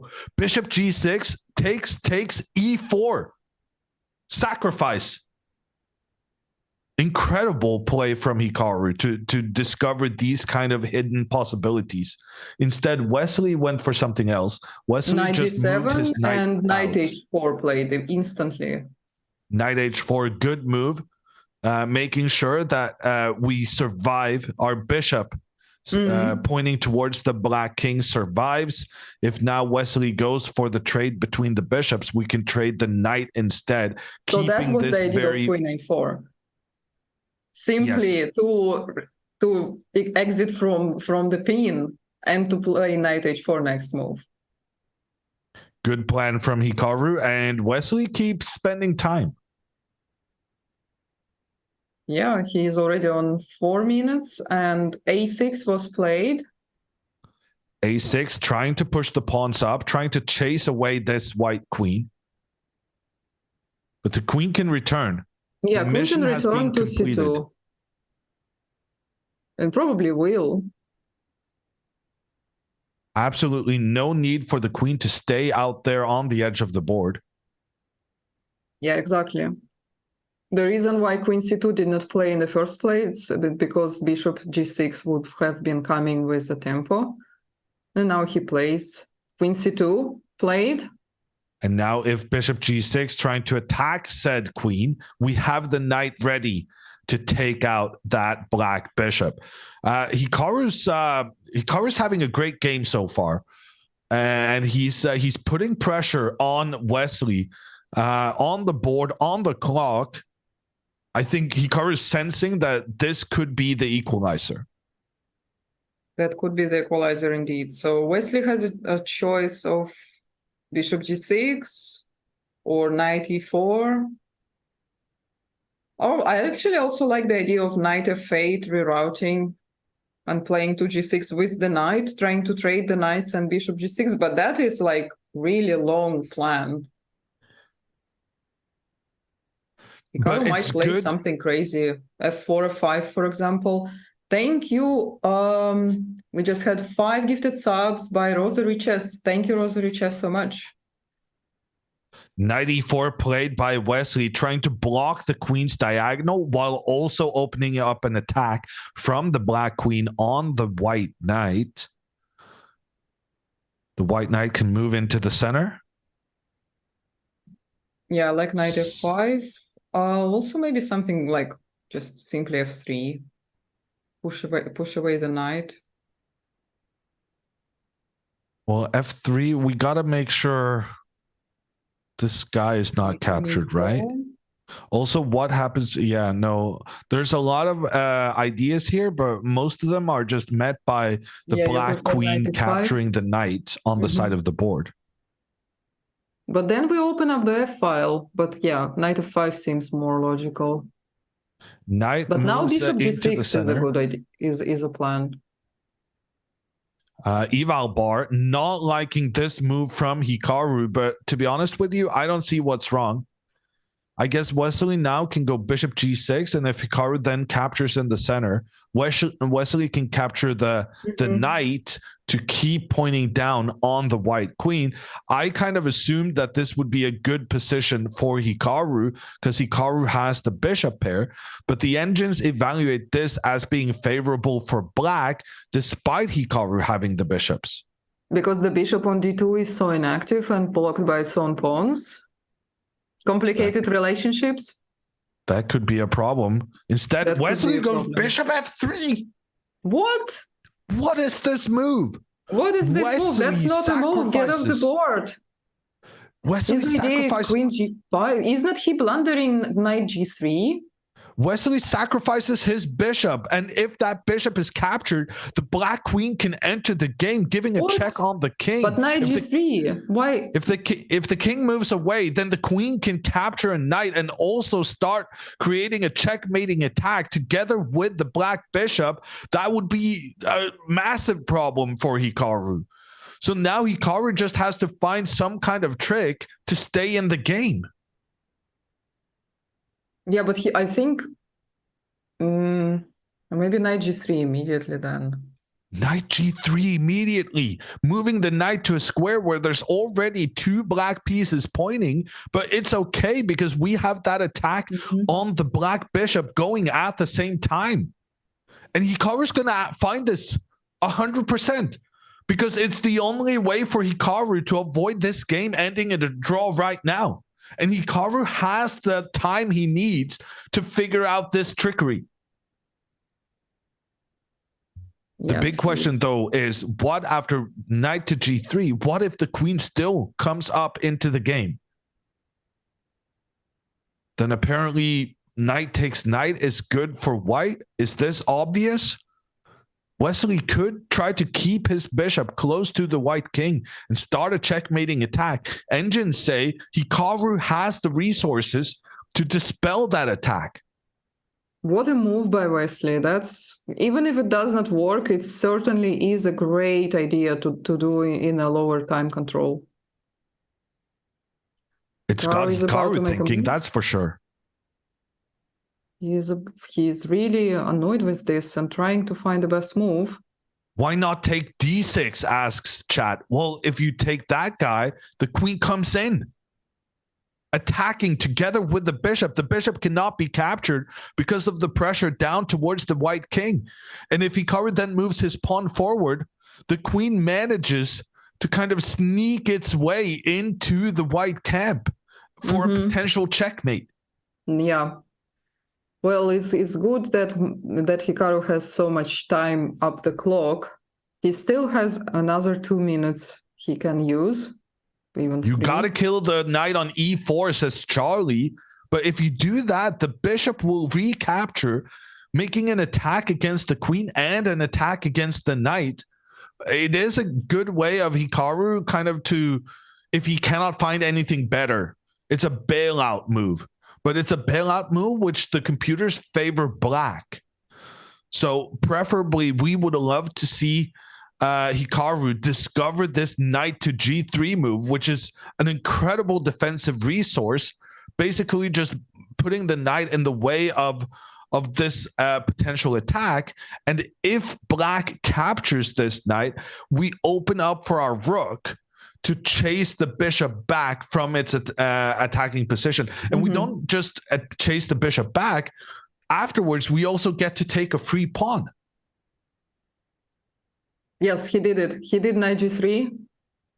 Fantastic move from Hikaru. What's Wesley's reaction? Okay, I cannot read anything out of that face. Oh, but Hikaru nods. Hikaru's intently staring at his king position. We know that nod. To confirm that he's happy with how this is developing. We know that nod. And Wesley seems to have realized that he missed something. He is now looking at the board with the same look as Hikaru just a minute ago. Cannot believe that he cannot find what to do. Oh, bishop g3 seems forced. That is what Wesley has done, but now Hikaru manages to open up for his rook. And knight. Oh, Hikaru seems to be surprised with this move. What did he expect then? Is there something else he expected? I'm not sure. The bishop has retreated. Hikaru can now capture the pawn in the center of the board. Hikaru shakes his head a little bit. The problem with taking this free pawn is that the bishop will then infiltrate behind enemy lines to attack the white rook. But here, Hikaru can try to sacrifice his rook. Hikaru can try to move his knight back, telling Wesley, please take my rook, because then I have some attacking chances, pointing my pieces down towards your king. Exactly, but maybe Wesley also has bishop d3 instead. Kind of annoying move. Maybe but- Wesley has a different way to defend. That's what Hikaru is trying to figure out right now as he decides on the next path forward. Well, he still has another minute to spend. Could Rook have been F5 more. being suggested in the chat. I like this suggestion. Attacking the bishop and attacking the pawn in the center. If the bishop goes back, the rook can capture. Ooh, but then the knight moves back, opening up for the bishop And we against have the to queen, give up the rook. as well as the knight against the rook. Rook F5. No, the pawn on a G3 is indeed free pawn, but instead we will capture on H7 if black ignores that threat. Hikaru did decide to capture in the center. Wesley with his bishop attacking the rook. He can also bring the rook up, lift the rook to F4, go for the king. But then bishop D3, and he will have to retreat the queen. That's the problem for Hikaru right now. All this game, But he cannot one of prevent his that main point. desires has been keeping this bishop on B1, pointing it down towards the black king. Right now, Wesley's defensive plan is about to trade that bishop off.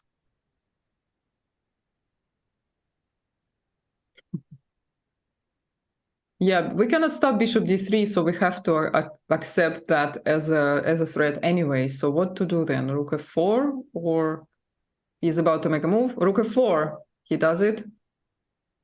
Attacking the knight, but automatic now, bishop D3, Yeah, bishop D3, trading he off. probably will play queen D1 with the idea queen H5. And we have another piece to support the queen on the mission to checkmate the king. Wow. Knight Unexpected C5. move from Wesley. Knight to C5. That knight can That be is captured by a unexpected. pawn. But if that knight is captured by a pawn, the queen will come into the center. No. What's going on here? Rook did come up to attack here. The knight did move up here, opening up for the queen. And here Hikaru had a big opportunity to go knight B4 because then he's controlling the D3 square so that the bishop cannot trade. Instead, Hikaru captured the knight. Then Wesley went for this trade. And then he took in the center. Look at the eval bar. The eval bar is now massively favoring Wesley's position after these crazy complications. Yeah. Well, after queen C5, it's optimistic again. He needs to move the king. It's equal on number of pawns, but Hikaru's big problem here is the bishop on E1. Most of Hikaru's pawns are placed on dark squares and is making sure that this bishop cannot find a good He positioning. takes D3, I think. He takes D3, yeah. And now Wesley even managed to win a pawn. And now king H2. Hikaru in a must-win situation, but Queen Wesley D3. has succeeded in winning a pawn. Queen G4. Hikaru points the queen towards the black king. It's not too bad. It's only -1. The big problem is the bishop on E1. Right now, that bishop is being completely dominated by the black knight. And he also This has an idea rook D1 to kick away the queen. The queen is very important right now to D8. keep the knight protected in the center. Yeah, rook A8 was played by Wesley. Hikaru is less than a minute. He just went below 1 minute on the clock. And now the clocks are also updated on our screens.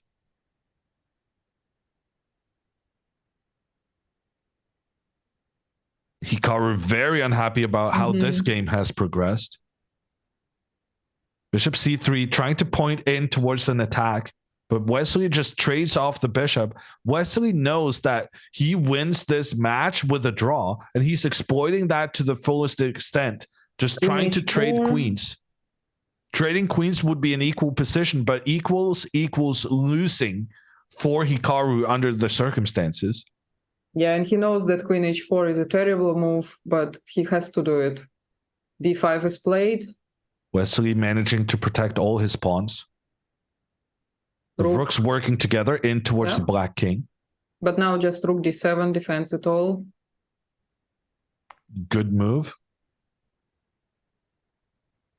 He did not play it yet. I think he's considering counterattack. He's looking at the king. Will he play Potential rook here. d1? No, rook d7 is played. He plays safe.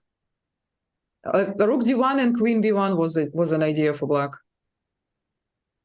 Wesley tries to defend, but now Hikaru is pointing his rook in towards the black king. Queen moves away. King d6, yeah.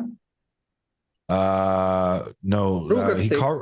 Hikaru's bringing more pieces to the party. This is not over just yet.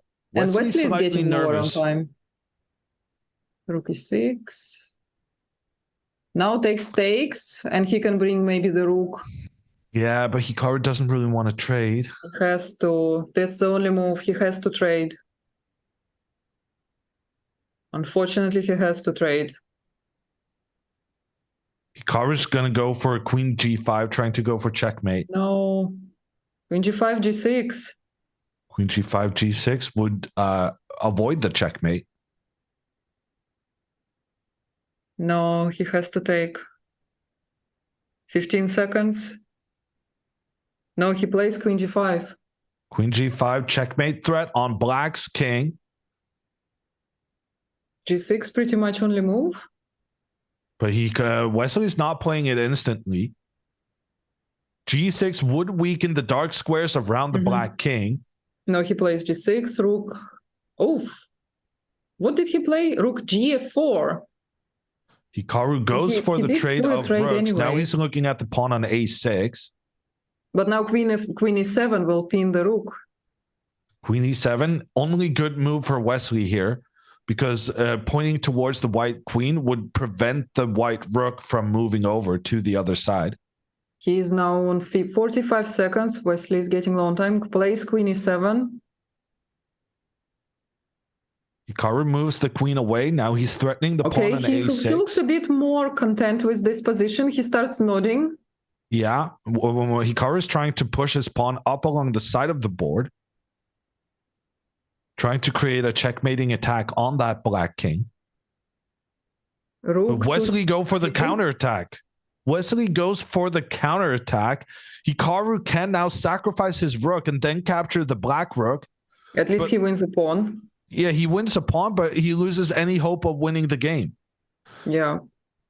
Yeah, that's... But on the other hand, if Hikaru takes the pawn, then the queen comes in for a checkmating attack. Yeah, he had to take. He took on g6.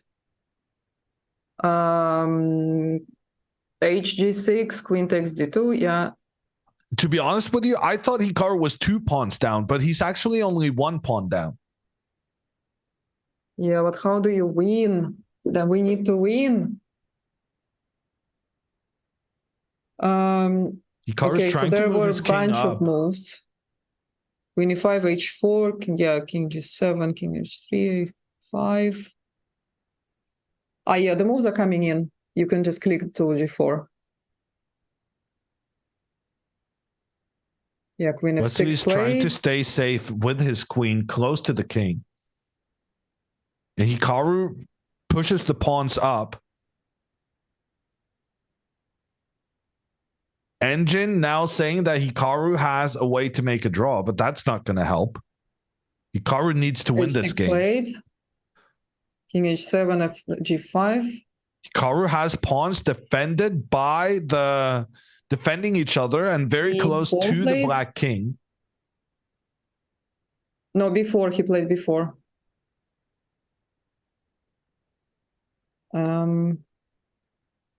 Queen, he took on b4 and queen b4, queen e3 check g3.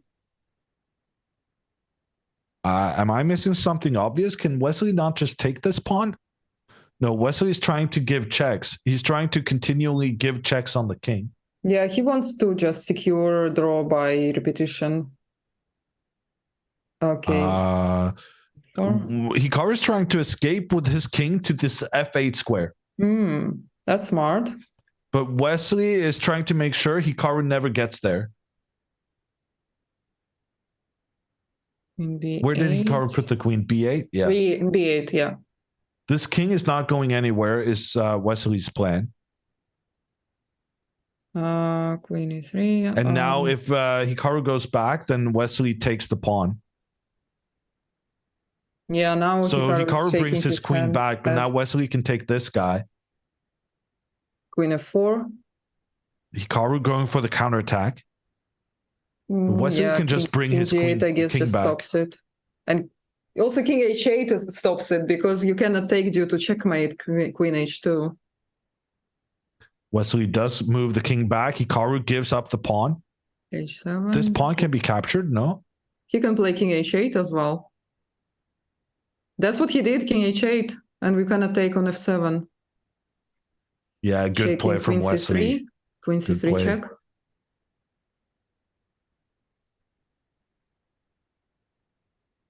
Good play from Wesley today. Hikaru shaking his head, realizing that it's not going to be decided today.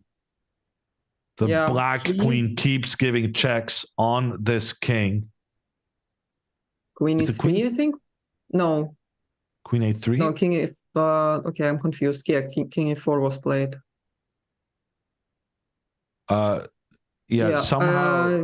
Somehow the pawn has advanced. Yeah, now the queen is on f4 and king on e4.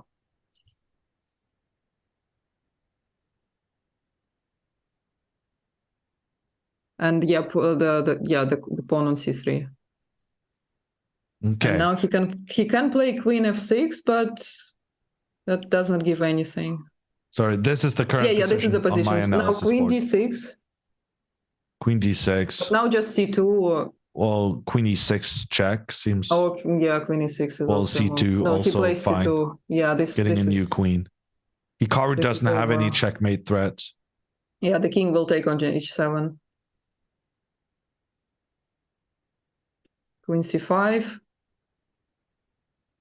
King h7 and Hikaru resigns the game, shakes Wesley's hand, and expresses his frustration at the pieces not accomplishing what Hikaru wanted them to do.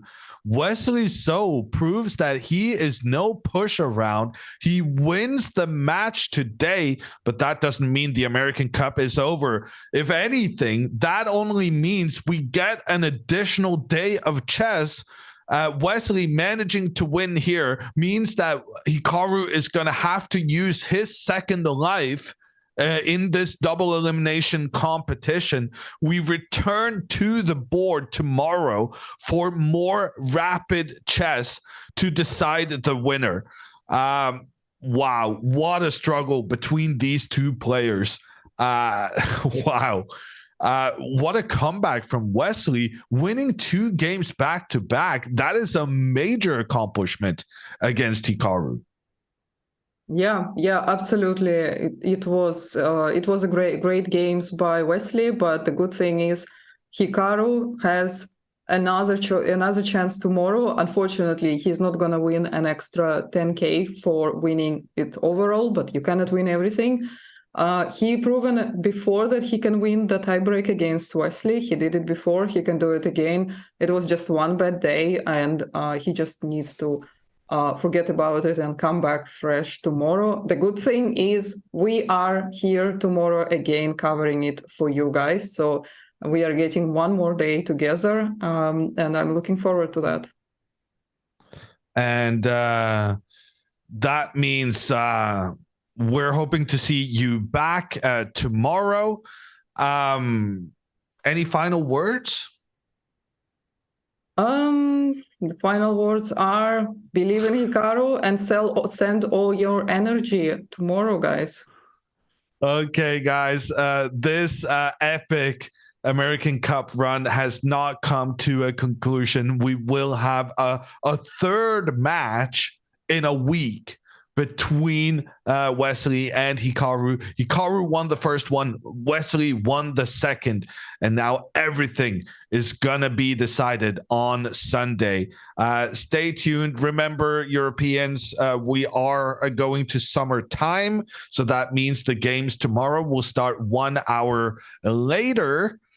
for all you Americans. It will start at the same time. It has been all week. We look forward to bringing you more exciting rapid games. Do join us and see you then. See you tomorrow. When I see some of these moves that computer suggests after a game that I play, and I just go, wow, that is the beauty for me, because these are not moves that I would ever consider.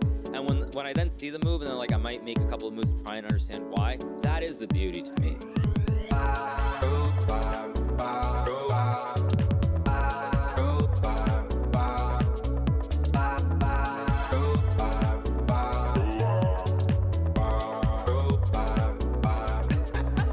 I feel like playing chess, yeah, I feel like hoping. I feel like playing chess, yeah, I feel like streaming.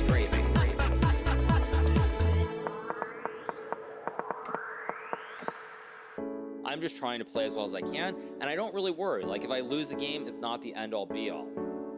I'm not naturally talented, but if I don't get something, I try to figure out, why don't I get it? What am I doing wrong? Over and over and over again. I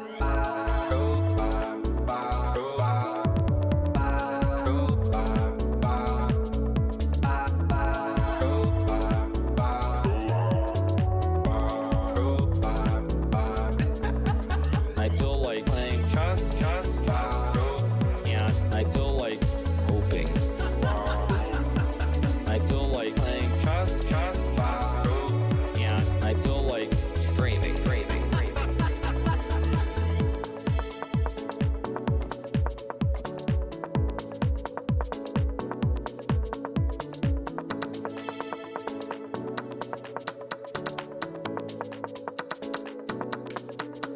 Bye.